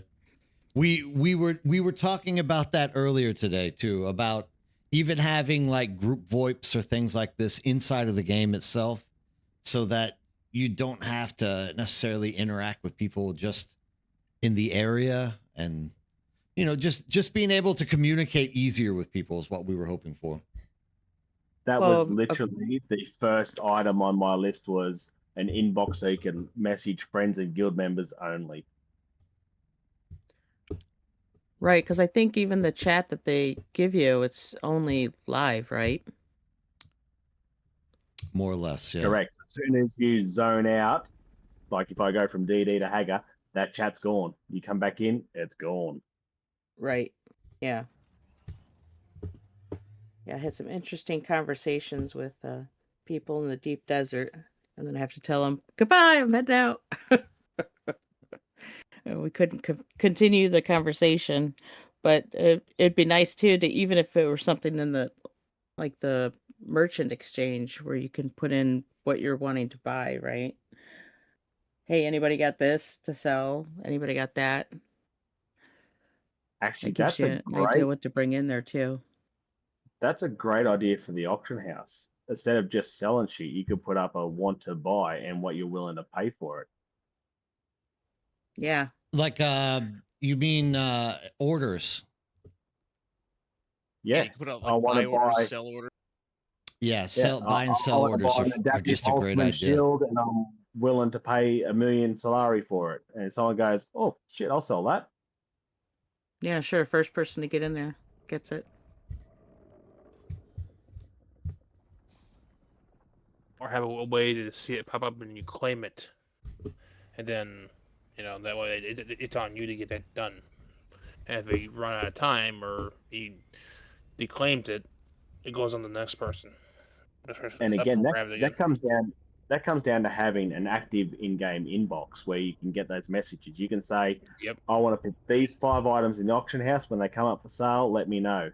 And then you might be flying the DD and bang, hey, Holtzman shield just appeared. Adaptive Holtzman shield just appeared on the auction house for this much. Okay, you don't want to be able to claim it right then and there because then people just camp it. But that means shit. I've got to go back to Arakin and I've got to get that right away, or I've got to put a hold on it and I've got up to an hour to claim it, or something like that. Not as bad as Marketplace on Facebook, but something like that. I mean, add that to the universal market where every server is one big market. You got a winning combo right there. And have it where people can't pay, don't pay out the wazoo to sell something, like for Yeah, I don't want to. 100 aluminum, like for 500,000. Like, good lord, dude. You don't want economies merging. All right, good. This is what we needed. We needed some pushback. Why don't you want economies merging? Well, I don't want harmony group. Yeah. Yeah, but I mean, if you do get harmonies group, right? You naturally are going to start pushing them down, don't you think? If you have, I don't know. I don't know how bad harmony is. In all fairness, I keep hearing it's bad. I don't know how bad it is. You don't want to know. I've seen things for, guns that are like maybe a little 3-tier or 2-tier, and the guy wants over 100,000 Solari for it. I'm like, 100,000? Yeah, I've seen that. I'm like, I mean, we get into the millions on Cetus. But put a limit on that. Basically, have a max for the tier. For maybe tier 6, you can go that point. But like tier 1 or 2, you can go over a certain amount, max amount. Oh, I see what you're saying. Yeah. Because how about let's pass. You mean like a recommended retail price? Yeah. Exactly. Or let's have the retail price actually work, right? The recommended retail price. It doesn't work right now. Yeah, because I did test, like I told Bert earlier. I did test. I sold like, I don't know if it was complex machines for maybe 100 of them for about under 2,000, and they sold like that. People are looking for those cheaper prices. Easier to get. And it sold. I mean, 2 hours later, I sold them. I'm like, holy shit. Right, but the issue I have is that the the exchange is supposed to give you an idea of what the price range on these things are. That only works Right. if there's actually the stuff you're wanting to try and sell is actually in the market already. If it's not in the market, it doesn't retain any of the history of stuff being sold to give you an idea of what to charge. So you're left out there kind of guessing And yeah, and these then Correct. blowing money these guessing wrong. Yeah, these dupers have really messed the economy up. Like really messed the economy up to a point where it's almost to where we can't reverse it. Well, it's not the I went to the dupers. It's the auction. game itself doesn't give the estimated costs, the high and low that things have been selling for at all. Yeah, it's not dupers because on our server we have had no dupers. We have literally had no dupers at all, and the market is absolutely in shambles. I had an assault full of stuff that I wanted to sell in the auction house. I went in there. There was one item that had a ballpark figure. Everything else was dashes. Every other schematic was dashes because they weren't selling because nothing's selling on there. It's not to do with the dupers. It's the fact that the auction house is just not being used. That's They can't why give you Right. an average. It's not They being can't give used. you an average. They can't give you an Yeah. average sell price if nothing's been sold in 30 days. No, I've seen it not it doesn't list it at all. If it's not currently being sold, the game won't list an estimated price at all. Even Yeah, it stuff that doesn't. I have sold in the past in the week, it doesn't show that price again when I come in. If Yeah, there's not currently listed in the market, it won't show an estimated price. I've So had that with you're left at components. guessing. Yeah. Yeah, components don't really have a price on it, but schematics that are high after seem to always have a price on it. But if they haven't been sold in a No. while, there's absolutely no price. Yeah, not on mine at least. On mine, if it's not currently being sold by somebody else, it won't give you an estimate or a history. But this is where the trade side of the auction house comes into it as well. So if you say, I want that adaptive Holtzman shield, I'm willing to pay Right. $1 million Solari, then it ties into, hey, people Exactly. have asking for this up to $1 million Solari. You got a range between $1 million Solari and 500,000 Solari to sell it in. Yeah, I agree with Hardstyle Josh. He says dupers are only going to dupe on a big server because they know there are buyers there. We actually had some try to come in on ours. I actually watched the the naked zombie person run back and forth. Yep. And you just saw it lasted for about a month where there was just 20 of the same item popped up in the exchange. And They're not going to be they went duping on away. a dead server. Yeah. Yeah. People who are like buying gold and stuff on like that are going to be on a populated server where they're actually going to have a reason to buy gold. Yeah. There's one guy that's trying to sell the ancient waif for 12 million on ours, and I'm laughing, thinking Wow. that's not going to go. I don't think. That's not on Cetus. It's no different. You'll get an ancient wave for like 5 to 6 million. That's why whenever you said 100,000, sure it's for a T2, so I get where you're running with that. But like we have those kind of prices on Cetus as well. It's just no one buys anything, so people just throw like outrageous numbers because they can, just in case like some desperate PvPer comes back and it's like, I need an ancient way. It's like, okay, Right. 8 million, give it to me. The only people that buy it for those kind of prices are Harkonnen because they never, ever, ever, ever, ever, ever, ever get the vendors to be able to buy that stuff at a decent price. So they have to pay $3 million for a Regis container because guess what? They're never going to get Landsrad because we got a shit faction system. Yeah.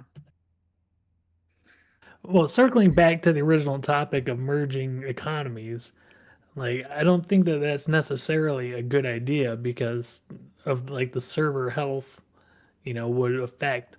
Like you can farm unencumbered on dead servers, your heart's content, whereas like the popular servers are gonna have like nothing.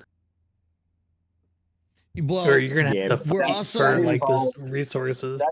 I think this that whole involves conversation. using Oh, sorry. trade- Go on, Beast. Go on. I was going to say, if you want to farm on a server that's dead, that means that you need to pack up your base on a server that is busy, move to a dead server to farm. And if you're willing to do that just to make a bit of money on the auction house, then go for gold, because you're going to be bored as all shit, because there's going to be nothing happening in that DD or anywhere else on that server. And you're going to be very bored very quickly, and you're going to jump to an active server again. For what? Solari that we've all got a shit ton of anyway? I don't really see it being a problem. I also I'm want to not say there that yet. I don't have a shit ton yet. yeah, I mean, I also want to say I that don't have it either. these considerations are being like talked through in terms of like future chapter 3 servers merged. So I don't think there's going to be like 45 servers in the future. I really think they're going to be getting rid of like 80% of those servers.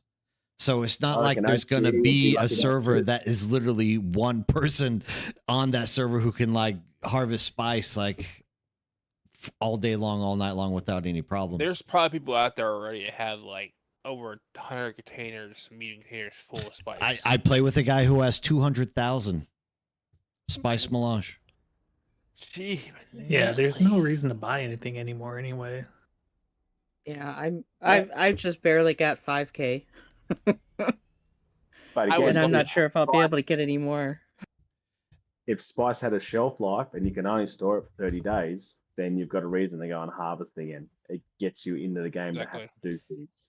man. This is winding us back to where we were like at one point talking about needing to make the deep desert relative again, like finding ways to keep it relative. If anyone is just now coming in and wondering what we're talking about with like shelf lives, we're doing it because we see that there is no future for the deep desert unless we find something really dramatic to make it useful. But a shelf life goes against the ability to pack up your stuff, though, because they wouldn't allow that to get packed up and stay in a hibernation state, right? Oh, I really Yeah, doubt that well, they'll if you ever pack put a shelf life on spice. Like, Yeah, Yeah, but I if don't you- know if I would bother doing the desert then if it's going to have a shelf life. I would just buy it from the market. yeah, that Exactly. may- But that- then you're creating the market. You're creating a use for the auction house then, aren't you? Because people don't want to go to the desert, so they're just going to buy it. So therefore, hey, the people that will go to the desert and will farm it are happy to sell it to you, and that is an economy right there. it's gonna be the same way with the whole sternvidium and titanium down the line. People are gonna be too afraid to go full PvP out there, and they're all right just buy it off the market. It's gonna happen, but who knows when? I think the economy will start to fix itself once you can sell, like weapons and armor that have like the sockets or whatever, or the augments. I definitely think once server mergers or transfers and once they cut out a lot of the useless servers and force people to actually have to play with other people, I think there'll be a change as well. I'm crossing my fingers for that. What Or else to do we have backfire and scare on these people off. lists? But who knows? But I'm hoping for your side.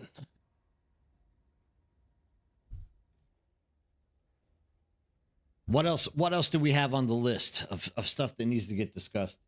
It's getting late for Beast, so this is a good thing that someone else came in with a list. I was going to say, yeah, I'm near done with my list. We've probably addressed a lot of it, and I've just poured myself another whiskey. So let's go to someone else for a change.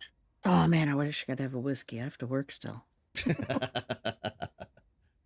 If we keep talking about this game, I might have to start playing again. Well, have you guys talked about the fact that they really need to give us 20 vehicle slots at least?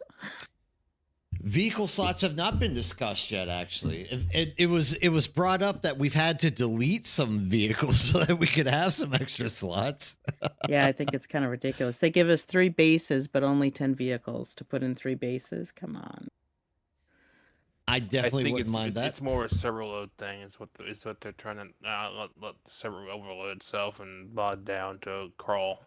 Because there's been games in the past have done that and not have a limit on what they could do, and the server goes to like 5 frames, 10 frames a second. Oh, I get Oh, yeah, that, but I don't see how having an additional vehicle sitting at a base is going to bog down the server. I mean, we have Right. crap ton of storage that we can put in there, crap ton of Oh moving yeah. animated generators and refineries. we can just 10 more abandon them vehicles on isn't gonna people's kill anything. bases, and then they have to Man, deal we with got them. Yeah, we've got decaying bases. We've got floor tiles with lights in it. Mhm. There's so much that is drawing at it. The vehicles, I reckon, are the lowest point that's going to be drawing anything away from the frame rates and bits and pieces. Yeah. 20 vehicles is, Fair point. 10 vehicles is just absolutely madness. Like, they're going to introduce more in the future. They definitely need to extend it. Because Yeah, all because it's really mine's moving filled on. up because I got one got glitched into the side of one of the mining places. My Ugh. motorcycle, I made the mistake of trying to pull out my motorcycle in the middle of a storm, and it got sucked into the side of the wall, and I can't get it out. So that's one vehicle taking up a slot that I can't use, and I haven't even gotten to the treadwheel, so I can't have that unless I get rid of something else. You're not missing Yeah. much. Yeah, because all it's really moving on a vehicle know, that's fun. is the wings, the ramp, and and the cables on the carrier. That's all it's really moving, and the wheels. That's all it's really moving. So not much load there. Yeah, don't try to turn in a treadwheel. Good luck I if you're hate me. going dead straight. You hit a rock and this spin 360. Man, you turn the General Grievous. That one scene. Yeah. Gee, Manelli. I'd like to have 3 do the dead containers like Nerd does.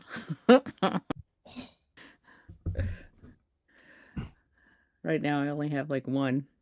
Oh, you should see my basement. My base. I have like almost like 135 total like storage slots. No, I already. meant the big boys, the big Oh, containers. the spice. Oh yeah, the medium. Cargo. And they call those cargo medium. container. Yeah. Well, that implies they're gonna add something larger, right? It's the same with the chemical refinery. It's a medium chemical refinery, so where's the large? Yeah, that'd be interesting to see how that looks. Where's Well, the I mean, large blood refinery? They do. It's just 6 months in, right? So they got to have some things to expand to. Well, they apparently got a 10-year plan, but Yeah, who knows what that's they're a gonna lot. be adding with the whole when they go to the Arctic region. Who knows what their vehicles will look like then? We don't even know that they're ever going to include an Arctic region. Well, wasn't that teased about that with the water wars with that area? I mean, they still claim that there's real faction in this game, so I kind of take a lot of what there should be Funcom says with the consequences greatest on that. salt. And I bet They you should right now they the should premise is not still allow alive. you to attack somebody in the same house, but then let us You have never- more houses to choose from. Yeah. Well, you you're probably just reading off brought my that list up. from earlier. Yeah, that's exactly what we got finished talking about earlier. Yeah. There's 37 houses in the Landsrad, yet we align ourselves to 2. That's it. Maybe, yeah, like I said earlier, let us align ourselves to a house instead of sworn loyalty. Let us betray every 30 days to try a different house. And yeah, let us play around. Let there be a limit to the amount of houses. There could be 5 guilds per house at any time. That's a lot of bloody guilds aligned to a lot of houses to make it fair for everyone. The thing is with that, they'll have to make a lot of like like skins basically for them is what they have to do. But that they're could already take a long there. time. Yeah, Oh, they skins are? are already there. Oh yeah, that's You're part of kidding me. Landsrad right now. Like literally. Well, Oh, just color I wasn't even aware of swatches. that. Yeah, like if you click on L at this moment and like just drag your over like whatever your mouse over any Landsrad, any house, they literally have like every week a different house color guard or color scheme, whatever it is. I need to do more research into the Lancer and how it works. Mm. Then I want a variant though. I don't want color Swatches. swatches. Yeah, want I don't either. I variants. want variants as well. I want them to I mean, change the word from variant to skin so we don't have to say variant. I mean, that would certainly like solve the reason of like why everyone's able to attack everyone else in the deep desert. But honestly, I'd like to see them do more with the factions we have before, giving us more factions to do nothing with. I mean, they're never going to do anything. Dude, they literally keep saying, like, this whole Landsrad thing that we've redone is going to change the faction warfare all the way up. And it's like, no, it's not, dude. Yeah, don't look like you have a horse in the mouth. Yeah, you're literally not.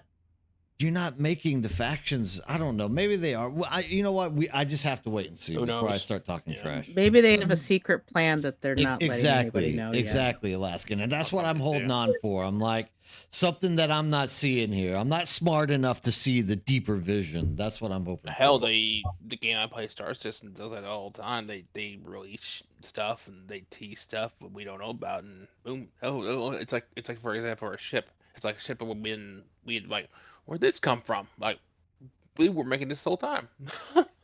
It's like, hello.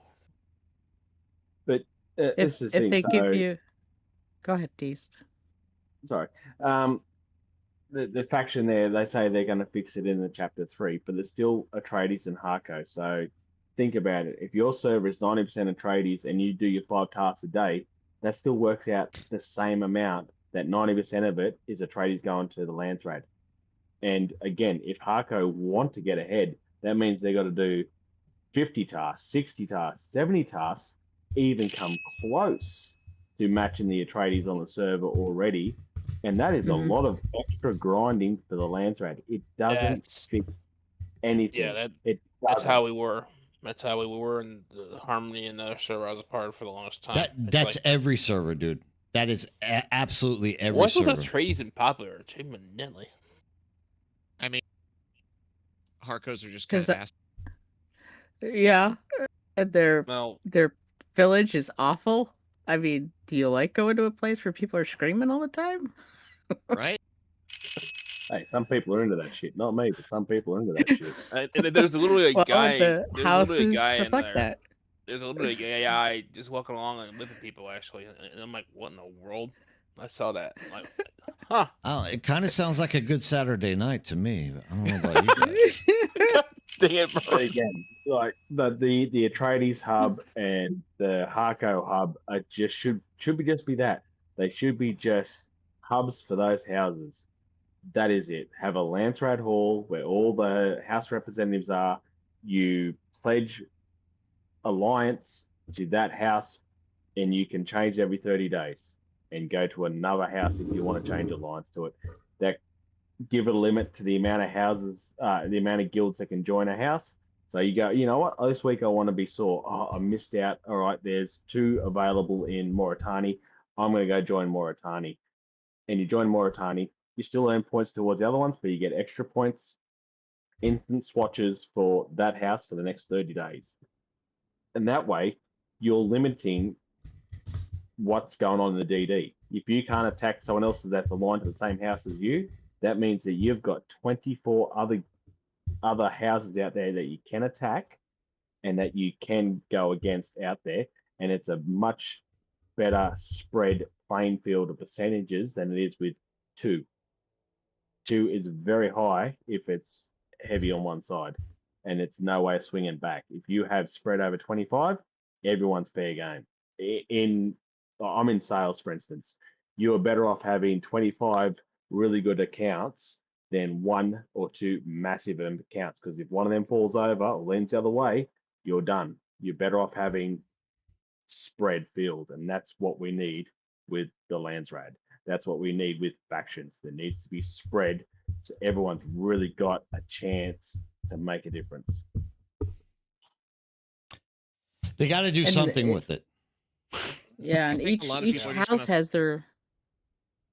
I was gonna say each house has their own specialty, right? So you could get some kind of bonus that's attached to that specialty. So if you're doing the house that has weapons dealings, you get some kind of weapons bonus. Yeah. RSM. That was actually in my notes earlier that I forgot to say, is that when you do align yourself to a house, there is an added bonus for that house. So, for instance, if you align yourself to Ixians or Richies, which is technology, so maybe your refining times are slightly faster when you are aligned to that house. Harkonnen. If you align yourself to Harkonnen, your melee damage is 1% higher. You know, give you a reason to try and get another house over another house, which ties in with the lore of what that house is good at. The thing I most like about that whole thing is it's not just Harco or Atreides. There's a lot of houses that people don't necessarily have like a IRL attachment to, if you know what I mean. Like this whole thing, Harco and Atreides, that's the reason why it's so lopsided on every server.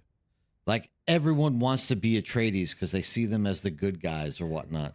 Or It's like every like it's like almost all building that I see is them. I don't. They have to do something. I mean, regardless of what it actually ends up being, like, please just do something, Funcom. They say they've got a 10-year plan where we're going to visit other planets. Well, you know what? Tie the house lands rates into this now, and then when you have expansions where you can go to Ix and do missions and do things, go to Caladan, the home of the Atreides, and do missions. Go to Gidi Prime and do missions. It ties into the already existing houses that you're already aligning yourself to, as opposed to just another place with another map. That would be interesting, but the whole planet exploration thing would be interesting. I don't know. We've been rolling around on these things for a while. What else do we got? We got anything new to throw out here? Just a small complaint about let us keep moving a Solido replicator design around and not have to blank it out and then reposition it again. You hear that? I know you're not a fan of that. You're not a fan of the replicators, but I am. Solido replicators, I'm glad that you guys find a use for them. I'm glad that you guys can use them. I can't figure out a use for them. But then again, I can barely. What would be like the green thumb of building? Like, I have club hands. I don't know. I just can't build. Building isn't something I'm very interested in. We all painfully know that at this point. I used to be good at it, but I'm like, you know what? As I play the game, I'm like, it's like I just want to build and get it done. But look, I mean, in all fairness, it doesn't mean I don't care that there's building in the game, right? Like I want these mechanics to work properly for people. So, like, definitely, I don't have anything against them. I just sadly can't do it that well. I mean, it's just as quick to freestyle build it as it is to use a replicator, in my opinion. See, I argue that one. Because the freestyle, you have to deal with all the snapping, right? You have to get the snapping to align just right. Whereas the replicator, you do all that ahead of time. And when you get out to the desert, you're just filling in the projections. You're not bothering to select the piece and stuff like that, or dealing with snapping issues. It's all been pretty done for you. Unless your foundation isn't right, and then you can't do anything, you can't even start, and then it's just a waste of time. Oh, but there's a secret. You put the foundation, you put minimal foundations at the center of your design, so it takes up the smallest amount of space. Correct. Yeah. There is ways around it, and I've got a design I use for that, but we haven't gone back to refining the DD, so I haven't bothered with it. Yeah. But if we had a base backup tool where you could just put it there with all the circuits and everything like that designed for the DD only, that you can put there every single week. This is your base, this is your refinery, this is your circuits, this is your water, this is your power, everything ready to go with fuel and the generators, and you can set that up within half an hour. You are going to get more people in the DD again. Now, what if they're going to do that, but they're using the fact that they're restricting it to just Haga as a test bed? Possibly, but the only difference between Haga and the DD is the fact that it's half the building costs in the DD. So they're afraid that dupers are going to take the design out of Haga, put in the DD, break it down, and get double the reward mats for it. That's what they're afraid of. But again, make two different tools, one for Haga one for DD. Mm. They can only be backed up in that thing in that region. Because at the moment, you take it out of Haga and you go put it in the DD, it doesn't work. You do vice versa, it doesn't work. Just lock it to a region. It's not Right. hard. I like the idea of having a deep desert like base backup tool where you can just like you move out, you click a button, and your base is already set up, ready to roll. Yep. Thanks to the raid, Mr. Tim, for bringing more people into the conversation. Once again, tonight we are having a community forum on the things we would like to see changed in the game and giving our, 10 cents on 10 cents, our 2 cents on what we think can be done for fixing stuff. So if any of you guys who have just joined are interested in joining in on these conversations, please let me know and join Discord. You're more than welcome to come in and have a chat with us. We're actually winding down. I can hear the fatigue in everybody's voice at this point. Yeah, I'm just waiting for my I've been coffee. eating and listening, guys. Almost 10 a.m. where I'm at. Okay, so I've got something that I know all of you late gamer, long-time players don't even deal with anymore that I would like to see changed. And that is additional quests added to on a rotating basis to the contract boards. I'd like to see something done with the contract board. We were talking contract boards earlier. Chapter 3 has quests with the lands read that award experience, but that's in only Solari. stuff that you can deal with once you get to tier 5, right? So that's way end game for most people. I'm still only tier 3, level 3, or level 2. Gosh, I'm not even to level 3. So I'm still level 2, but you go through those contracts at the trading post so quick, and then you keep going back hoping there's more, but there's not. So it's just they're one and done. That's the one thing in the headquarters, Harris. It's like there's only maybe 3 max at each headquarters of both factions. Like just 3. The social hubs. Yeah. See, I thought there was going to be weekly. When they talked in Chapter 2 about having quests in the social hubs, I thought they were going to have weekly quests available in the social hubs. That's how I read that. And then when you got those 3 quests, you're like, cool, what's here next week? And you come back and there's nothing. It's just like, what was the point of putting in a control board or a contract board there at the social hubs for those 3 quests only? That was a waste of time. Oh, exactly. That's what I mean, is those contract boards should refill every, week, just like our ore locations change.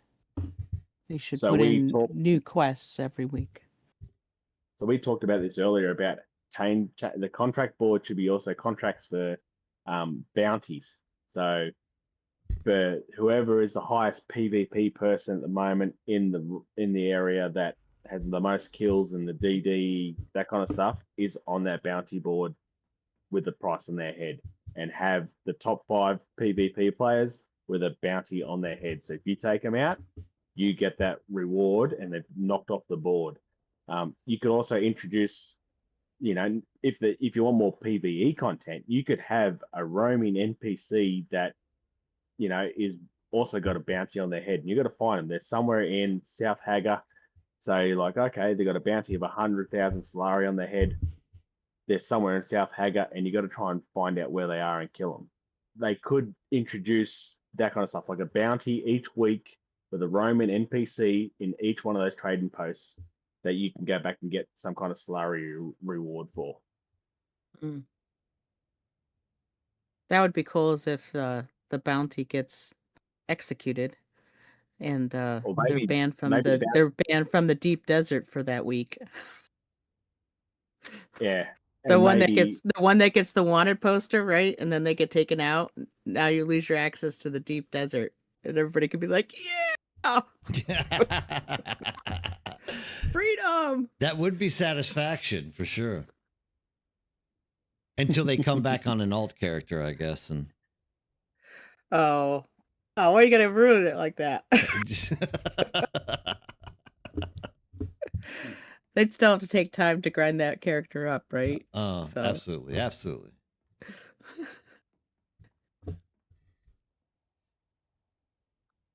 Well, we're either needing coffee or we're needing sleep at this point.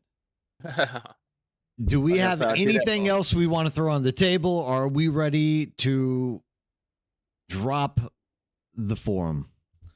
I'm I up. did have something. I'm up no I can't matter remember what it until is. 2:00. I still have 2 hours of streaming, but I don't mind sitting here with you guys for that 2 hours. If not, then I can also take over the reins and start talking more about nothing. Chulot, good You morning. guys I would talked like to see- about adding like gunner seats to carriers Hmm. and assaults. We talked about that as well. We talked about a lot of stuff while you were asleep. I swear, yeah, you're just like would like to reading off see- my list line by line. I swear. It's almost amazing and it's crazy. It's almost in the exact same order. It's absolutely fantastic. And that's the thing that just goes to show that all us players in different regions are thinking the exact same thing in the exact same order, Yeah. and they really need to see this stream and have a good dissection of it and go, well, this is what people are actually asking for. Yeah. E.g., a flower sand vacuum. Yeah. Because it's absolutely uncanny how literally Alaska's list is exactly what we were talking about this whole time. So amazing. Well, I'd like Something I would to like see to- them do something with the seats, right? Because what's the point of having these passenger seats when they're not used for anything? Either give us something we can put in there, or make it like a 737 combo, right? Where you choose to change out the passenger seat for cargo at least. I'm laughing because verbatim, that's exactly what was being said earlier. It's like, what are the passenger seats used for? It's like absolutely nothing, dude. They have zero use at all. Okay, so I'm trying to find something now that maybe you guys haven't talked about. So something I I'm would like sure- to see, especially in regards to like early game, as someone else was talking about, I'd like to see a Dew Reaper Mark 1 because it starts at Mark 2, but you really need it in the early game when you don't have a base and you need to you're working with those Dew fields.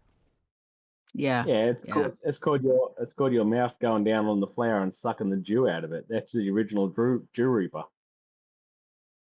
Yeah, there should be a Mark 1 Dew Reaper made of copper or something. Your lips are the Mark 1. Just real quick. So Seth, you are 100% right. What Seth is saying here is his only issue with what we're doing here is that it's not that the problem that we're seeing can't be fixed. It's that it has like a less than 1% chance of being seen by someone who actually can do something. But that is where this whole ordeal is being wrapped around.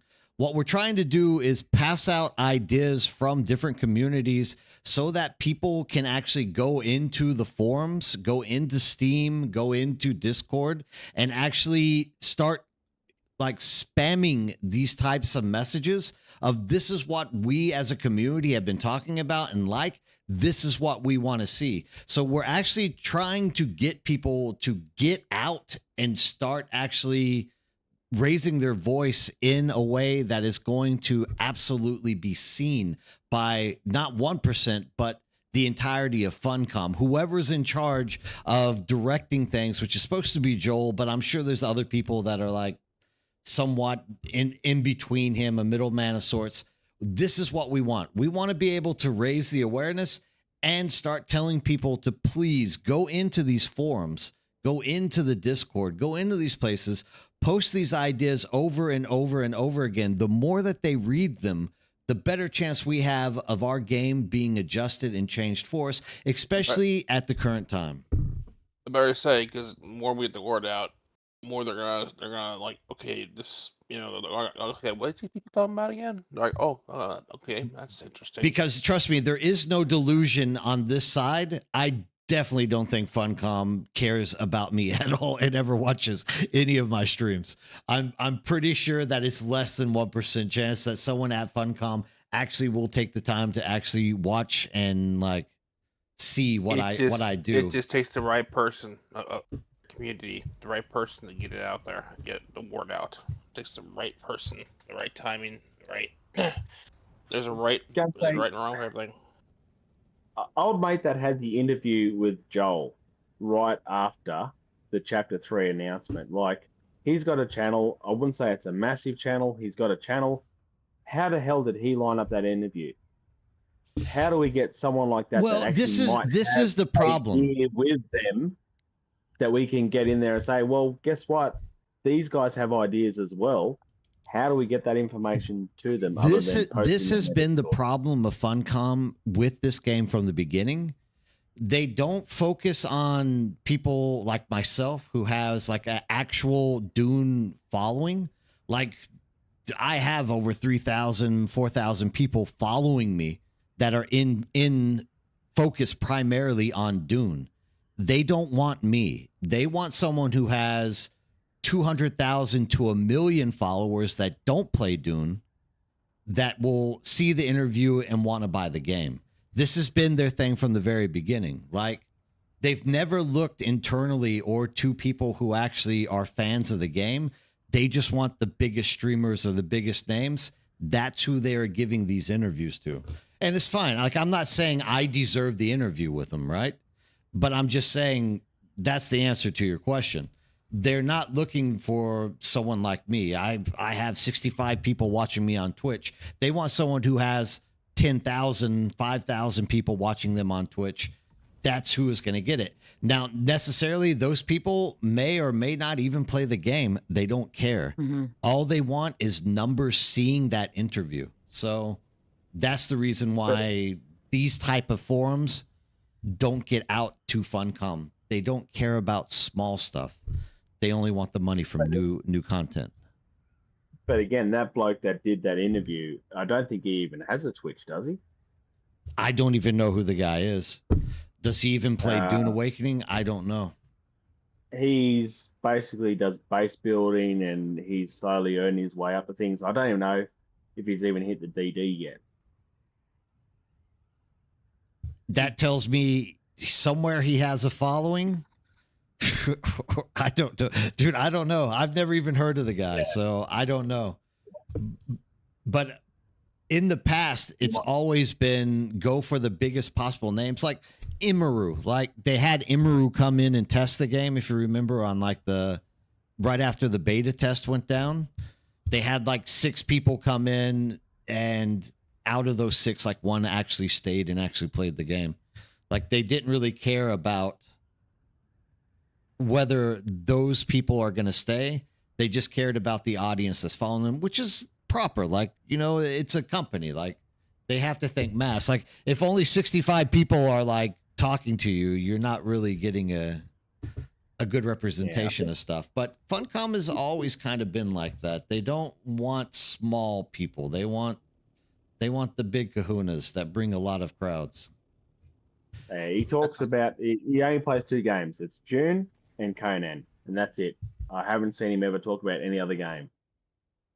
He's a Conan YouTube guy? Oh, okay. Does he have a big following with Conan? Does anyone have Not his 100% name? Like, we could sure. just look it up. I don't even know who the guy is. Like, Yeah, I can find it for you. That's all right.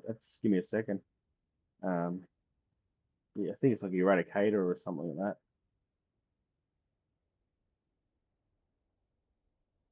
Eradication is what Clash Something like Cat's saying. Yep, that could be him. Yeah, Base building videos, yeah. yeah. He's base builder really. He plays a little bit of the game. He does a heap of base building on both of the games. That's about it. Yet he had the interview with Joel, and it's just like, really? Well, Okay. how many people does he have following him on YouTube? I don't actually have him on this computer. I'd have to actually check my phone. Hold on. Well, here's a question maybe. How many people have reached out to ask for an interview? I mean, is he... I don't Yeah, even you know, know how good to one. go about it. Like, you have to... Funcom doesn't even do a direct creation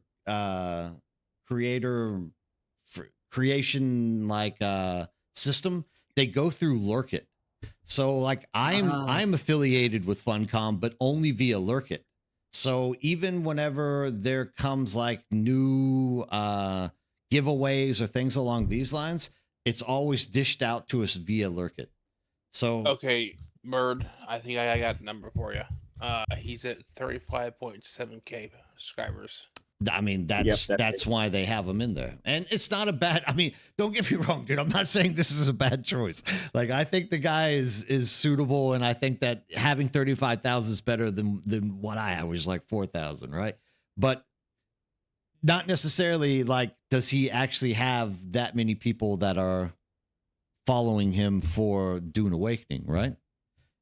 Possibly the vast majority of the people that follow him are through Conan. So they're just hoping to get more people to come in. I mean, you're talking about Joel, and you're talking about a guy who absolutely pissed off the entire community in like the first month by literally saying, we don't care about anything except new people buying the game. And he was like, Oh no. you guys don't remember him saying that? Doctors in chat, like, he'll know it. I remember that. I wasn't yeah. around yet. Yeah, I mean, he literally came out and was like, they asked him, like, what are you going to be focusing on? And he's like, all our company really cares about is new people buying the game. Like, that's what our primary focus is. And it just pissed so many people off with him saying that. Because literally he was just saying, we don't care about any of you guys. We just want new people to buy the game. I mean, it's honest.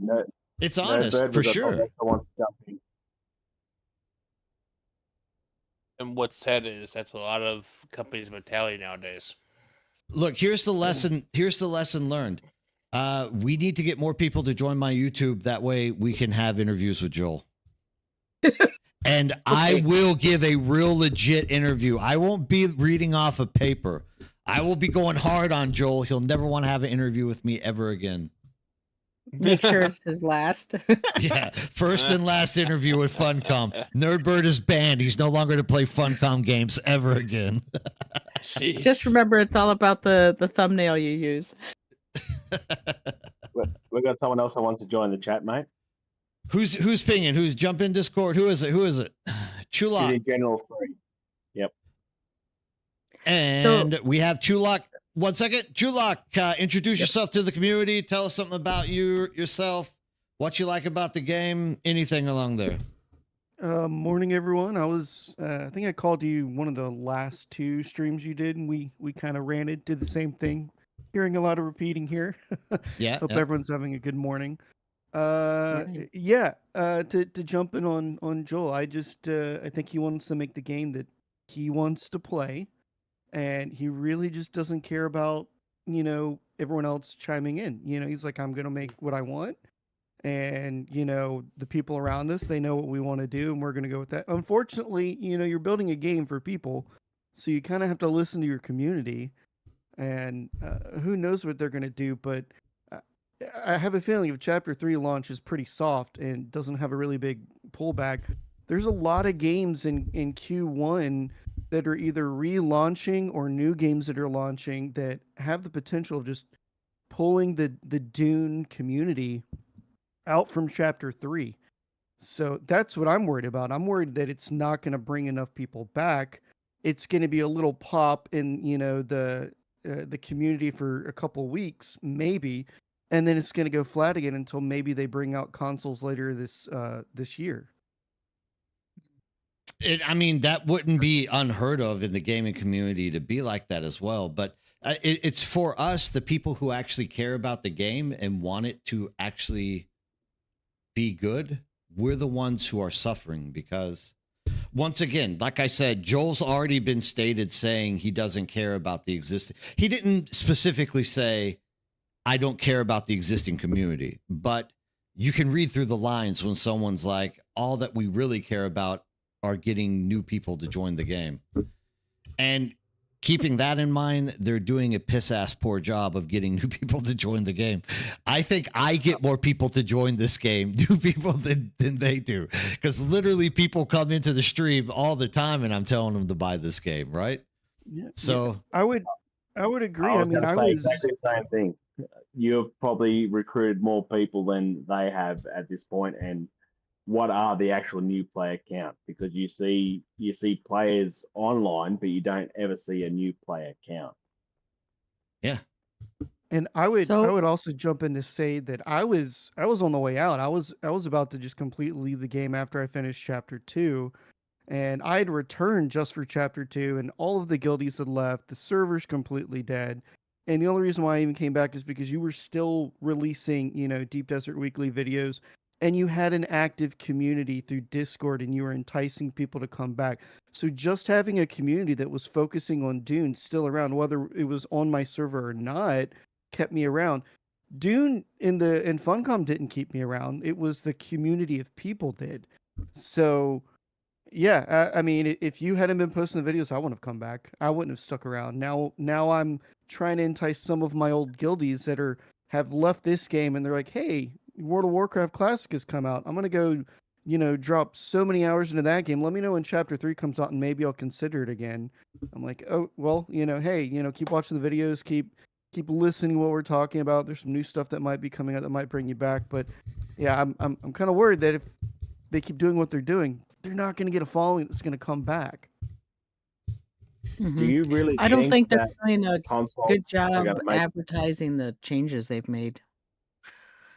Because how many people have you been having coming back saying, wait, we can suck up our vehicle again if we lose it? Yeah, I There's a lot of mean, people that don't even know the changes that have happened. I've personally reached out to people and gotten old people to come back into the game. On a daily basis on streaming, like literally people come in and say, "Should I buy this game?" And I'm like, "Yeah, you should. It's a great game." I don't know. There's plenty of people who they're just not doing enough. Like that's all I can say about it. Like the community definitely that's here. We're a solid community. Like everyone that come into the stream or go into the Discord, we're so dedicated to this game that we want it to work because we see that there is potential. And I believe Funcom can pull this out of their ass as well. Like I wouldn't be here pushing the game as much as I do if I didn't really believe Funcom had the ability to like push this game forward. It's just they're not very transparent with us. We just don't know what's going to happen in the future with it. And like you said, that's the thing I worry about. I see new games coming out with updates, or there's about to be more MMOs being launched this year coming out, and I see people rather choosing to just go do that than come here. So the real question has to be is, does Funcom really just want 5,000 to 10,000 people playing their game? If that's the case, then we shouldn't even be wasting our time trying to talk about how the game should be improved. Because if Funcom doesn't really care about how many people are playing, they just care about maintaining a 5,000 to 10,000 player population. I mean, the game is just going to be meh no matter what going down the line. I hate to be a doomer that way, but good gaming companies pursue higher populations.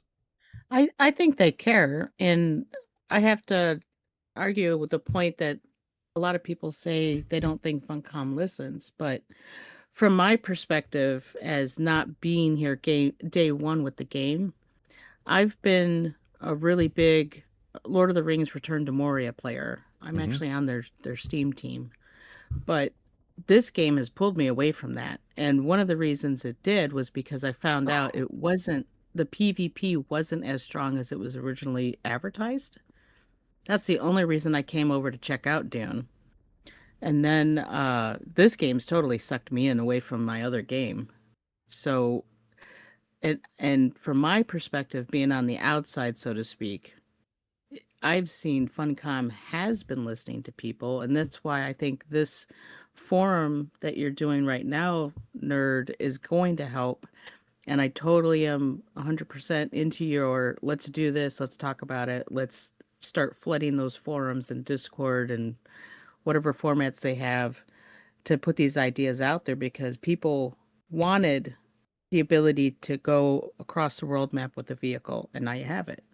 They wanted a bigger container to take things to the bank, and now you have it, right? So Funcom is listening, I think, in a way, listening better than the other company I work with Return to Moria, because in that game, they kind of listen to you, and then they give you something, but it's not what you asked for.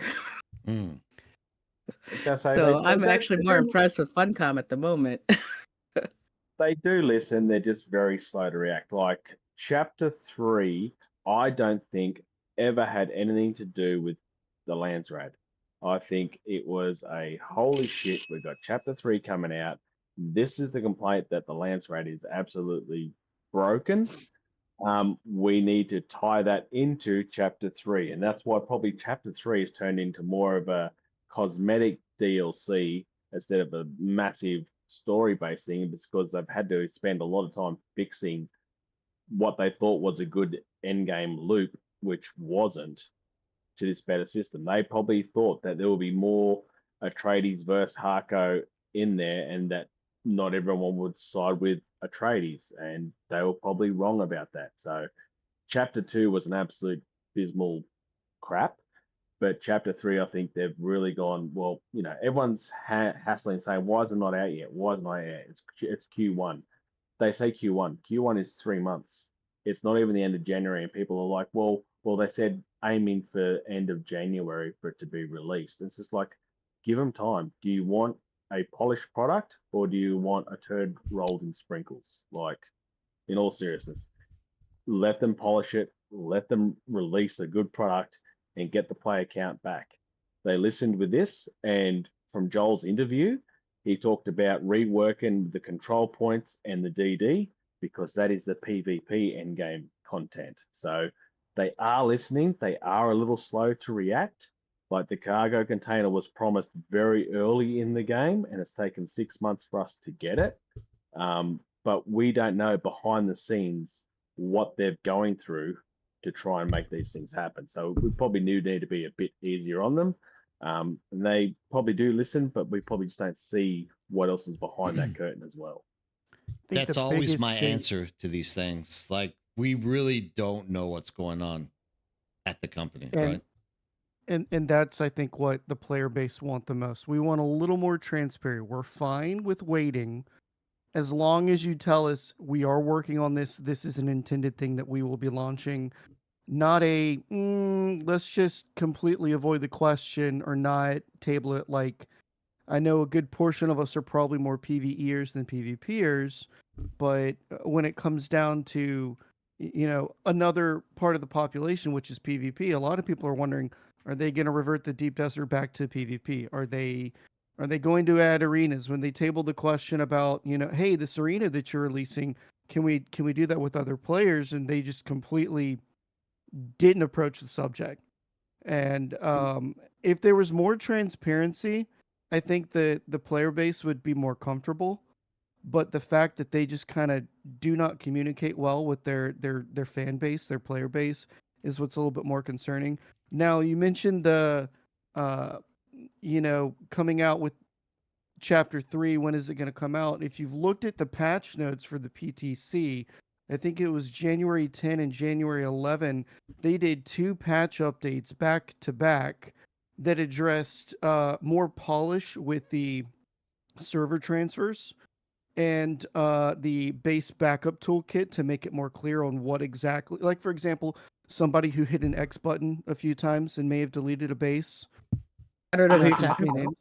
Yeah, I don't know who I'm talking about here. Who's that guy? Who are you talking Yeah, about? they've changed and moved things like that. They allegedly, according to the patch notes, if you go and you deep dive and you read them, if you're a nerd like certain people, I'm not going to say names, they make it very clear now, according to the patch notes.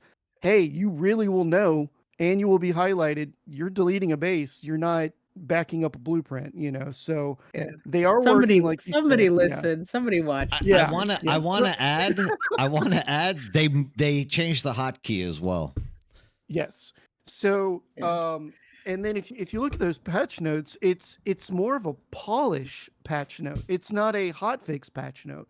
So it seems like on that alone, they're very close to releasing at least server transfer stuff. Maybe not all of chapter 3, but I would not be surprised if, like, in the next 2 weeks, we probably get a random update drop just for server transfers so that they can see a population shift and migration on where are people going. I think someone else also was talking in here about the possibility of consoles. I can't wait absolutely for it to think, come out on console. yeah, I absolutely think that when consoles come out, there's going to be a huge population jump here because I know people that were interested in this game that play on PlayStation or they play on Xbox, and they're like, "Yeah, I'm gonna just have to wait till it comes out. I don't have a PC. I also Mhm. don't have 30 grand to buy DDR right now, RAM. So I'm just gonna be rocking the Xbox X or the PS5 for a while." So we've got a good bit of people that will come to the game when that comes out, but I don't think consoles are going to come out until probably quarter four, would be my guess. Since Yeah, they that's the haven't even painful announced reality. anything. I think I go by the PlayStation and Microsoft standards on that, how they do it. Yeah. I get heaps of people on a weekly basis asking about consoles. Like it's going Well, to that's what be I a mean. big increase in people playing. Joel said in that interview he played a version of it on a PS5. So it is probably close. But the thing between consoles and PC, and this might be just me, like I said, I haven't been a gamer for a long, long time, but I brought a PlayStation game. I played it for 90 hours until I got the Platinum Trophy, and I haven't turned it on since. I just have not turned it on since. This PC kind of style games with World of Warcraft and all those other kind of games, it's a different kind of playing genre, I think. It's a bit more, sucks you in kind of thing. I play the game with the PS5 controller, and I got to say the delay between using a PS5 controller to the laptop to the TV I play it on is a massive delay. Like I'll hit parry, and then it'll parry like a second later on the screen. So I don't even bother putting parry into any of my skill trees because I know it's going to be that much of a fucking delay between the controller to this to that. That I consoles are going to make a bit of a difference, but I don't think it's going to be the blessing that they think. It's going to be a slight boost for a short term, and then you're going to have your consistent players again. Because with a console, you turn on, you play a bit. Oh shit, I got to go. You turn off and you go. You can't really do that with this game. You can't log into the DD for an hour and then not, and then log out and hope for the best. Yeah, I don't know. I do that all the time. Yeah, I can do that quite a bit. I mean, yeah, as long you know as what I I'm mean? But water you got skilled, the I'm good. weekly reset, so can't just log out and go, oh yeah, I'll be fine. Oh, at least reset. I've lost everything. PC, I think, adds a bit more of a culture of paying a bit more attention to it. Maybe. See, I mean, I disagree I because I'm an Xbox player, and the only reason I'm playing Dune is because I have a PC for another reason. So I mean, I play I bought a exclusively on a PC just for the controller. game. I play quite a bit on my Steam Deck through the both the Steam Link and also the NVIDIA cloud gaming. So when I'm traveling, because I don't want to lose anything, want to make sure I pay my taxes, want to make sure I'm capping Landsrad points, or forgetting to vote for the guild so that we can keep the dirty Harkus from getting Landsrad vehicles. Afraidies. So I mean, I hop in on Steam Deck, and it performs pretty much flawlessly. I mean, obviously, if I'm going to play the game natively on Steam, it's horrible. But I mean, I don't really notice the lag. I'm not going to go do PvP with it. I'll go and do something against the NPCs or something like that. But I'm also not going to jump into a deep desert lab with controller. But I mean, I think it plays very well on a controller, and I think a lot of people who enjoy building and just being able to sink time into doing something like that, whether that's just them playing in Haga Basin, I think it's going to bring a lot of people back to the servers. Because right now, when I fly around in Haga Basin on my server, it's a ghost town that with bases that are still slowly getting destroyed. And then there's a few people that built new bases, I guess, with the anticipation of Chapter 3 coming out. But I still see nobody flying around, no interaction in Haga Basin at all, unlike, when it first launched, when there was people everywhere out in buggies and sand bikes.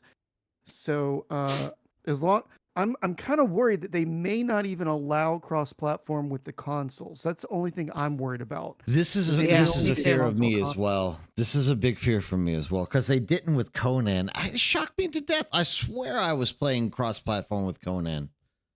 Well, Like- I know that Xbox.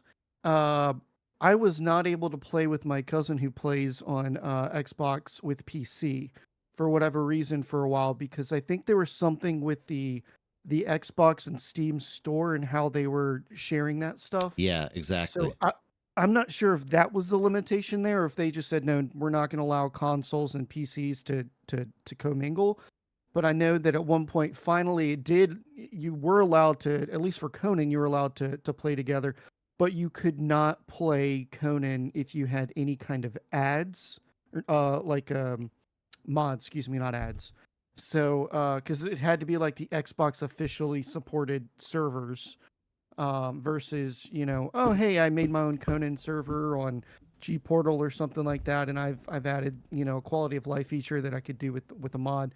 You weren't able to do that on that cross-platform stuff from what I remember, but yeah, I have probably 5 or 6 friends that play on PlayStation that they've got this thing waiting. They want to buy it, they want to play it, and I'm like, yeah, as soon as we figure out the server transfers and I know where I'm going to be, and they don't kill my server that I'm on with a handful of people that I still play with here, I'll let you know which one to hop on and we can play together with. I'm fully anticipating having to make a new character on Xbox, just so I can play with my friends. Yeah. And then they'll also probably make you buy the game too.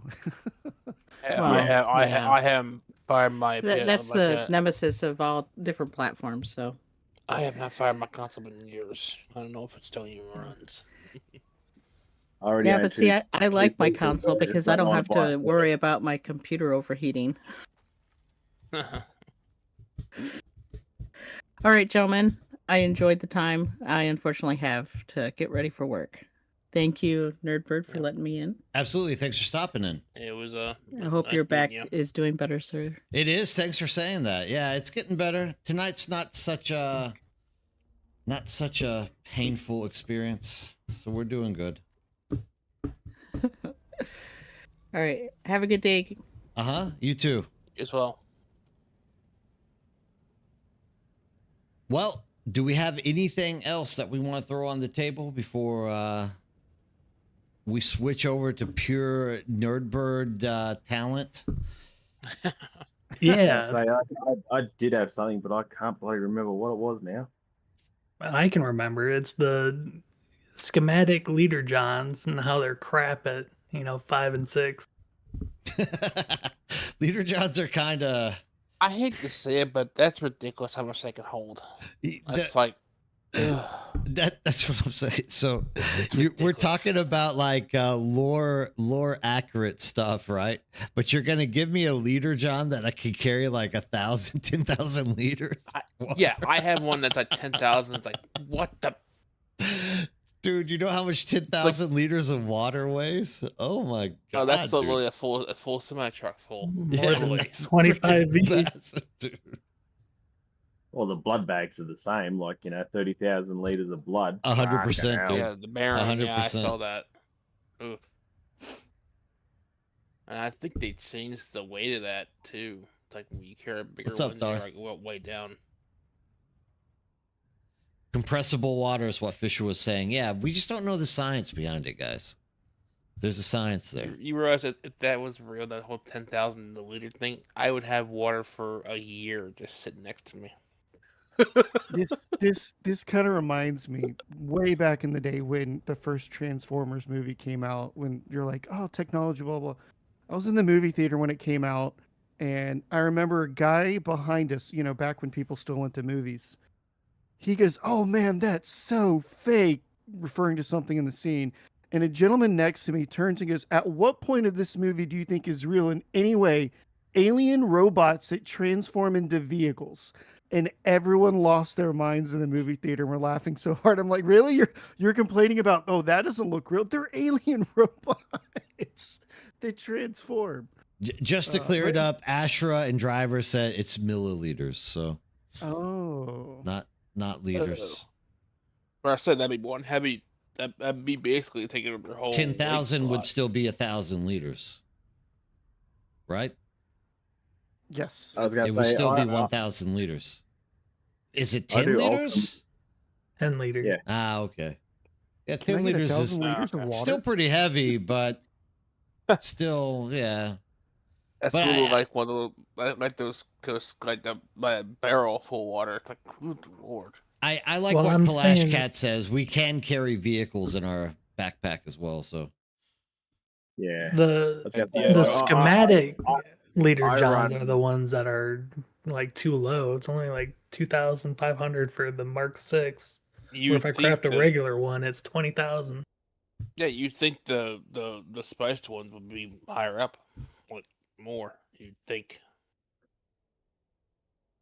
Gonna say I run ultra marathons, and trust me, having a 3 liter hydration pack on your back as opposed to a 2 liter over a good distance, you notice that extra liter of water. And here I am, apparently walking around with a container in my pocket with 20,000 liters of water. Yeah, nah, no way. 20 liters. well, 20 liters, yeah. Hey man, Yeah. maybe it's got the like an anti-grav field in it that makes it light, kind of like our suspensor belts. Who knows? It's No, voodoo no. magic at this point. It's the Holtzman effect. No one can explain what the Holtzman effect is, but that solves everything. Nope. It does. Yeah. It's like, don't ever question game logic. Like Exactly, the dispenser Alaskan. belt. Let me So put nerd- whiskey in it. Yeah. Yeah. Oh, that's another thing that they could improve is the schematic suspensor belts. Yeah, well, they Oh, both kind of dropped the ball on that one with both the belts and the leader johns at level 3. You know, I right? hate to say it, but that one that you made for aluminum is a lot better than the one you made platinum. Yeah. Yeah. It it's more is. expensive. No, it is. Like that's everyone's It's like complaint. it's like you try to do it with like a spice one. It's like you're still taking fall damage. Like with that aluminum one, I'm like I can just glide down, simple. It's like And it's cheap It's to replace. I carry 6 of them in the Exactly. DD with me. but they Don't burn even up bother so repairing them. fast. Swap Though. it out and get gone. It's like you'd use them so much. It's like they burn out so fast. Though it's like oof. Nerd, I feel like you should actually make like a weekly podcast for Dune, and then maybe draw the eyes of and ears of Funcom that way, because I feel like they just, like you kind of mentioned the streamer That's- effect, where they're gonna go and find like the big streamers for when they're like, oh hey, we're gonna do drops. You can go get like an observer piece if you watch for X hours, whatever, right? And they're looking for the big eyes to go there. But I feel like, is there actually a Dune? There Awakening is podcast out a there Dune that Awakening makes sense? podcast out there. Yeah. Yeah. It's a woman who does it. What is it called? I've always been like interested in doing a podcast. I just necessarily don't The want to game's not do a mature solo enough for it, man. podcast. And yeah, at some point, this game, literally, I will just be talking about the same thing over and over again. Like there's not You run out of enough content. content for me to not just rumble over like regurgitated crap. You could do a 2 weekly thing and have a topic of discussion. So, for instance, if Yeah. you want to do this in 2 weeks' time, have it. All right, let's discuss ground vehicles. How can we, make ground vehicles better in the game? Has anyone got any suggestions? And we've got some kind of topic we could talk about, because we talked about a lot tonight, like a lot. Oh yeah. I don't know, bro. I hope you got an editor, nerd, because Jesus Christ, there's a lot of good topics. Well, this is it. Like, this is the other reason why I don't do a podcast is I actually have multiple people who just listen to my stream from YouTube as a podcast. So it's like, Yeah. okay, it's already better being say used as a this. podcast, so I'm just gonna keep doing the same thing. I'm not gonna worry I'm about about like to say, Bird, you have people here that would actually chime in with you. We're all open to this. oh yeah, Yeah. no, I mean yeah. that's the reason I like doing this like twice a month or so. It gives enough time for people to make a list of crap. Because like, dude, I love the fact that Beast made a list tonight, because if not, I was gonna be like generically just rapping about the same stuff. I may have to do the same thing next time. Yeah. I mean, All right. I did it like 3 hours beforehand, trying to remember the last 2.5 months of conversations we've had. yeah. Damn. I mean, literally every 2 weeks, I have these things where I bring people on. I try to mix them up. Granted, like I've tried to do PvP orientated stuff where I brought PvPers on, and You know, I was hoping they were going to stir up the community. It's just that day only like 12 people wanted to watch it. And other days you get like 80 to 150. So you just never know, right? It all The it all reason depends on why time too. Who's got what time? You know. the Go ahead. reason why oh, go ahead, sorry. No, go ahead. I was done. Go ahead. Yeah, the reason why I brought that up is I used to host for several years a comic book podcast, and when COVID hit, we were like, "There's nothing coming out. All of the publishers and stuff like that are pretty much holding off to figure out, what's going to happen with COVID." And we were kind of churning on, what we were going to do, but we still made it happen. Eventually, we just too much adulting happened, and we just permanently shelved the podcast. But yeah, we would do kind of the same thing. We used to do, every other week we would release an episode, and then eventually we were like, you know what, let's just do it, every 3 weeks, which seemed to be the sweet spot, just enough to get it to content to come out, and we would talk on 1 to 2 topics or something like that, or anything new that was worthwhile talking, and kept it less than 45 minutes, hopefully 30 minutes, and seemed to be the best way to go. And I think that's just the right amount of information that you would be able to cover that wouldn't fit into a YouTube video, right? That would have to be for a stream. But yeah, especially with Chapter 3 coming out, I'd like someone who could go and deep dive and look at patch notes and, hey, this is what we saw. I'd love to hear something like that if somebody covers it. If anybody knows anyone, please post it in Twitch. I mean, we'll be doing that here. Like, Yeah. I've literally dedicated it's driving my wife crazy, but I'm like, I've literally dedicated 4 days a week now to this exact thing. Like, whenever I respect that, man. I respect that, man. When Chapter 3 launches, this is what people don't get, because people know me as like the spice maniac, right? But like when Chapter 3 launches, I'm not even going to go to the deep desert necessarily. Like, I will literally be living in those overland dungeons, like endlessly, just trying to figure out as much as I can. That's not only just for making like short YouTube content for people, but actually to have stuff to discuss and talk to people with here on live streams. Because like I said, the reason why I actually read everybody's like statements or whatnot off of the chat is because if I don't do that, I get like 12 people that start getting mad at me, and they're like, dude, I literally listen to your podcast or your stream as a podcast every day, and I have no idea what you're talking about if you don't like tell us what those people are asking. So I'm like, I didn't realize that's what you guys are doing, so I'll do it for you. I'll take care of that. Yeah, I was a No, little. Go ahead. Sorry, man. Thanks. No, I came back late, and I heard you talking about podcasts and stuff, but like, I get it, man. Like, you need to be able to make like, I think an hour is fucking good for a YouTube video. And if you're talking on stream, like, well, how long has it been? Like a few hours already, bro. Like, you have heaps of content, and if you don't want to burn yourself out through it, limit it to a certain amount of time. Like Old Mate said, like, half an hour or something. Sorry, I forgot your name. But you could easily stretch it out. And let's be honest, Dune is not. It hasn't matured yet, but it will, because like they are trying to some degree. And if you are here while the game has been dying, you're going to be one of the pillars in the community that can kind of get on top of that. And if you have this kind of going already for at least an hour, you're going to have your YouTube videos, very simple. You're going to have your clips done. And there's people like myself, I also make content, and I was planning on doing it for Dune. I already did a few videos. But like, there's lots of people here that were happy to engage, man. Like, I have opportunity here for you. But you just let me tell you personally, as someone who does a lot of casework for people in real life and helps out people in hardship and stuff, like, I understand you're very good with listening to the community, putting information out there. Like, it's definitely a good idea if I think you've already got it down packed, in my opinion. But that's just my 2 cents. No, I appreciate it. I always scour through Twitch. Mm-hmm. Yeah. Like every day before I start, I like go through and just kind of look at what people are doing, and like, I'm always amazed that it's, I think there's a lot of people that are just starting and trying to like stream Dune because maybe it's a low streaming pop right now, so it gives them opportunity to like pick up new people.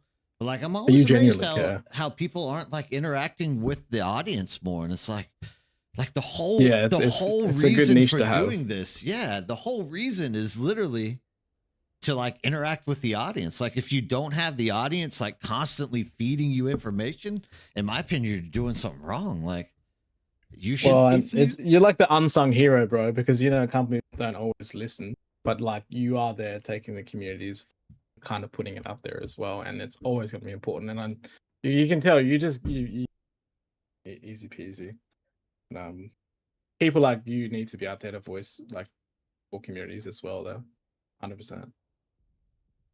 Yeah. Or even looking at the figures right now, like you look at other people that are broadcasting Dune, that's 6, 9, 29, 12, 7, 3, 8, and you're at 67 or 61 on Twitch. So we've been going for 5.5 hours. We're at 100 an hour ago. Yeah, like people are listening, people are watching your content. They just need to know that. Yeah, 100%. Yeah. I hope we can. I hope eventually we can reach Funcom. That's what I hope for. Like I'm not crazy enough to believe that I'm actually impacting Funcom, but I hope at some point we can. And that's why, when I first started doing this, like letting people come on the stream with me, I had multiple people saying, dude, you shouldn't be doing that. And it was two schools of people. One school of people are like, if you do that, you're going to lose followers because they're going to start following other people. And I'm like, I don't really give a shit. If you find someone else who's better than me, go watch them. My whole point is I would rather help those people. Like if you're going to do content and you're like, dude, constructive. I mean, look at Mature in Them. Like Mature in Them, they tried to get monetized on Twitch for like 2 years now and couldn't do it. And I was like, in one day, I was like, you're going to stream? Because he's been asking me, dude, send people my way. I'm like, play Dune. And he's like, oh, I want to play that. And I'm like, if you play Dune, I'll push people your way. But I'm not going to push people your way if you're not playing the game that I'm like trying to help out. You've got to be passionate about it, man. You've got to be passionate. Like same way I am about Star Wars, I have got that for this game. I haven't been playing this since like PP completely died, but I have been checking in the Discord every day, bro. I'm that dedicated. So I'm so glad I came across this. And you've got to have the heart for it. Exactly. Yeah. And I'm all about it, because in my opinion, it's not me that will make more population come. It's more people that are streaming it, and you can trust that aren't just doing it because I streamed 7 Days to Die last week and only had 3 people come, so I'm going to try Dune this week. You know what I mean? Like if I know you are a dedicated person who's trying to do that, I say it to people all the time. I'm like, dude, if any of you people in this stream are making content, let me know, because I will literally publicize for you and try to get people over there to watch you, because maybe you do something that I don't do that's going to make somebody who doesn't play the game want to play the game. And that's all I really care about. I mean, in all fairness, that's it. The more people that come to this game, the better it is. Yeah. I think just having us from different point of views, regardless of whether, I personally make content or not, it's just been such a good conversation to hear about like PvE and PvP, because like, let's be honest, there's such a big divide. We've been at each other's necks for ages. Oh yeah. But all of us. But all it is it's like human connection, bro. And you can make some stuff out of it. So yeah. Putting our heads together, it's awesome, I think. And dude, I appreciate you guys coming on and doing this. Like it makes the night so much better. And I mean, Kalana was saying like he's only playing this game because he came back and saw that I had a community that was like driving the game still. You have to understand, the only reason I'm still playing this game is because we literally have a community that is keeping me interested in it. Yeah, that's true. Being here every single day, meeting people, talking to them, hearing the issues, the hardships, the stuff that they like about the game, the hopes and dreams that they see in the game, makes me want to just play the game more. So it's that fuel. Same, man. Well, how often are you thinking of doing these, Nerd? Because it's been pretty good so far. Like I said, it's going to be the second and last Friday of every month. I try to go every 2 weeks. For just like a group get together, do this kind of stuff. We could do it more often. It's just, I feel like at some point, content. Yeah, I mean, as you saw tonight, Yeah. literally Beast had a list, and the second that Alaskan got on, that's just it's so hilarious. Alaskan literally had the same list, and it's like, dude, there's only so many problems that we can really solve in the game, right? Or that we can think about doing. So I don't want to do it too often because we will literally just be preaching to the choir at some point if we keep doing it that Plus, way. you don't want burning yourself out doing topics. I mean, I don't see myself. Look, dude, I started doing YouTube videos 1 year ago, and really, only 1 year ago. 1 year, dude, is all I've been doing YouTube. Awesome, man. And wow, I have not found something I enjoy more than making YouTube videos and doing this. Like, I mean, the other day you were still trying to learn what is a hype train. I don't even know what. I saw the hype train come up today, and I'm still wondering, like, what's the advantage of the hype train? I don't know what it is. I don't know any of this stuff. Like, dude, I'm literally as brand new as possible. Literally I feel like started. everyone in the community just never tell him exactly what it is, just so he just keeps. What is it? This is it that? No, you're just. It's like a dad that doesn't get like the young kids lingo for the day. They're like, I don't know what these kids are saying these days, but there's this word, there's that. 60. But cool, Dad, because you're keeping up with it, bro. Yeah. Yeah. Trust me, neither one of my kids watch my streams. Dad's well, all I hope that, bro. I'm telling you now. I hope they know that they got a fucking cool dad, bro. Because I appreciate that, dude. That's every cool parent of you is to out there say. on Twitch. Thanks. No. I mean, that's fine, man. But, yeah, to be honest with you, I have a lot of ideas for mine, but I'm like, I just like I don't know how to get them started. It's like I'm scared to. What do you mean? Get I what haven't started? found something. Oh, I'm thinking about, you've heard of like the whole truck simulation games like the Euro Truck and the American Truck. I'm thinking about doing a series around the whole Europe side, and I'm just scared how people are gonna react to it. Don't be scared about how people react to any videos. I'm going to tell you right now. You only live once, man. You do what you like. Yeah, that's all that matters. Nobody really gives a shit what you're doing, dude. That's number one, right? Just always remember, nobody gives a shit about what you're doing. But what I'm going to tell you, if you're like dead set on being successful, you literally just have to like reach inside yourself and try to be as original as you possibly can. Because every time I've done something that was original, it's always just boomed my YouTube channel. Like the whole way I got launched off was the second video that I made, more or less, was just something for Path of Exile 2, where I was making like a hype video for the Warrior. And just by chance, Darth Microtransaction saw it, and he was like, this is one of the coolest fucking videos I've ever seen. Showed it. Next day, I wake up with like 800 people that have joined my channel. And the same thing came with Dune Awakening. I was sitting there going, what is it that people really want to see every day? They want to know what's in the deep desert. I'm like, you know what? Fuck it. I'm just going to start telling people what's in the deep desert. Sure enough, like people started like liking me, joining me, and that's been like the biggest pull. And I mean, you had the passion for it, though, right? For sure. Yeah. That's the number one thing that matters. I mean, the YouTuber that I used to watch religiously for Dune stuff, he did what every other streamer did. He's like, well, this game's dead. Let me hop to this next game and do in-depth videos on that. So he's on that one. Now I'm like, well, dang it, where did all the stuff that I needed to know, like, where are the labs this week? Where's the hidden caves? Now I gotta actually go and look this stuff up and scan it myself. Oh, hey, this guy Nerdbird's doing it now too, and he's pretty good at it, and he's engaging. I'm like, yeah, I'll follow him. So I mean, that's what happened with me. I stumbled on you, just pure algorithm from YouTube. And same thing with me. Yeah, glad I did. He was a recommendation. Your recommendation to me.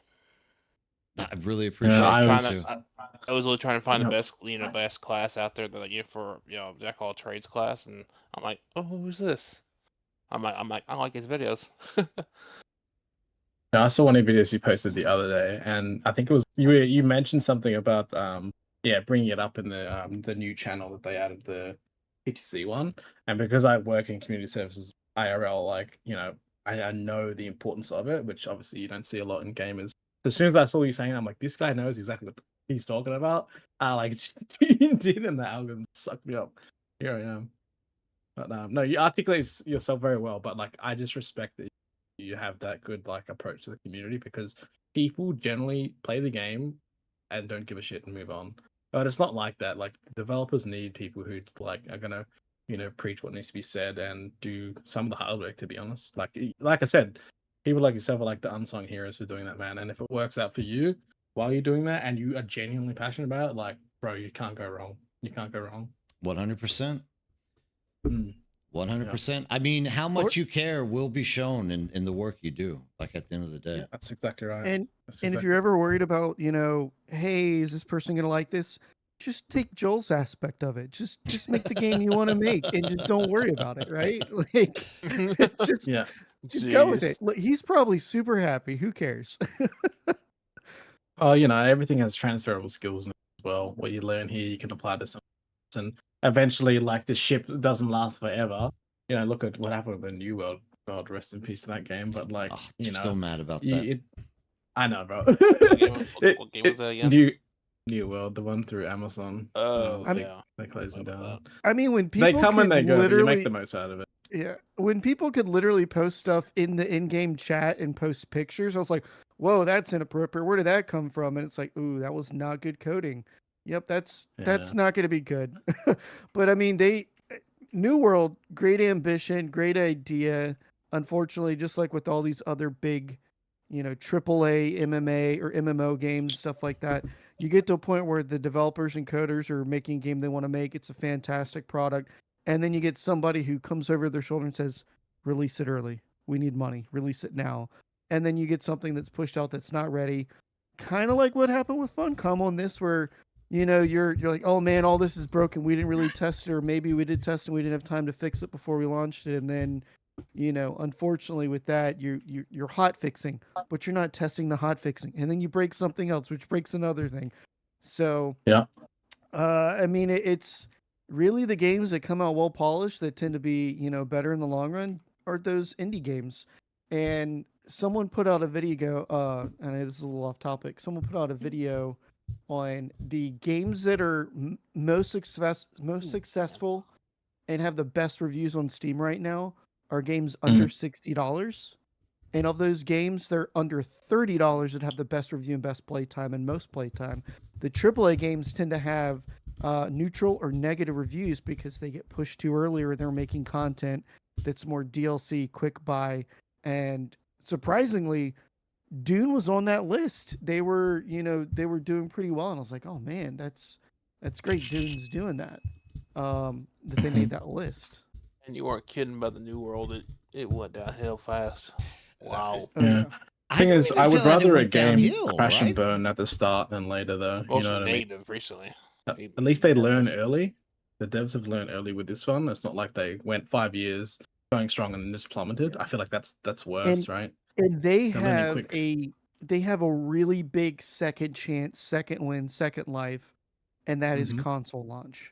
They can really use the PC players as really the big developer bug finders. This is what they like, this is what they hate, and they really can wait and push the console launch and really hit that one nail on the head. So, give yourself a pat on the back. You're the best beta and alpha testers for Funcom right now if you're playing on PC. I was literally thinking that yesterday. I've literally been there since the beginning, literally the first week. So yeah, I'm actually shocked that I haven't quit because of how quiet it's gotten. But yeah, I kept going. Yeah, and on that note as well, Nerd, like, even I don't know if you're Star Wars fans, but I am, and I watched you guys, I'm sure some of you will know him, Star Wars Theory. He will literally sit there and look, 14 years, the last 14 years, in my opinion, yet they have, because of the passion for the game, they've literally just sat there doing videos about characters. And you got to remember, Dune is a huge franchise as well. There's so much stuff, particularly the way that they incorporate things from the main storyline, that you could discuss here, how that could impact the game. You really do have unlimited, especially if you get creative and you start theory crafting. You can do as much content as you want to do. You want to make half an hour about Q&A, or what does the community want to see you do that? Other half is, could they bring? You do have a lot of opportunity. I don't think you'd run out of content, but you just don't want to burn yourself out. But It's not Yeah, about it's a burning huge myself out. franchise. I see yeah. that this is literally filling that niche by itself. You see what I'm Yeah, saying? same. Like literally, people are literally just watching the live streams, no matter how long they are. Like I have a guy from Sweden who says he has to drive like 2 or 3 hours to work every day, Ooh. and he's like, I just turn on your live stream and listen to it the whole time. I mean, Well, maybe actually yeah. transcode it and literally relaunch this as a podcast just with audio. Because I know people who, maybe they don't have the ability to listen to anything on the internet. They can only download something. So, or they're traveling or they're flying, don't have access. If you could do offline listening for something like Spotify or, Apple or Google, I would definitely have this playing in the background.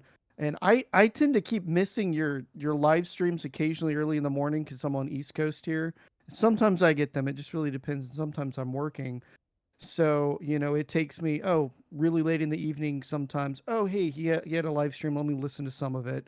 But yeah, I love what you put out. It's great. It's interactive, great community. And it's fun to hear your weekly recap of what you did in the deep desert, whether that's deleting your base or not. No, I appreciate it. I appreciate it. Like, dude, I'm also not gonna ever be like shying away from dumb shit I do. Like, I know I make mistakes. That's all fun though as well. It You can have is. some At fun least unless you the go mad. blooper We're human. 100%. We're not perfect. Yeah, that's right. Nah, it's a good mix of humor and everything. It's really good. Keep it up, man. And if you ever want to do more of it and you need someone else, like reach out, man. I'm not here to like make gains or anything, but I genuinely like the direction that you're going with it, and I think we need it right now, bro. We need it. Yeah, I'm open. They're listening as well. well. Improving my skills as well, helping this out. Now, Yeah, and be honest with you, I've actually be talking like this in like the stream. My stuttering's gone. It's literally like I've been literally practicing how I'm talking. Okay, yeah, man. That's Oh, awesome. that brings me back to the second thing why people told me not to bring people on was that, sorry, this is like 10 minutes ago. So it just came back to me. The second reason they told me not to bring people on here was because there's a lot of asshats out there that were going to like wreck it. But I'm like, one of my favorite things growing up, I don't know if you're from the US, you would probably know it, but Art Bell and Midnight in the Desert. That was my favorite show growing up. And like he would have some of the most insane people call him and he would just talk to them all night long. Like he'd have people say they were time travelers or shit. And, he would just literally interview them and talk to them and do stuff like that. Look at Love the my picture, Art it looks Bell. like he does. and so for me, I'm like, no, actually, even if you're an absolute asshat, I can just kick you out of the call and just be like, sorry for that. We didn't mean for that to happen. But for the most part, everyone that jumps in, you guys are always fine. You're always absolutely chill. You're vibing with me. You're vibing with the game. You have great stuff to add to it. Like without you guys coming in here, half the stuff that we come out with like could not exist without 5 or 6 of us just being here, just bouncing ideas off of each other, right? Yeah, the idea of 1 + 1 exactly = 3 is always good when it comes to creating content, for sure. 100%. It's And true, the You're doing it right. the whole Landsrad thing that Beast came out with tonight was absolutely mind blowing. Like I couldn't stop shaking my head. Yes, I was like, oh my god, I want it to happen now. Like, please let I'm that not happen. much of a PvP person, but a lot of points I actually agree with. I'm like, if there the you game go. went in play, I would try to PvP once in a while. There you Like- go. It says a lot that we're just like desperate at this point for it, and there's a lot of good ideas coming out. I just want for if you're not going to have like this, either if you're going to rework the deep desert, or you're going to leave it as is, and like you kind of said, Bird, once chapter 3 comes out, a lot of people are just going to skip going to the deep desert because you're going to be able to get most of the stuff in these labs in chapter 3. I think something they could add that would be really cool. You keep having these, Coriolis Storm weekly resets where the islands are changed up and moved around. I think it would be really cool if there's a point in which, similar to like in these big MMOs when you have like a world event that happens once or twice on a server per week, and it's a randomly launched event. Um, it would be really cool if there was like something with the spicing guild where they're bringing the giant spice refinery. They've got some cargo containers and stuff like that, and they patrol from like row A. They're slowly going all the way out to like eventually the mid and back rows of I, and people all can come with their multiple vehicles. You can use like your buggies with missiles on it when you're parked on an island. You can try and attempt to shoot these carriers or this crawler down out of the sky and loot it for spice. That would be fun. And that would bring people to the deep desert where people are trying to jack it for loot essentially, and it's still part of the lore where, people are coming and trying to destroy it or whatnot. And it brings an element out to the deep desert where people would want to go out there and do it. And we need Or elements. maybe instead of a carrier, it's like these you see spaceships fly over the Haga Basin. Like the one like flies in that direction. It's like, wrong turn. Like, and all of a sudden gets fired upon, and then it's like a race to get out there. They get out there, get with who knows what kind of loot that damn thing has. And I mean, it would be really cool super if interesting. A carrier ship. Yeah, if these cargo containers fall from the sky and then they just land on the floor of the deep desert, you either get out and you loot it like you loot the fallen ships as it is now, or if you've got a carry, you can go over there and just pick it up and try and get your butt back to the PvE area without getting shot and killed by other people. It's a mix of PvE and PvP mechanics for sure. Yeah. Have you guys thought about a top layer for DD?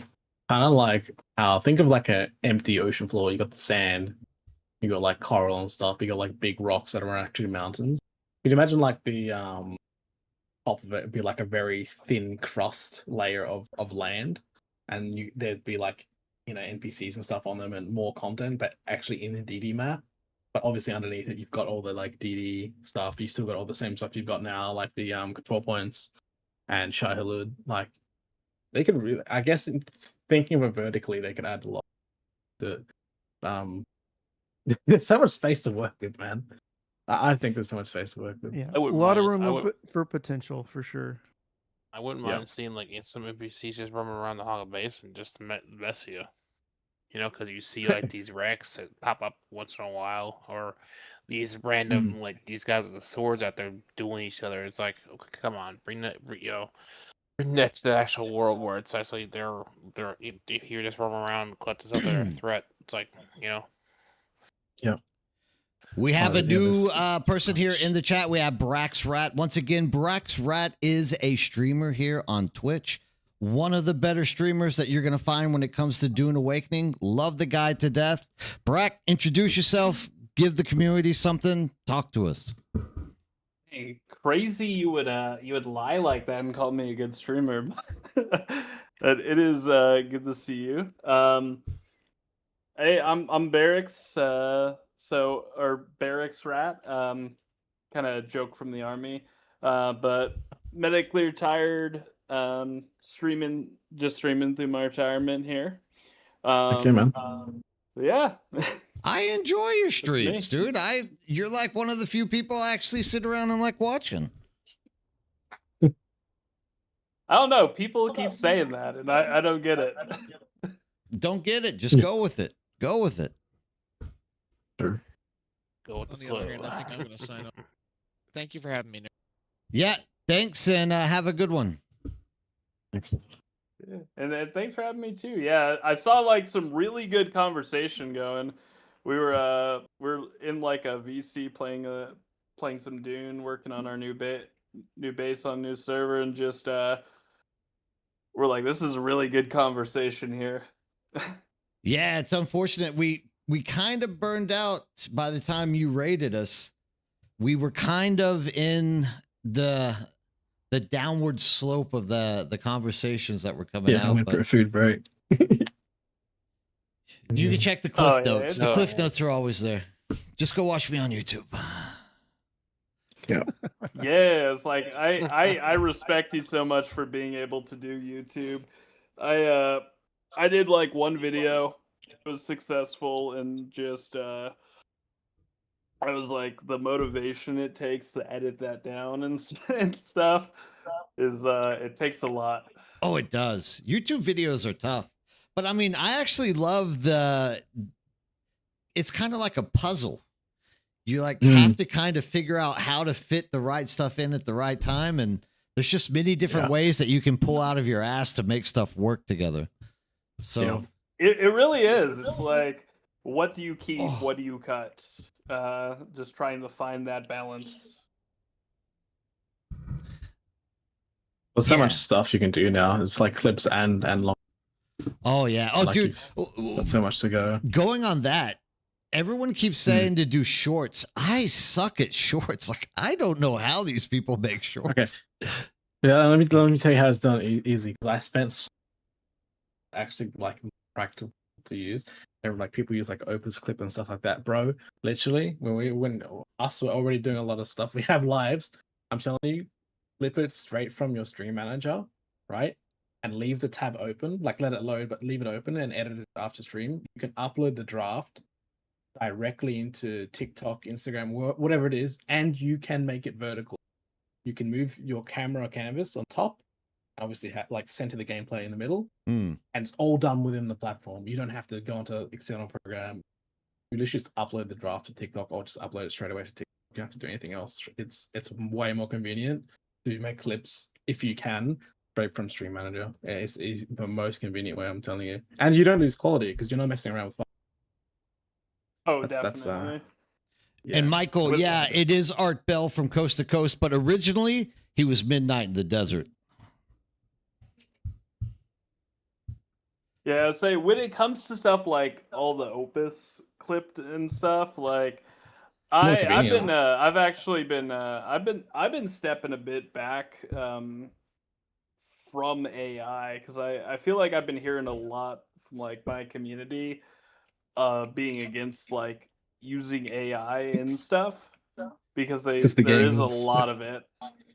Oh, NVIDIA, man, that's a whole different topic. But yeah, there's a big AI tax. There's so many of them out there that do that now. I agree, but please don't give up on AI. It keeps me employed right now with fiber optic cable. No, I don't give up on AI. I look right now at the point I'm at, right? Like a lot of people, it's a big point of contention I know with a lot of artists, right? Because artists are pretty ingrained in Twitch. But like, for example, me, right? Like, I might make a few hundred a month off Twitch, and attempting to, just like think the sheer amount emotes, heads up displays, or like overlays, shirts, everything like that. Like for the moment, like AI is necessity for like when you're starting out, if you want to have stuff that's unique, just because unless you're rich, which most streamers aren't. Yeah. Like it can be a useful tool. Whether you agree with it or disagree with it, it's here to stay, I think, and you're better off using it to some degree than completely relying on it. But if you can find a balance between using it to kind of like supplement, be the best thing rather than rely on it, because people need like authentic, conversations, and probably like a lot more, I guess, industries that rely on people like they're going to become more important, like community service and stuff. Balance is massive. Yeah. Like balance is massive with like everything. Yes, it is, man. We're only human, man. We're only human. But sometimes with balance, though, it's fun to have something so disproportionate, where it's just madness and chaos. You're like, yeah, it's nice, to have. When it's just so like, well, hey, man, if I can do this and you can do that, and it makes zero sense, but we're having fun, who cares, right? It's when it becomes so unbalanced that nobody is having fun is when it's no longer fun. Yeah, it's like because with AI, like I rolled out my first merch line, and I did it all with AI, like for the actual like final product just because. Be honest, I can't draw. Yeah. I was Yeah. not born with that ability or earn that ability. I mean, it's like if you're doing something creative, as long as your intent and the bulk of it is your creation that you're making, and if you've got to go back and use tools to polish it or make it, easily distributable, words are hard. You can distribute it. They are. And AI can assist, then that's what it should be for. It shouldn't be there to, from start, middle, and end do everything for you at the push of a button. Because then that takes It's a away from the tool. creative. Yeah, it's a tool as it Yes, should be it's used. supplementing you. Yeah. Yeah. I mean, at the end of the day, it's still getting, like, my opinion, information from what we as humans have already put out there. It's just like on a larger scale, and it doesn't mean you don't review it after, and Right, think of, right. oh, where can I Yeah, fine tune this? So they know it's actually something authentic that I myself can put into it. I think it's more important to use as a supplement, but yeah, People crave authenticity. yep, we do. Have you guys Clash. read through the Dune? Sorry, Ned. Have you guys read through the Dune stuff at all? Nerd, I know you mentioned that shit. Dune books, you mean? Started it. Yeah. I started it, but I at the time I was doing a job where I was driving around all day, so I was just listening to audiobooks nonstop. And then when I stopped doing that, I just kind of stopped watching audiobooks because I just don't even. I pretty much just it's my whole schedule's just gaming, stream prep. Maybe I'll get like a hour or so to like throw on a brain rot TV show as I'm winding down for the night. I used to love reading books. Mhm. Believe it or not, I used to not even like playing video games. When I was getting my master's, like at that point, I didn't even touch a video game because I was playing rugby and I was studying and just trying to do the right stuff, right? Yeah. And once I got here to Korea, once I got my job here at the university, I started having to grade essays. And when you grade second language essays, there's always little chunks of the language that is correct, but isn't correct. And you'll sit there and roll a sentence in your head for like a half an hour trying to figure out what in the hell is wrong with this sentence. Like you'll sit there forever just thinking like it makes sense, but there's something wrong. Like what is the syntactical issue that you're like dealing with? After grading like 600 of those every semester, I stopped reading books altogether. I refused to touch books. Just literally grading second language essays have made me never want to touch a book again. So the only type of content that I'll pick up that's like book related is audiobooks now, which I live cool. I live like 6 kilometers away from my school, and it literally takes me an hour to drive to school and an hour to drive back home because of the traffic in Korea. So like I have plenty of time to listen to audiobooks. Can you show me on the doll where books hurt you? I mean, it's literally that way. Like, it's not even the books; it's the essays. Like, the essays definitely hurt me. Like, you'll get done grading essays, and your brain literally is pulsing. You're like, oh, I don't want to do anything with the rest of my life. It can be a tough thing. Like, I admire real professors that have to like do research and turn it in because I don't have to do that anymore. Like my whole job consists of me just doing a teaching load. Isn't that what your indentured servant, also known as a TA's for, though? Yeah, but so we used to. They still offer us TAs. I don't take them anymore actually because it takes more energy to direct the TA to do the right stuff. Yeah, than it is to just do it yourself. It's like, you know what? I could spend an hour asking you to do something and then having to go back and correct what you didn't do correct, or I can just do it myself. And that's what I end up doing. I just have them running dry clean and getting coffees and energy drinks, honestly. Yeah, fair enough. I mean, I'm too nice of a guy. Barracks. I'm too nice a guy. I wouldn't do that. How dare you? Yeah, how dare I be nice? I know. So But- weird today. So does anybody have any plans or ideas? I know you've got a like a little bit on your Discord info there, Bird, but anyone else here? Do they already have a plan when server transfers come up? Are you immediately hopping servers? Do you have a server in mind, or is everyone just waiting until we're forced to move? Because I think that's where I'm kind of at right now. So I actually had a pretty interesting experience, right? Where I got a little competitive, I feel like, in the wrong ways where I was coming from. You know, and so a lot of my community was just done with the server we were on. So what we ended up doing was we were like, hey, we're not really meshing well. Like, it's a different play style on this server than we're going for, you know, different. It wasn't what we were looking for, right? So we decided to take the step, and just what we did is we just packed everything into the base. We kept our characters on there so we could still, like, later back, like, send one person or something to go transfer it over.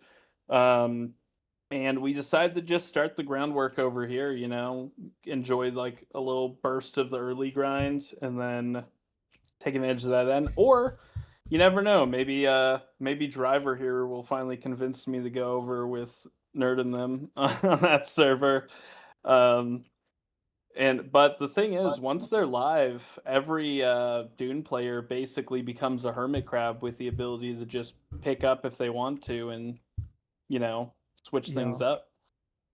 I have to say that the only reason why I haven't gone to Nerd server right now is because I don't want to start over with all the stuff that I have that I've been able to grind since this Deep Desert server mine has been pretty relaxed for the most part for a while.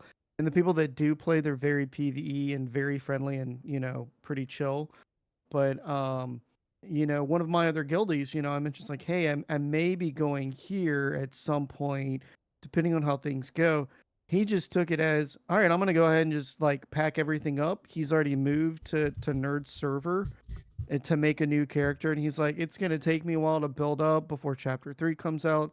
I'll just hop on, you know, 2-3 days, you know, here and there, play for an hour or two, and then log off. And I'm like, I kind of want to do that, but I don't want to build a character and then not be able to transfer this character with everything on it. So I'm kind of waiting for these server transfers to see if there's a big, you know, swath of people that move.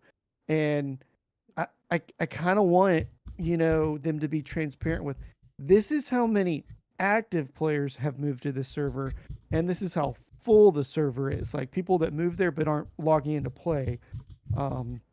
Rather than just the generic low, medium, and full or high population that you see on a lot of servers and stuff like that.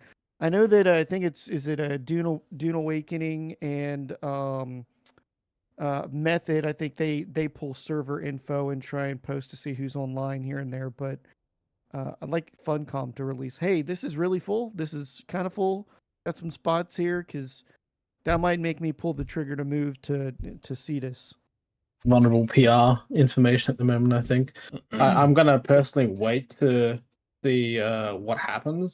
I think right now I'm not too fussed about what I have, because honestly, man, like there's gonna be so much changes. I feel like it's not gonna matter. I mean, you've got the specialization system with all the skills, bro. That shit's gonna take you literally a year. If that ain't started yet, I don't care about anything else. As long as I hit the ground running with that, that's the more important thing, because you're gonna get perks to farm. You know, like there's gonna be so much more other materials that we're going to need, rather than, like, I would say probably more than just spikes, right? So if you have a shitload of spikes, that's great, but there's probably going to be other stuff. As long as we're not missing out on need the like time to do 3,000? specialization. Yeah. 3,000 melange to max it. Which isn't that bad. I Yeah. mean, like if you got a carrier crawler and you're able to do solo spicing on your deep desert right now as it is. I mean, for me, while we've been talking today, I've already gone to 2 spice fields, and I'm going to be processing close to 4,000, 5,000 sand probably once I get more water. But you know, that's if you have the ability, you can make that up really quick. But if you're still compacting by hand on a medium, it'll take much longer, right? It's more of a grind. But like for my buddy who's already moved a character over there, excuse me, he's gonna have to delete that character or keep playing that character and transfer his current one. Otherwise, like you said, that whole once you get to like what is it, level 200, then you've got the specialization. It's gonna take you forever to get up there. I'm like, I don't know if I want to That's make not another important, yeah. character and You don't want get to. it to 200. Yeah, I'm like, I don't want to do that. I'd rather transfer. So for him doing that, I'm like, well, I guess if you're anticipating this chapter 3 to come out in a few months, then that might be the way to go. But yeah, I don't want to do that. I'd rather transfer the character. Yeah, Look, I Yeah, want to I move mean- to NA. it's always been my stance that you should just stay where you're at until we get server transfers. And then if you want to move into a bigger community with us, that's when you should do it. Yeah, that's where I'm at. Yeah. Which is why like I'm still able to farm on the deep desert perfectly fine, no issues really. I mean, there's a handful of people on peak hours that just want to pick a fight, but then they realize that, got a pocket laser in Ancient Way and I am PvP spec. It's like, okay, all right, you asked for it. Now I'm gonna destroy your ship and throw a thumper on the floor and watch it just get eaten. But yeah, I really want to wait till the last possible minute until I'm forced to transfer, because I'm willing to bet that the first transfer might be free and then any transfer after that might be a microtransaction, because they don't want to do indefinite constant transfers. Yeah. Or there might be a cooldown where you can only transfer once every few months. I'm gonna bet my money on the first one. They're gonna do it like New World, if you can remember. New World was like first server transfer free, $25 Yep. for anything else after that. Yeah. That's fair. They So gotta make at some least, money. at least what's being currently tested, that I've been seeing is you have a set amount of tokens and they regenerate over time. Where it's just like you have like, let's say 3 or 5 tokens to transfer a character over to a server. And then what happens is if they keep what their current one is, of course, and like every X amount of time, it will like regenerate a new token. Yeah, legit saying That's you at got least 10 what they're testing. transfers that slowly regenerate, but I don't know if that was just for the testing I think that's purposes PCC, or yeah. if that's going to be actually like, I mean, if they do that, that's absolutely fantastic. Good job, Funcom. But you'll be the only company in the last decade that didn't try to They need milk money, bro. everybody out of every Yeah. little transaction. Yeah. They need money. 10 I think they've hit the 10 ground seems hard way enough. too in much. life. Yeah, Yeah, they've hit the ground really hard think- enough, bro. I think they learned their lesson.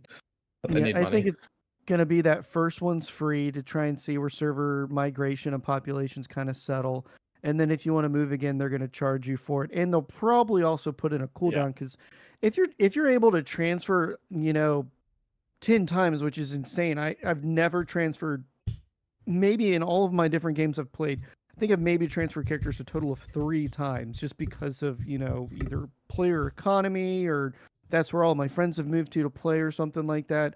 10 times is a lot. That's Yeah. probably just for testing. Also, if you charge for it, you better make sure that it's not broken. And I think that's why they gave you so many, because if you charge someone $25 and only half of my stuff exploits. transfers, I'm going to be Oh, yeah. pissed.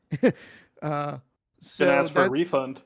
yeah, exactly. And they don't want refunds. They want more money coming in. Everybody that pre-ordered the game, we got the first 3 chapters free, right? That was included. Everything else after this point, they're going to make money on. So they need to make sure that it's right, because they do not want to issue refunds at this point. George just said that Funcom actually said they did not want to monetize transfers. So What? maybe not. Man. It means they got options for something else. Yeah. Maybe not. Maybe then, cosmetics, maybe not. hopefully. Battle Pass. Just Battle No, Pass. no. That's all I gotta say. Battle Pass for what? You haven't released any battlegrounds or anything like that. What is this battle? Doesn't matter. mean, Battle Pass. Yeah, Battle Pass DLC. I mean, I'm all for with I liked how they had the store for Conan. I like some of the items that they did for cosmetics and and packs like that, I'm definitely waiting. I mean, if they offered today $10 or $15 for a carrier or sandcrawler skin that's different than what we have now, Oh God, yeah. throw my credit card points away, like immediately. No questions asked. I don't even care if it's hideous. I just want to switch it up and not be flying around with the same, look that everyone else has. So I'll spend 50 AUD just for building skins. I'm telling you, building skins would go nuts. Nothing too crazy, but they would go nuts. Oh, right? Oh yeah, just new sets, build sets Oh, that yeah. you could buy. Oh yeah. Maybe like Yeah. a Yeah. player market or a what's like the term for like where they have on I think like Rust has it where people in the community Yes, can that's what I'm create thinking these about. designs. Player Yes. auction house. No. So on Sounds- Rust, the way it works, You get like is spray paint players- things for walls and crap, or new door decorations. Oh, gotcha. Look, Yeah, it's like a skin. So Funcom is like masters at this. Like with Conan, they literally every quarter they turn out a new DLC that you pay for, which actually more or less is just like a new skin set for building. But that's I'm okay also with that. what kind of cracked me up, because I know I've been playing Conan for years, right? And I know that's their pattern.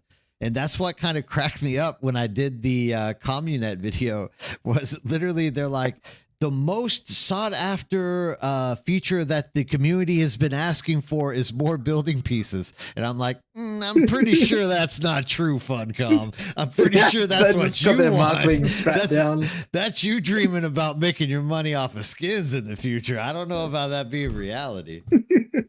The other Trust them thing that implicitly. hasn't been talked about that I actually really enjoy in this game, I don't know if you guys have really experienced it and listened to it, and I hope they add more into it.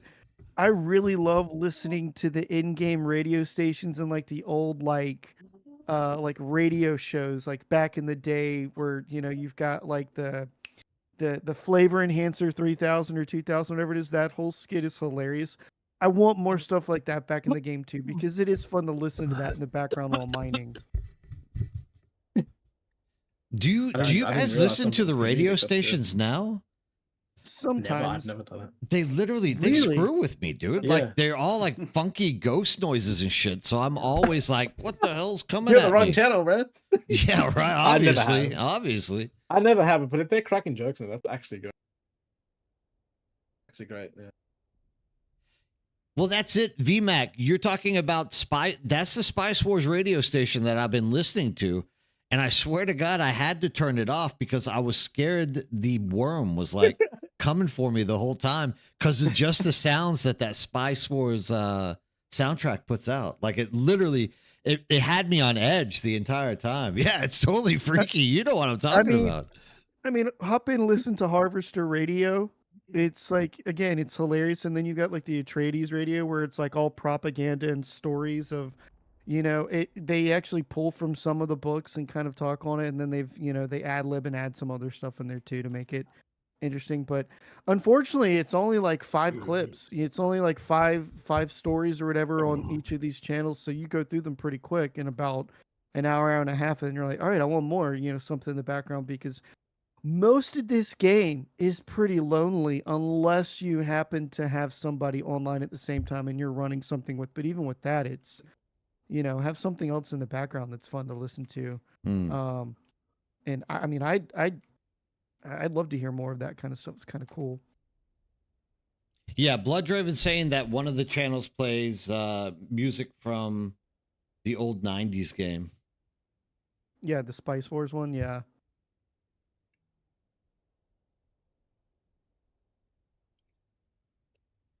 Well, thank you, Alaska says she puts me on in the background. I'm the real radio station. The real radio man. We all know better you than have that. the voice for it. So I was so locked in the other day watching your video. Sounds so good. Just professional, man. So good.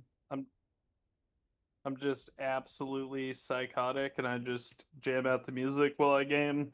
Like even I got so much comments like back when I was playing Tarkov before switching over to Dune, because I'd be having like heavy metal music going in this like very audio intensive game, And I'd be even on PvP, I'd be in raids, and I'd just have like some metal music going or something, and just while I'm in match. I mean, if you're playing Tarkov, you got to put yourself in the mood, right? I mean, yeah. I used to listen to like really loud music or any other like Spotify music or something while playing this game out, spice harvesting out in the deep desert. I learned not to do that anymore because there's a guy on our server who now really good friends with and we play, frequently on when we're on together. But he would intentionally go and find someone out in the deep desert, get as high as he possibly could, jump out of his, thopter and pocket it and float down. I can't tell you how many times he'd be on my crawler and he would turn on the in-game voice comms and he's like, you're doing it wrong, and scared the living shit out of me. I mean, I'm like, oh my God, where did you come from? And he's like, yeah, you should do this, you should do that. And I had to stop doing that because I'd also miss, the sometimes audio of the random roving ghost worms that, for whatever reason, what is it, H8, that always is haunted with like the worm that no matter what, you're down on the floor for like 10 seconds, pops up. You're like, come on, man, where did you come from? I crawl, so I just blindly trust my carrier to keep an eye out. Just put all my faith, he'll pull me up. Oh yeah, but you're doing this solo, and you're like, landing the carrier to the left, hopping in the crawler, doing the crawler coming back.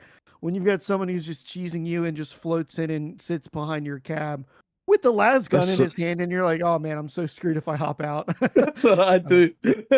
I don't use rockets on You'd be screwed if you don't. Boost, yeah. And I just boost around. I drop out of the sky, pocket it, and like, man, so funny, bro. I remember taking down a clan on this spice shield. I had my shields on, and the whole time the worms going off, and because the suspensive builds so easy to get, and there was so many, I just had infinite gliding. So even though like you can't shoot someone floating with the Orni, you know what I mean? It's very difficult, like like character. And I'm taking on like this whole fleet, and the worms after me. It drove them off the whole field. But I didn't do it to like innocent farmers. But man, it was so funny on the big clans. People were like, oh, no one can kill this guy, man. But you can do some really interesting things out and all like that. We love our sweet innocent solo farmers. The precious lambs we must protect. Look, you guys just don't understand how much I'm gonna have to float the bill for my friends that come back who do PvP later, because none of them are gonna farm. So literally, that's my anticipation is like I have to have enough spice and enough plastinium so that if we do get like trolls on our server, I can just call my boys back and just hand them stuff, and they will go out there and just slap the crap out of people. What server are you on then? We're on Cetus. Now, if you don't believe me when it comes to Cetus, ask anyone who's ever been on this server who Death Guard is. And the original people with Death Guard, they were so bad, nothing was getting into the deep desert. Literally, Death Guard was killing everything. And like I said, I have my buddy Dippy. That's who we were talking about earlier, Beast and I, who was flying out in the desert and like trolling people, just like, hey, does anyone want to farm a large spice plume with me? Like that guy, I've never seen lose a PvP fight in any game I've ever played with him. Like, was he using like rapiers or something? No, dude, pistols. Oh no, dude, he makes his own build. Like you should see the builds this guy makes. He makes builds where you use the suck grenade, the gravity grenade, and he drops freaking poison on top of you, sits in the poison with you until he loses health, and then he literally has like unlimited like dashes because he uses the skill that does that. And it's like these guys that I've been playing with them for like 15 years. These guys, like I've known them forever, dude. And they literally just have this foresight into every game that we play, where they can just envision these incredible builds that make no sense, and they just figure out how to do it. Yeah, so you actually have a skill in Dune where the lower your health goes, the more stamina you get, or the less stamina it costs to do. He must be playing range then. That's amazing. Well, yeah. So he gets you to engage him. So like he'll like come out there because nowadays people, the reason he has this bill is because back in the old days he used to have to chase people down. But nowadays people are like, no, I'm not going to let you push me around anymore. And he's like, awesome, this makes my day a lot better. So he actually lets them engage him. And once he does that, he throws the gravity grenade that takes their shield down. He drops the poison. He lets his health go down. And at that point, they're invested. They're like, damn, dude, I got to do something now. So they actually keep engaging him. And he just dashes back and pops them with shotguns until they die. It's like, That's so good, dude. He never loses, man. And so that's what I'm saying to a lot of people. I'm like, the reason he comes on, he doesn't want to farm or anything. He just comes on as like, hey, dude, make me this. I want to go kill people today. I'm like, no problem. I'll give it to you. Because, and this is why I was telling our guild leader. Do you need the kill squad? Yeah. Well, our guild leader had to deal with them because we were all Harkonnen back in the day. And I had to join a tradie so that I could start winning Landsrad. And whenever I told them, I'm like, yeah, so some of my friends from Death Guard are going to be coming back. And they're like, I don't know about that. I'm like, look, guys, trust me, you would rather have these guys on your team than dealing with them when they're coming out here. And they were like, oh, okay, I guess so. And so the first day we're all in Discord together, and my buddy Matt's like, God damn it, I only killed 5 people today. It's like, dude, the server's dead. Like, the server's literally dead. If there was a possibility to kill someone, you killed them. And like the next day, Dippy gets on, and Dippy's like, hey man, does anybody want to help me farm some titanium? Like, I'm having trouble. And like people are like, yeah, I want to help you, dude. They come out there and he's just gutting these poor guys like left and right. It got so bad that there's people on the server that I'm actually friendly with, and I'm like telling them, like, dude, don't go there. They're like, what's wrong? The guy needs help. I'm like, dude, trust me, you don't want to go out there. There's nothing but a bad ending for you. So Dippy found out that I was do anything. Yeah, and he finds out that I'm sending these messages to people. He's like, I thought we were friends. I'm like, dude, like I like these guys. Like, dude, I don't want them to quit. It's so good. There's a guy on our server right now that has 2 accounts. One is Harkonnen and one is Atreides, and I'm like, I don't like what he does. But what he'll intentionally do is at population peak times on this server, which is only like 12 people max, he'll go and he'll flip a Landsrad control point to Harkonnen. And then he will switch over to his Atreides in a Harko skin, in a Harko, Thopter, and he'll sit there with the lasgun rocket launcher waiting for someone to come over and flip it back to Atreides and just melts them. And I'm like, guys, you got to know, like, when just add him as a friend online, see when he's online. And if these 2 characters are on, don't go flip a control point. He's just baiting you. He's just going to murder you. And he does that all the time. But yeah, we've got a bunch of PvEers that have just kind of come back to the game, and they've just gotten to the deep desert and they're Harkonnen, because Harkonnen was like completely off of this server at one point. It was just all Atreides. Now it's like Harkonnen are actually trying to come back and win some Landsrad points. And, we generally, our deep desert has said, hey, if you're out farming and you're doing something and you're not shooting anyone, we're just going to let you go about your business. Do your own thing. I don't shoot you. You don't shoot me. But we made it very clear. If you go and you're flipping a control point, we're going to shoot you in the face, because that is full PvP. And sure enough, this guy goes out there. He's trying to flip a control point. And then all of a sudden he goes, well, that wasn't nice in deep desert chat. We're like, what? He goes, well, I got out of my Thopter to flip this control point. Step number 1, you don't have to get out of your Thopter to do that. You can just float in the bubble and you're fine. And he's like, and they destroyed my cockpit, so I can't even get back into the Thopter. And he just left me here. We keep telling him, man. It's an informed decision. You go over that red.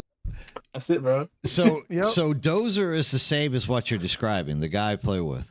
Dozer had to put up with Death Guard for like months, and he survived it, dude. He survived all the punishment that got dished out. So nowadays he's like, if I see somebody soloing Spice, for example, I'll get out and I'll like destroy their centrifuge, or I'll destroy something on their sandcrawler, and then I'll fly away. It was the same thing that happened the other day, like 2 days ago, actually. There was a guy out in his buggy, and Dozer jumped out and like tore down his treads and then flew off. And the guy was like, "You should have just destroyed my whole buggy, you retard." And Doe's just like, "Okay." And he flew back out there and like Came back and just just laughed trashed the at whole thing. He was like, "Dude, I was trying to be nice. Like, if you want to be a dick about it, I'll take everything off you." Yeah, Oh we man. the griefing on this server, I'm sure it was similar on a bunch of other Oh, servers, yeah. but it was so PvP that like the amount of people that were on this server when it first launched, and then the amount of people that went to the deep desert and said, "All right, I'm out." You know, I went out there in the deep desert when it first launched, where like you still had to zone through the squares in the deep desert. They still had the quicksand in every square, all that kind of stuff. And this was even before they did the squish of the deep desert where half of it's PvP. There was a guild, I think it was House Zevrak or something like that. They literally had a military schedule for anybody that joined their guild where they had duty, where they had to be in a row, and I they hate had that to so much. literally patrol the front row so that no one could fly into the deep desert from a row.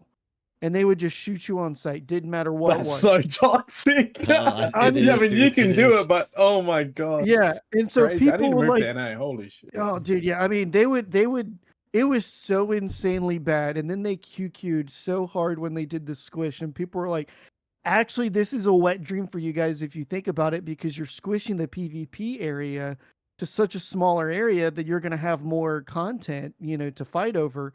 And I mean, it was so bad. They were also the same group of people that would go to Titanium Island, and this is before they hotfix it. They would make the only penta shielded base where you could not destroy it when a shield came or when The a storm came through. cockbox. Yeah, As it's so lovingly called.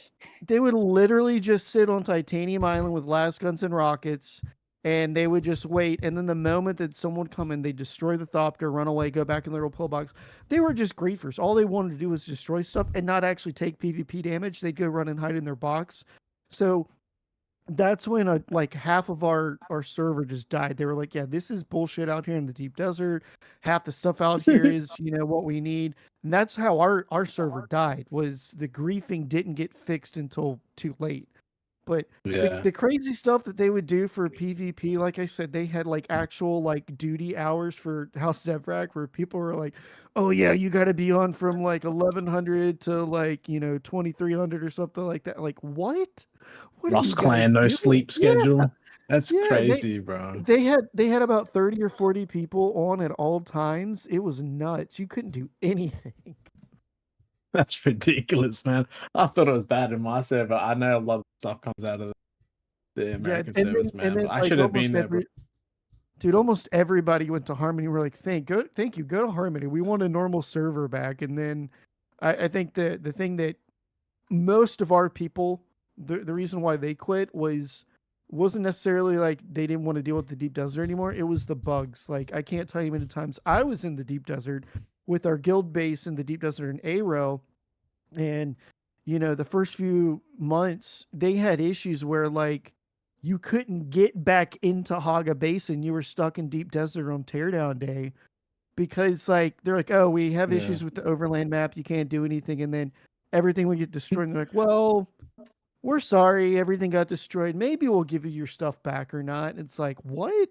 And so our guild was like, "Yeah, we don't want to run the risk of losing everything for something that we can't control." So it used to be, all right, we break down on Monday. And then it was, all right, well, no, we break down on Sunday. And then it was like, well, maybe we should break down Saturday night. And it's like, well, what's the point of even coming out here if we're only out here for like 3 days? Crazy, man. It can feel kind of unfortunate, like, because there are a lot of players, like, especially new players, who they get out, they're ready to farm, and, maybe they chose the wrong server to be a new player trying the solo farm on. No, We, and we I just feel haven't sorry for people who join gone up. Harmony with that in mind. Like, Yeah. I'm hearing a lot of people say, "I just bought the game and I went to Harmony because it had the highest of the population," name. and I'm like, "Oh man, I For feel the so name. bad for you." Yeah, There's Harmony. no Harmony Yeah, at Harmony. real Harmony Yeah. there. You guys know the guy that made that massive P stuff, Spice Rub. He made that massive like documentary series on his guild. He was part of this guild called Yabna on Oceania, and we used to be allies, man, and we had like the biggest beef with them because one of the leaders there ended up getting very like controlling and was like messaging people, hey, look, you're not participating in the community events and stuff, and like, you know, he was annoying a lot of people. We ended up splitting. We had this massive rivalry with them, and oh man, they were so salty. They had like streamers there, like going on me because I had my own little like god squad of like, you know, like 4 of us were really good, man, and we could like, you know, 1v like 20 people on spice fields, you know, with the worm, you know, like, and all this kind of stuff. But anyways, that remember when I was saying earlier, I figured out how to kind of destroy the sub thief by shooting the rockets at the wall if they use an extender. I actually found that when we were allies, and I was showing them, like, hey guys, did you know that? And anyways, all the beef started happening. So by the time the next week it happened, they had peed off a lot of people in the server, the leader in particular. And man, he had it coming. Like me and a mate, we just ended up raiding them. We just smashed through. They had a fob right next to the titanium, and they had 2 carriers in there with boxes full of spice. They also had an ore room. I didn't know the boxes had spice in them and the ore, but because I used the rocket to destroy the sub thief, I immediately just started digging base. I just started demolishing walls. Obviously, it was like really cheap, but I'm telling you, they deserved it. And somehow I managed to hit their storage room, like underneath, and like it's in the video. But they're like, "Bro, all the spice is on the floor. What the is going on?" You know, and they're like losing their minds at me. Like it was the most funniest stuff ever, man. Like the drama that came from the game, man. It's like no other, man. I'm telling you. We had a guy named Repo on our server, and this is also when they hadn't fixed the permissions on being able to pick up vehicles that aren't yours. So I had a guildie that was doing Aero labs, like first or second month, and he had his medium assault thopter out because he was going in the labs, picking everything up, putting stuff in his medium thopter, so he was going in and out, in and out. And he said he was coming out of one of the B labs, and he goes, "Hey man, my thopter's gone. Did a storm come through here?" And I'm like, "No, not at all." And out of nowhere, I see in Deep Desert chat, and he's like, "Man, I can't wait for all these to get destroyed." And I'm like, "What is he talking about?" Dude had built a base like in B or C. This is still the PvP area, not PvE yet. And it had a big box. It was an advanced thief with just a big roof pentashield. That's all it was. And he was going around in a carrier, picking up everybody's thopters, having his buddy turn off the pentashield, and then he would drop the pentashield like a claw arm into his base and putting the pentashield back up.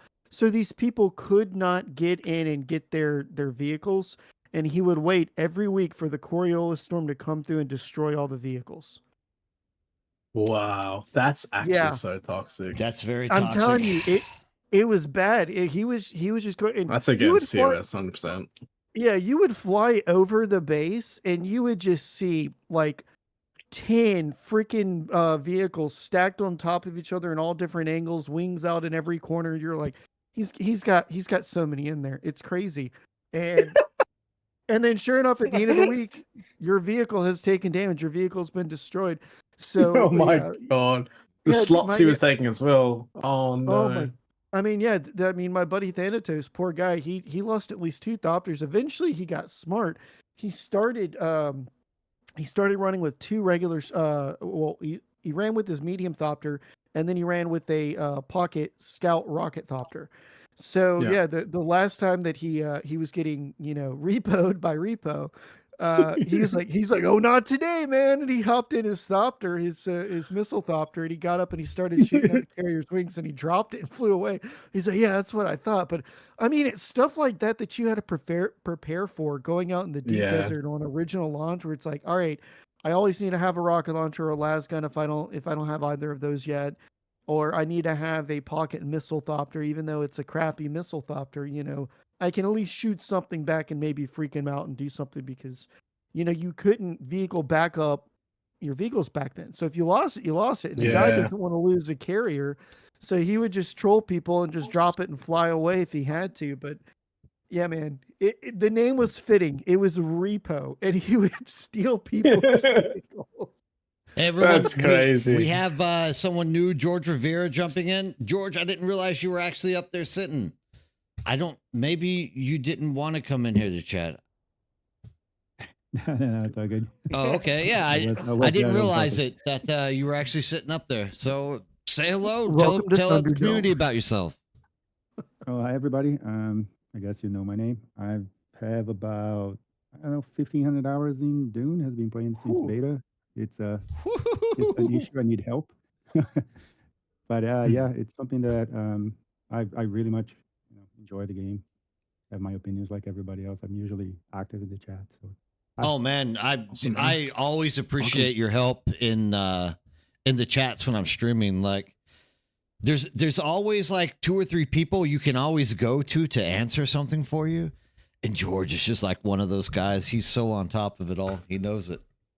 I mean, if he didn't know it and he's spent 1,500 hours in this game, he's doing something wrong. That's a lot of game time in Dune, man. Like, although, so be honest though, like how much of that is AFK, George? Actually not a lot.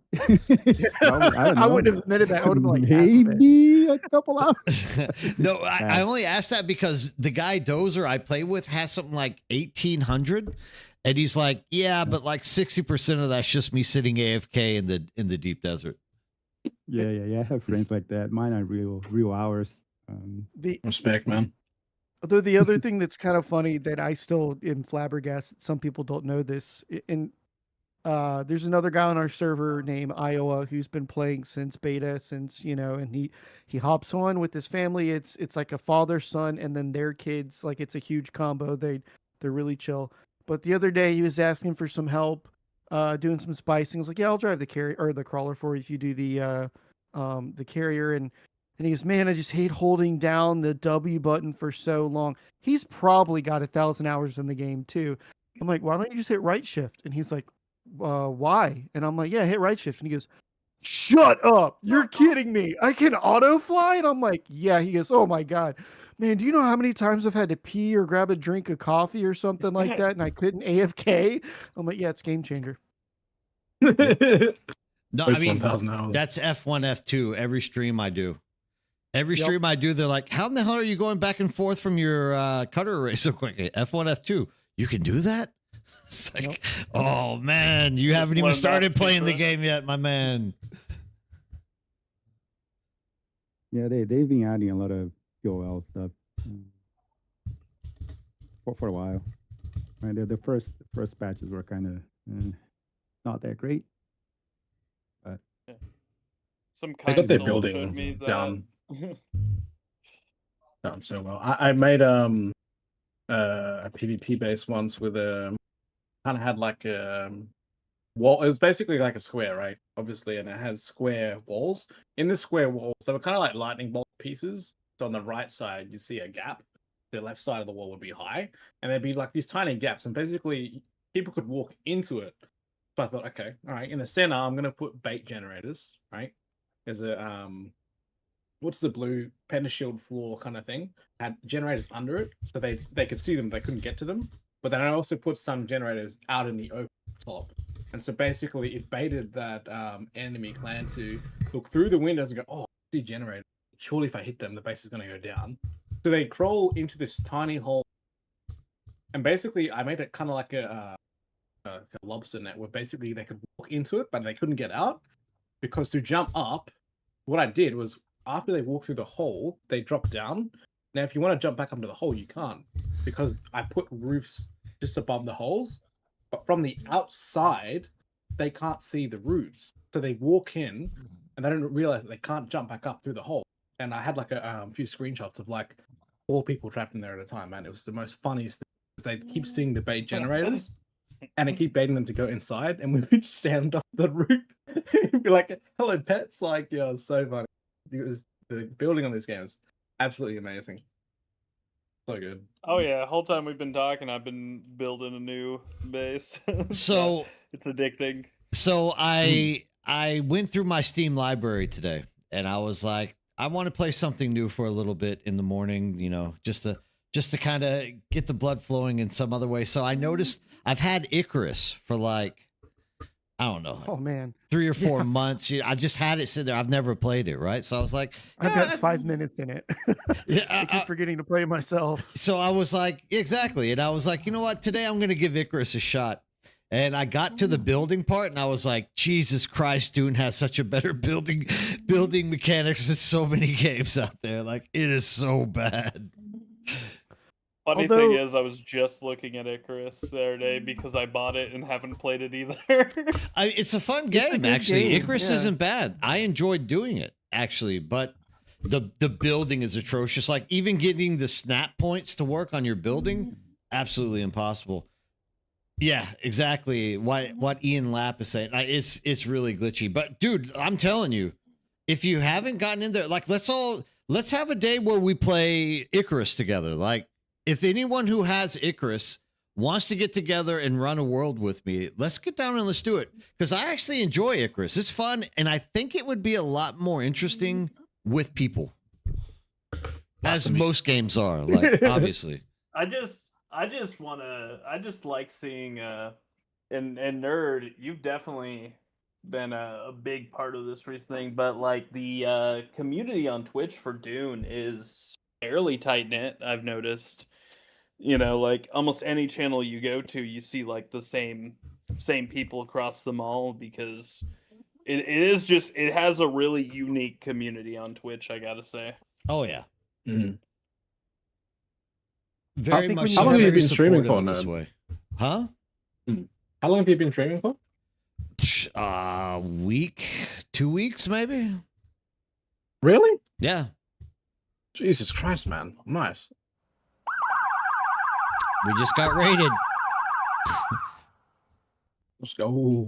Thanks to Xazi. How are you doing? Thanks for raiding, bringing 9 people with you. I hope we don't bore them to death. It is that time of night where we are all getting a little bit brain dead, but as long as we can sit there and talk, we are having a community night tonight where we are talking about everything dealing with Dune and what we want to see improved, yada, yada, yada. Actually, for the last hour and a half, we've literally just been telling horror stories, scaring people from wanting to come into the deep desert. But if you have anything that you would like to jump into Discord, talk to us about, add anything to us, please feel free to get in here and talk to us about your feelings on Dune. 100%. 100%. This is really making me want to start up a podcast again. It's kind of giving that itch again, like I used to do back in the day, and where like maybe do like a community one where, hey, when you're on this server, you're looking for guildies or something like that. Have like a little, community drop in for something like that, and maybe weekly recaps, hopefully, of patch news or potential patch news. So and then of course call out streamers who are fun to watch and listen to on gaming times. Oh yeah, man. Speaking of new ones though, Sazi came by there the other day because I also saw Nerd. You went over the Sazi's channel too. I think that was you who raided in there. Yeah. I think I hit Sazi up the other day. Yeah, I'd raided like shortly after you had got off, and there's just a lot of cool new people coming to the Dune community on Twitch. It is really cool seeing. Sazi was working through the PTC, and like the first thing I do, like whenever I'm about to like close down, like I should be getting off now, but I mean we're all just having fun, so I don't mind staying up a little bit later. But like typically the first thing I do is ask whoever's in chat, like, do you have someone you want me to help support, to get them up that you enjoy? And like someone, I think it was Dwraith, told me that Sazi was doing in-game stuff. So I was like, yeah, let's go bring stuff over there. And like the first thing I tell everyone before we jump into the server or into someone's stream is like, let's support this guy. Like, let's follow him, Follow him the second we jump in there. If you don't like what he's doing, leave him later, whatever. It doesn't matter. But give him some support, give him some confidence to keep doing it, because I know I'm a broken record with this, guys. I get it. But the more of you out there that are pushing content, the more chance we get to have people joining the game. And I mean, Yeah. I am not. Same thing. It's like I told you. The way I got my kickoff was from Darth Microtransaction, and probably I could have gotten somewhere on YouTube without him or whatnot. But like the fact that he was willing to like show my stuff, support me, and like tell people to follow me, that's what kind of boosted me deep into wanting to do more content. So like it's just a pay it forward type ordeal. Like I just see the benefits and like getting more and more people, recognition for what they're doing. Because, dude, it's really hard with streaming. Like, there are people who sit in here for like 2 or 3 years. Actually, here's a side. Well, I'm sorry, I don't want to take us on too long of a tangent with this, but the other day I was hitting I was averaging around 70 some odd people on my streams, right? And I actually got the Steam email that told me that with that amount of people, I'm in the top 7% of people actually streaming on Twitch. So I'm so distracted by fucking Dark, but I'm pretty sure he's falling. Oh, you're fine. You're fine. It's just for me, I'm like, Jesus, that's crazy. That's only like 70 people watching it. So like, if I can ever get anybody like help getting monetized or set up like that on top of like Twitch. Yeah, dude. Literally, they said really at 70 people viewing, that is literally the top 7% of people viewing it. I'll pull it up. Let me try to find that email. And like, here's a reference for you, nerd. My mate has been streaming Star Wars Battlefront. You broke up. You broke up, so we couldn't hear it. Yeah, sorry, thanks. My other mate, right? He's been streaming Star Wars Battlefront 2 for 9 years, and by the time last year, like he took a break because he had to sell some other things, but he was making his way towards partnership, and he was getting on average 70 to 80 viewers per stream. So to hit those numbers now is literally insane. Like, I'm not joking. That's insane. I'm just happy enough people are willing to sit down, talk to me, and like share the time with me. Like nothing makes me happier. And it's like Barrick said, we're a really tight-knit community, and we tend to be dropping the same people in everyone's back pocket like every night that we raid people. So I guess that doesn't hurt either, right? But I don't know. Yeah, I'm happy awesome people are willing to spend time with me. Like that's what I want. That's the reason why I do this stuff. That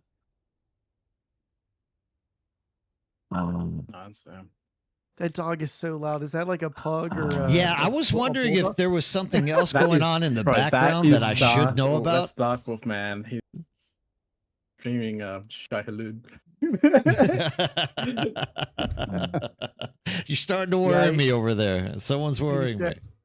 I used to have a Boston Terrier who was so loud when he slept, such a snorer, and people could hear him like from across the bedroom or across the office. I'm like, he's got to be like 15 feet away from me on a couch. You can hear him from there. It's like, yeah, man. I'm like, I'm sorry. Let me mute my microphone when I'm playing games now, I guess. You got that sleep apnea. Just be glad you couldn't smell him, because man, he would rip some good ones. Man. Yeah, I honestly miss all the content, all the drama, big PvP fights, man. Like, we had some crazy rivalries, man. Like, the revenge video that I did was the greatest thing, man. Like, all the horror stories that we're telling each other, it's the most funniest shit ever, man. Like, there's just so much chaos that goes down. It's hilarious. Every server seems to have its own. We literally have like 2 albums of AI music based on the fights we had on, like, I don't know, A3 grid or something, you know? It's just dumb.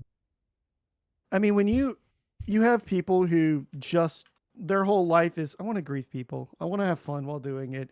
You know, where there's Yeah. a will, there's a way. People are gonna do it, and they get creative. Like I said, when my buddy was like, "Have you seen my Thopter? I don't know where it's at," and then and then I find out that a guy named Repo has been jacking people's vehicles and putting them in a base. I'm like, "You've got it!" Like, hey man, I'm sorry you lost the Thopter, but that's hilarious. By the way, I'm building you another medium right now as we speak. But I mean, That's yeah, hilarious. yeah, at the same time, you know, if that's the only thing that you have, you worked up so much time to try and, you know, make it. I get how you would get upset and quit, but it's a game. You can always get your stuff back. It just may take a little time. Thankfully now it's to the point where, like, if someone managed to steal a vehicle from me, I'm like, I'll just back it up later. But I do have a bug right now that Funcom did work on, slightly resolved, but hasn't completely fixed. I went to go put a booster on my my second carrier the other day, and as I'm putting the booster on, the moment the booster gets attached, I got ejected and thrown halfway across the map, and the carrier went the other way. And I'm like, what? I'm like, what just happened? I mean, it was like a bomb went off between me and the carrier. And so I'm like, all right, well, that was a bug. So get in my Thopter, fly back to my base. This is in Haga Basin. And my carrier's not there anymore. I'm like, where did it go? So I'm trying to fly around and see where it's at. And then I see it's on the mini map, like, and my base is in the northern shield wall area, you know, above the Atreides base. All the way down on the southern part of Hogger Rift, I see the icon for my carrier. Fly all the way over there. It's not there. It's underneath the map. And I'm like, it somehow launched and went underneath the Haga Basin map. So I'm like, all right, well, this is weird. This was last week before server reset. So I put in a bug report. They said, hey, we're sorry. We'll go ahead and get your stuff, you know, replaced. So I get the notification, hey, we're sending you all the stuff. Awesome. Get the carrier parts. They were really quick on that. It took maybe about 4 hours for them to respond and do that for me. But they did say we do have a problem though. The vehicle number count that you have, I was like 9 of 10. Unfortunately, we cannot remove that carrier from your vehicle item count. And I'm like, okay, so right, but then I'm thinking, well, that's fine. The Coriolis storm's going to come through on Tuesday. Servers are going to reset. It's going to go away. Nope. It is still underneath the map somewhere in Haga Basin over there. And I'm like, well, I guess I'm just going to have an extra carrier that'll never get I mean, it's not even getting degraded by the Coriolis storm in my CommuniNet info. I'm like, well, maybe someone will get lucky one day and see a carrier on their base in Haga Basin South. They need a overtime, just like some very tiny overtime damage. So one day it'd be removed because I had the same issue as you. Bams even ran into the same issue as you. And both me and Bams, they didn't give us back our what's it called, boosters, because they can't give you any special parts. Yeah, I so had we to just make got a booster. I've had a fan bike inside, you know, the big hammer rock in Haga. Yeah. It's beta. I fell through the you know, the mesh and landed inside. Didn't know any better. Unstuck. Been sitting there, counting as one of my vehicles since beta. It's still there inside the flipping mountain. There's nothing I can do about it. Great. Speaking about horror stories, I had to go underneath the map and rescue him. That still worked. Speaking about horror stories from the launch of this game, how many ornithopters did you guys lose? Literally just flying over the deep desert for no reason at all. At least 3 mediums and 1 regular scout. I had one issue where I was doing the server, like where you're going from, like, you know, B1 to B2. In the loading zone, the Thopter wouldn't push forward anymore. And I was like, okay, you know, it's one of the little glitches that they keep talking about that they're working on. So I turned, and when I turned, it ejected me from my Thopter, and it just flew indefinitely straight forward. I had no backup, nothing. And because, you know, again, it was Got that autopilot on. yeah. Because, you know, it was, you know, back in the day when they had the quicksand down there. I fell into the quicksand and I couldn't get out and I died. So I lost everything on my drifter too. Ultra is into the distance across the map. I lost 4 and I sent a ticket in for every single one since day one. You're never Didn't gonna get get it back, any. dude. They just No, didn't care dude. back in the day. I got nothing within the 1,000 hours. Not anything, bro. And I had people saying, "Oh yeah, I lost a MK4," and I just said I had an MK6, and I gave me an MK6. I'm like, you bastards. You know, I mean, that's crazy. I just got to the point where, you know, if I had not been in a guild where a bunch of us were, you know, in Haga Basin running stuff and we were all kind of pooling some of our resources together, I probably would have quit, you know, pretty early on and just waited to come back for stuff, you know, when they fix bugs and stuff. But yeah, it was pretty rough with all the random fixes and everything like that. I remember at one point I was in a buggy in Haga Basin and I leapt off a cliff, which still to this day blows my mind. You can get shot at in a buggy and take damage, but you can yeet yourself off 10,000 meters and you and the buggy take no damage. Riddle me that, Batman. But yeah, so somehow I landed on the nose perfectly on the buggy and it spun in a circle and I could not get out of the vehicle. I was stuck in it. And I couldn't do the unstuck button or anything like that. And my buddy was online. I was like, hey, I have a really weird favor to ask of you. He's like, what? I'm like, can you like bring a Thopter or another buggy over to where I'm at right now and try and like knock me over? Because, and so of course, you know, he wanted to make fun of me. I have to find it, but he videotaped me for 10 minutes, spinning in a circle, refusing to help me, just laughing his ass off. I'm like, thanks, man. That's a good friend. Thanks, right there. man. He's like, this is hilarious. You're trapped. You can't do anything. I'm like, yeah. It's not even letting me like. I logged out of the game, logged back into the game. I'm still spinning in a circle on my nose. I'm like, well, that's hilarious. So, That's yeah, crazy. he had to knock me to the side with his Thopter until I finally flipped over and was able to get out. But it's just stuff like that that's hilarious, but at the same time just aggravating that it managed to get launched into the game. You know, was like annoying was people who blocked off like whole like mountain highways with like pedestrian walls and buildings, and you'd be like driving through there one week following this node path, and then next week you go past it and there's a big China wall in front of it. It's blocked off the whole area. It's like, dude, like what are you doing? Like in Haga Basin, that really drove. You'd find it good, and then somebody would just like block it off. Or when you were early game and you found like the massive patches, bro, and people would claim over them. I claimed over them, but I did because I knew like somebody else would do it, and I left it open public. But some of them would just put walls around it, man, and like you went starting early game, like you really need the wall as well. I had this group on the last server I was on, so their base was over a flower sand field, but they had a really smart way of not blocking it off. They had like pillars for that half of their base over the flower sand. They had like a little back door that had out there and a chest outside that I'm guessing was their compacting supplies. So you just sit in the shade under their base and just compact. That's how it should be. Like, yeah, people should have been able to use that stuff. But people was like so selfish with that.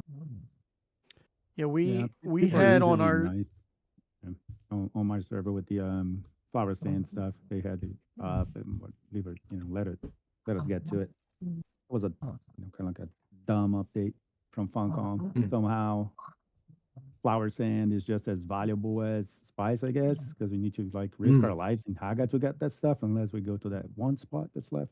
So it's kind of Just sea chop is a good move too. Yeah. Yeah, the OC chop is the way to go at this point. We had one group, like most of us that were on the server that I'm on the Jumble.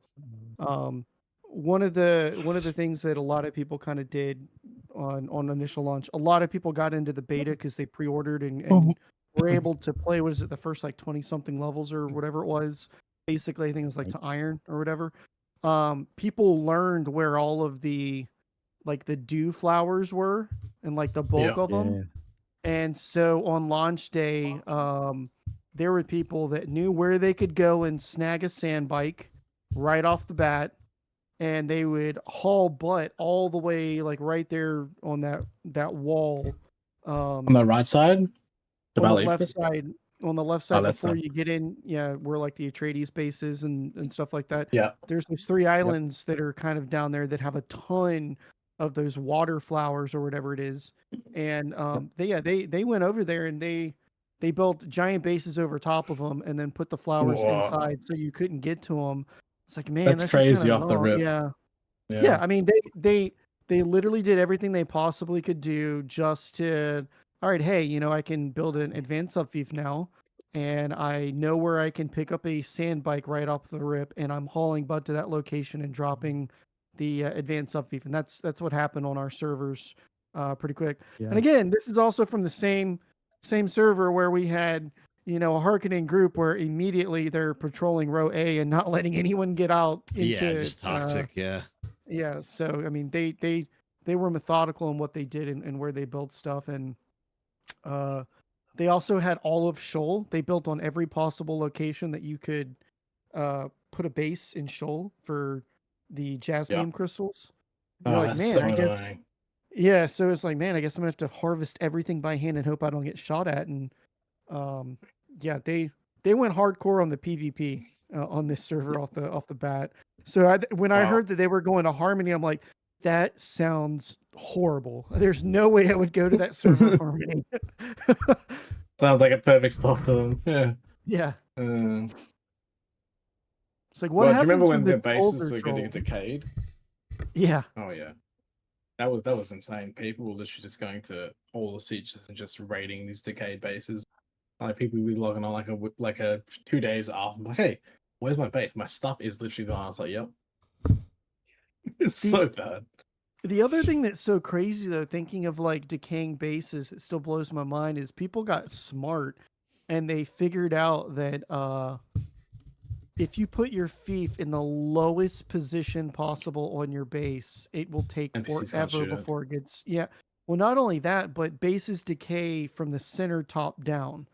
So if you put your fief at the very top in the center and that roof tile goes, eventually your fief is going to get destroyed and then the entire base is raidable. So people Yeah, if were it's sitting putting on their it. fiefs. Yeah, they would put their fiefs in the basement. So there's some awesome bases in my Haga Basin that I'm like, I really wish I could get in there and loot some stuff because it's been decaying for like 4 months, it feels like at this point. And I'm like, it's still like they did nothing but straight vertical build. And I think they've gotten through like the 3rd vertical stake at this point. That's horrible. Oh my god. Yeah. Yeah, once Crazy. once people figured out that you could kind of use an NPC to destroy other people's thieves, Funcom patched the game that to the point that that thief is the last thing that's gonna go. The whole base is gonna disappear. Oh, is thief that the has, like, reason why infinite they health. made it that way, George? Yeah. Oh yeah. Ah, because I remember that. I remember being able to do that to people. I personally never did, but I remember that being a thing where you get the NPCs to chase you and you would hide behind it and they shoot it, right? Exactly. Yeah. So all it took was like people publishing a video on YouTube, and yeah, that was it. Funcom was like, none of that anymore. It got patched like a week later. Dude, But the meanwhile, it NPC took running them, like- after you. But meanwhile, it took them like 6 months to fix the alleged Solari duping. Like, but you'll fix the destroying someone's base. Yeah, it's the way they work. They fix a bunch of stuff. They're like, who's complaining about that? It's like no one is. You could go. What the heck? How do you prioritize the bugs that you anyway? The It is base fun, rating Colin. was horrendous, man, because you didn't just run to an NPC camp, run and hide behind the thief, bro. You literally. So I got taught by someone on how to do it, right? Obviously, didn't like actually do it to any other bases. I tested to see if it worked, but my other mate, he was going around to like every siege and raiding them. But you'd basically get the NPC, you'd bait it over to you as far as it'd go. It reaches a certain point where it starts running. Once you figure out where that point is, you had to use like either like gravity grenade or the opposite one to launch it on top of something high. Once it was on top of like a rock, it would reset the length that it would run back to its camp, meaning you could then do another mile to the base, and eventually you could just keep using the grenades to reset the aggro, and it would just keep resetting, and you could like lift it up over walls on top of bases. Like, dude, people were getting raided a lot faster than man, because Dude, like I had a it was I had a crazy. couple buddies. We were putting thieves down and creating like Ah. ramps and stuff, and putting walls to keep that Yes, NPC from going yes. back. It was like Back a into fun the game. The courtyard. bases were abandoned anyway. It's like Yeah, yeah. people had left at that point. Yeah. Oh, I mean, man, it that was that was part of the ferocious. lore. You should have just let that happen. Or, I'm sorry, but if you're gone for more than a month and you haven't logged into the game, at some point the mechanic should be, especially on a public server, that your base is going to start getting raided and get destroyed. You know, uh, especially when you're fighting over both, real estate and resources in an area. Like you can't make a game, play it for a month, and then log out for half a year and then say, "Where'd my base go?" Like that's not how this game was developed, and they made it very clear on launch. Like, hey, your base is eventually going to get destroyed if you don't pay taxes and log in and refuel and all that kind of stuff. And then they've been very generous with, okay, it's going to take this long for it to get destroyed. It's going to take this long. You can back up the base now and save it. Like, but there's always going to be someone that's going to complain as far as like, hey, why did my base get destroyed? I lost everything. It's like, well, Yeah, I mean, it's now been that we have the the Right? base reconstruction tool, they Yeah. should go back on that stuff. It's ridiculous. A base just stays up for like months, just abandoned there, just littered. All the Haga bases have abandoned bases everywhere. Everywhere, mean, man. it's- It's like a garbage yard, dude, a scrap yard. It's crazy. It feels like when you're driving down like a really big metropolis city or something like that, and you get to the area where it's like old industrial buildings that fell apart. That, I don't know, it was like a textile building or something like that that we don't produce anymore. And you're like, man, they really should do something with that lot over there. Like, we're complaining about housing. Let's tear that down and build houses. And it just sits there Yeah. and just, it's like, come on, Oh. do something with it. Um, Yeah, they have the But- BRT now. Back up your Yeah. base, or it's going to be gone in, I don't know, 4 weeks. A month is plenty. Back up your Are stuff. you going to be able to take that with you to other servers though? That backup tool, or yes. Yeah, You you take can? everything Okay. with you. You lose nothing wow, as that's long as yeah. fantastic. The only issue with the backup tool is, and this is probably like a suggestion for people if you're going to server transfer somewhere, make a like level 1 character or something like that on the server that you Yep. want to go to, and Yep. see if your location is available. Because if Yep. it is available, that base backup toolkit is awesome. It snaps right into the original place. If it's not Oh, right. available, then it kind of acts like the Solito replicator, where you've got to find the sweet spot. And as we all know, the best developer ever created the Solito replicator and the camera angle. Really, fantastic person. Maybe I think they deserve the Nobel Peace Prize. Maybe we should go give them that. But, oh my God, yeah. I can't tell you how many times where I'm like trying to like get at the right angle, and then the camera snaps to a different area, or I'm dying of thirst because I've been spending 45 minutes to try and get it to place down. I'm like, it has support. What are you talking about? I see it there. But yeah, that's what I would tell somebody is if you're going to go over and you're going to transfer servers, check and see if it's available. If it's available, then delete that character and then transfer your normal character over there and plop it down. Yeah, that is Oh, wow. that is absolutely the best scenario. If you have a buddy who can put a thief there just to hold the spot, better yet. Yep, even better. Gentlemen, before we go any further, it is 3 a.m. and I want to go 3 home. I see you on in there. I mean, plus I have streams tomorrow, so yeah, I might whatever. be rescheduling my morning stream. But once again, I fair enough. want to say how much I really appreciate all of you guys coming in, sharing stories, talking about how to improve the game, doing stuff. Once again, if you are a streamer or a content creator right now in Discord, take a second, start at the top, go down the bottom, let the audience know who you are. That way they know who to be looking for whenever they are jumping into Twitch or whatever platform you stream on. Now, okay, that didn't I thought you're work. going to continue. I thought you were going to continue after saying, I was now, like, what? we're going to do this. No, now, now, do it. All right, I guess I'll go first. Hardstyle Josh here. I used to make quite a few Doom videos. I haven't been playing it much because, same reasons as everybody else. But I will be making content as soon as it comes back up. I'm primarily a PvP player, so turn your notifications on if you want to see videos. 100% things get sorted. I already have some interesting videos that you guys can watch. There's me 1v, I don't know, 10 people on a spice field chasing me. And then raiding the most triggered Dune Awakening clan. That was the revenge video I was talking about. It was pretty good. But thanks for the opportunity to be on it as well, Ned. Appreciate it, man. Absolutely. I'm glad you could join. Before we jump into the next person, Alaskan, you weren't unoriginal. I think the fact that you and Beast had the exact same list is just proof that we are all experiencing the same crap and we want it to be fixed. I don't think that has anything to do with the unoriginal list. Like literally, that just proves how much we are all on the same page when it comes to this game right now. Anybody else? Come on. I know Barracks is in there. Who else is a streamer? All right. I'm waking up. I'm at the bottom of the list, though. All right. So you all know, I basically as the same. I follow the same name on Twitch and YouTube as well. Well, same exact name, spelled exactly the same. And if you're looking for content, maybe for major simulation content in the future, hit me up.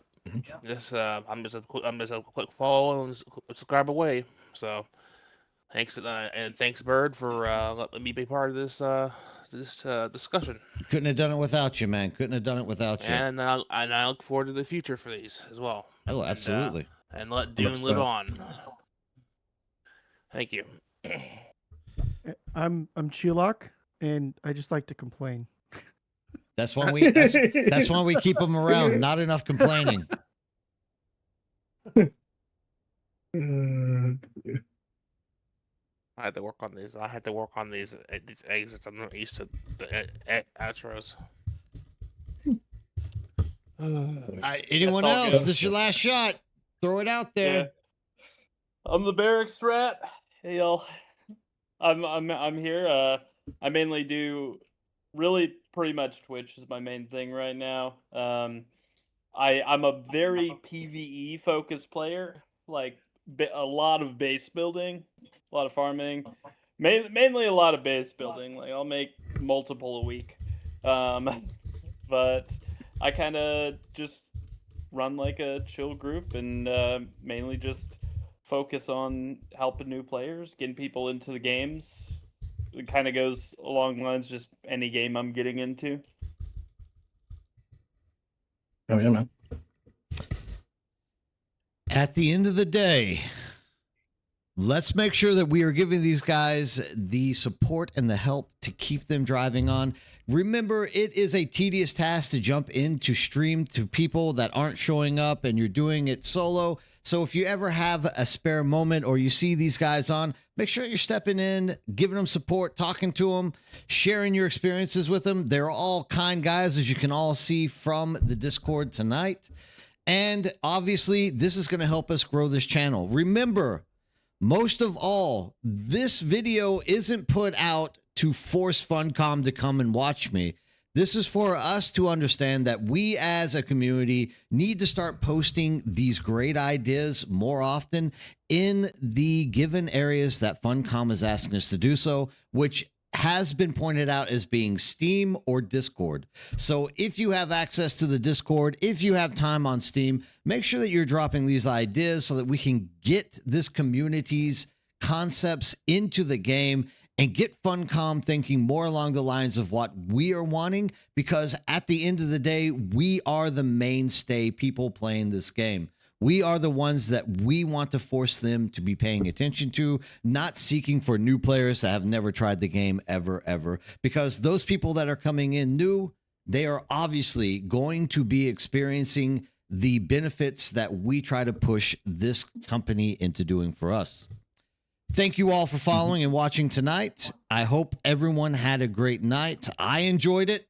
I wish I could have interacted with more people in the chat. Sorry if some of the stuff that you were saying got kind of ignored. Don't worry, because I'm on tomorrow. You guys can come you can catch me up on all the stuff that I didn't see, and I'll make sure to talk to you all night long about that in the Saturday edition of Breakfast with Nerdbird. As for our raid channel, does anybody have someone they want to be raided? Someone that they feel has the gumption to make entertainment for the rest of the people that are staying behind in Twitch? We have one. It is Strim Tom. Okay, Origami, we're going to get it. Origami, you always give me someone. Let's see if we can find Strim Tom. Oh, Driver, who do you got? Well, we're going to have to flip. We will make, I'm going to write a number between 1 and 20 on a Post-it. Whoever gets closest to that number is who we are going to raid. So if you got someone you would like to see raided, right now is the time to do it. We are going to pop it. See you later, Video Australia. Thanks for stopping by and saying goodbye. All right. Grandpa, wait, I haven't written the number down. Now you throw me. All right, we're going to change it between 1 and 20. And I think it was already 1 and 20, wasn't it? Jesus, I'm getting old. Okay, I got my number written down. Here we go. All right, so Driver's going with Mako Shogun. Origami is going with Strimton. 9, Alaskan. Alawa. Okay, there we go. All right, are you ready? Because the number is 17. Oh, Driver, you can't change it now, you dirty dog. You can't be changing it at the last second. Dr. Webb pushing a 1. So the person we are going to be rating on Twitch and we are looking for is Alawa. Let's find Alawa. Alawa. Did I spell it right? All way. I am not seeing Alewa. A-L-W-A-Y-A. A-W-A-Y-A. Not seeing her.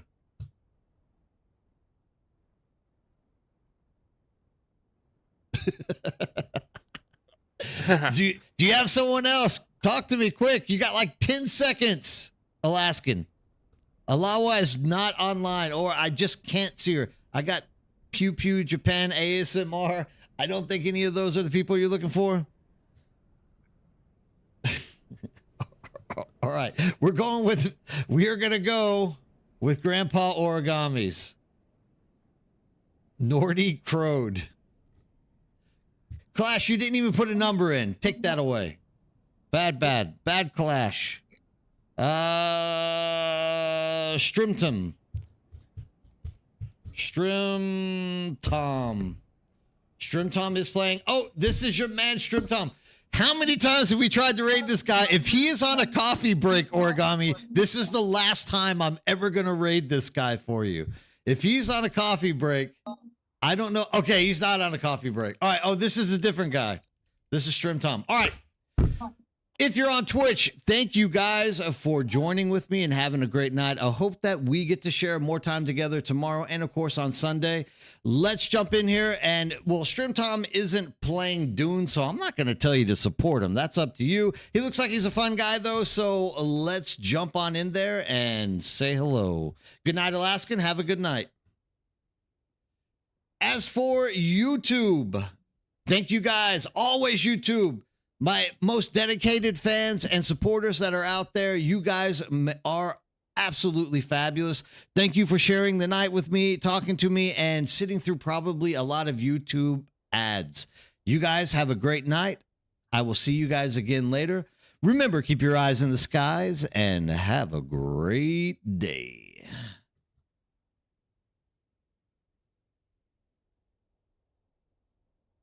Oh, yo, what's up, Nerdbird Raiders? Hello, everybody. Welcome to the Stream Team. I'm your host, Strim Tom.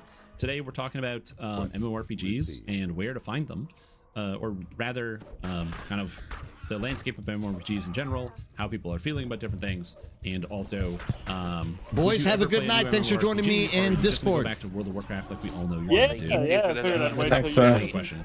Also, what's up, Thanks, everybody? man. How are you doing? Yeah, I'll see you guys So, 2 if you weeks don't know me later. or We're my getting in content, there. my We're name's doing it Tom. again. I'm a Also, guy like, in don't be board scared to video jump in content here and chat video. with me So, during I make a streams lot or of, like, whatnot. Content for DDO beginners. If to get people started and if get you have excited something about to playing a video share, game, like poke me, let because me I know. love this video game, and it is a Will do. Unfortunately, I didn't realize it's my mic basically was impossible to muted figure for out the how to last play 15 minutes unless or you had however played many minutes Dungeons that and was Dragons you didn't hear from 3.5. me. Um, I was like trying to get into some ideas I had, and was just like, oh crap.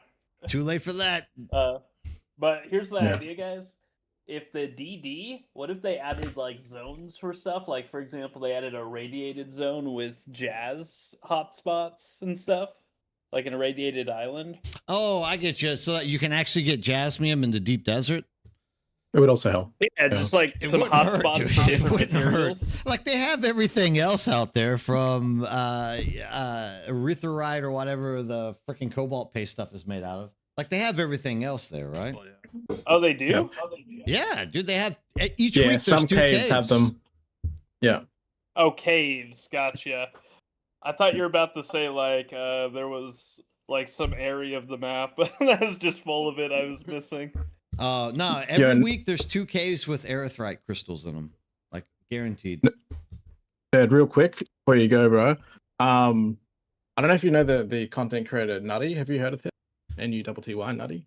There's a lot of like no rules for streaming. Okay, just be aware that Twitch is like super strict, and I have seen crackdown on people, including people like Nutty who actually work with people like Twitch. He got like temporary ban for showing the YouTube logos in his chat. So good to have it combined so people can talk to each other.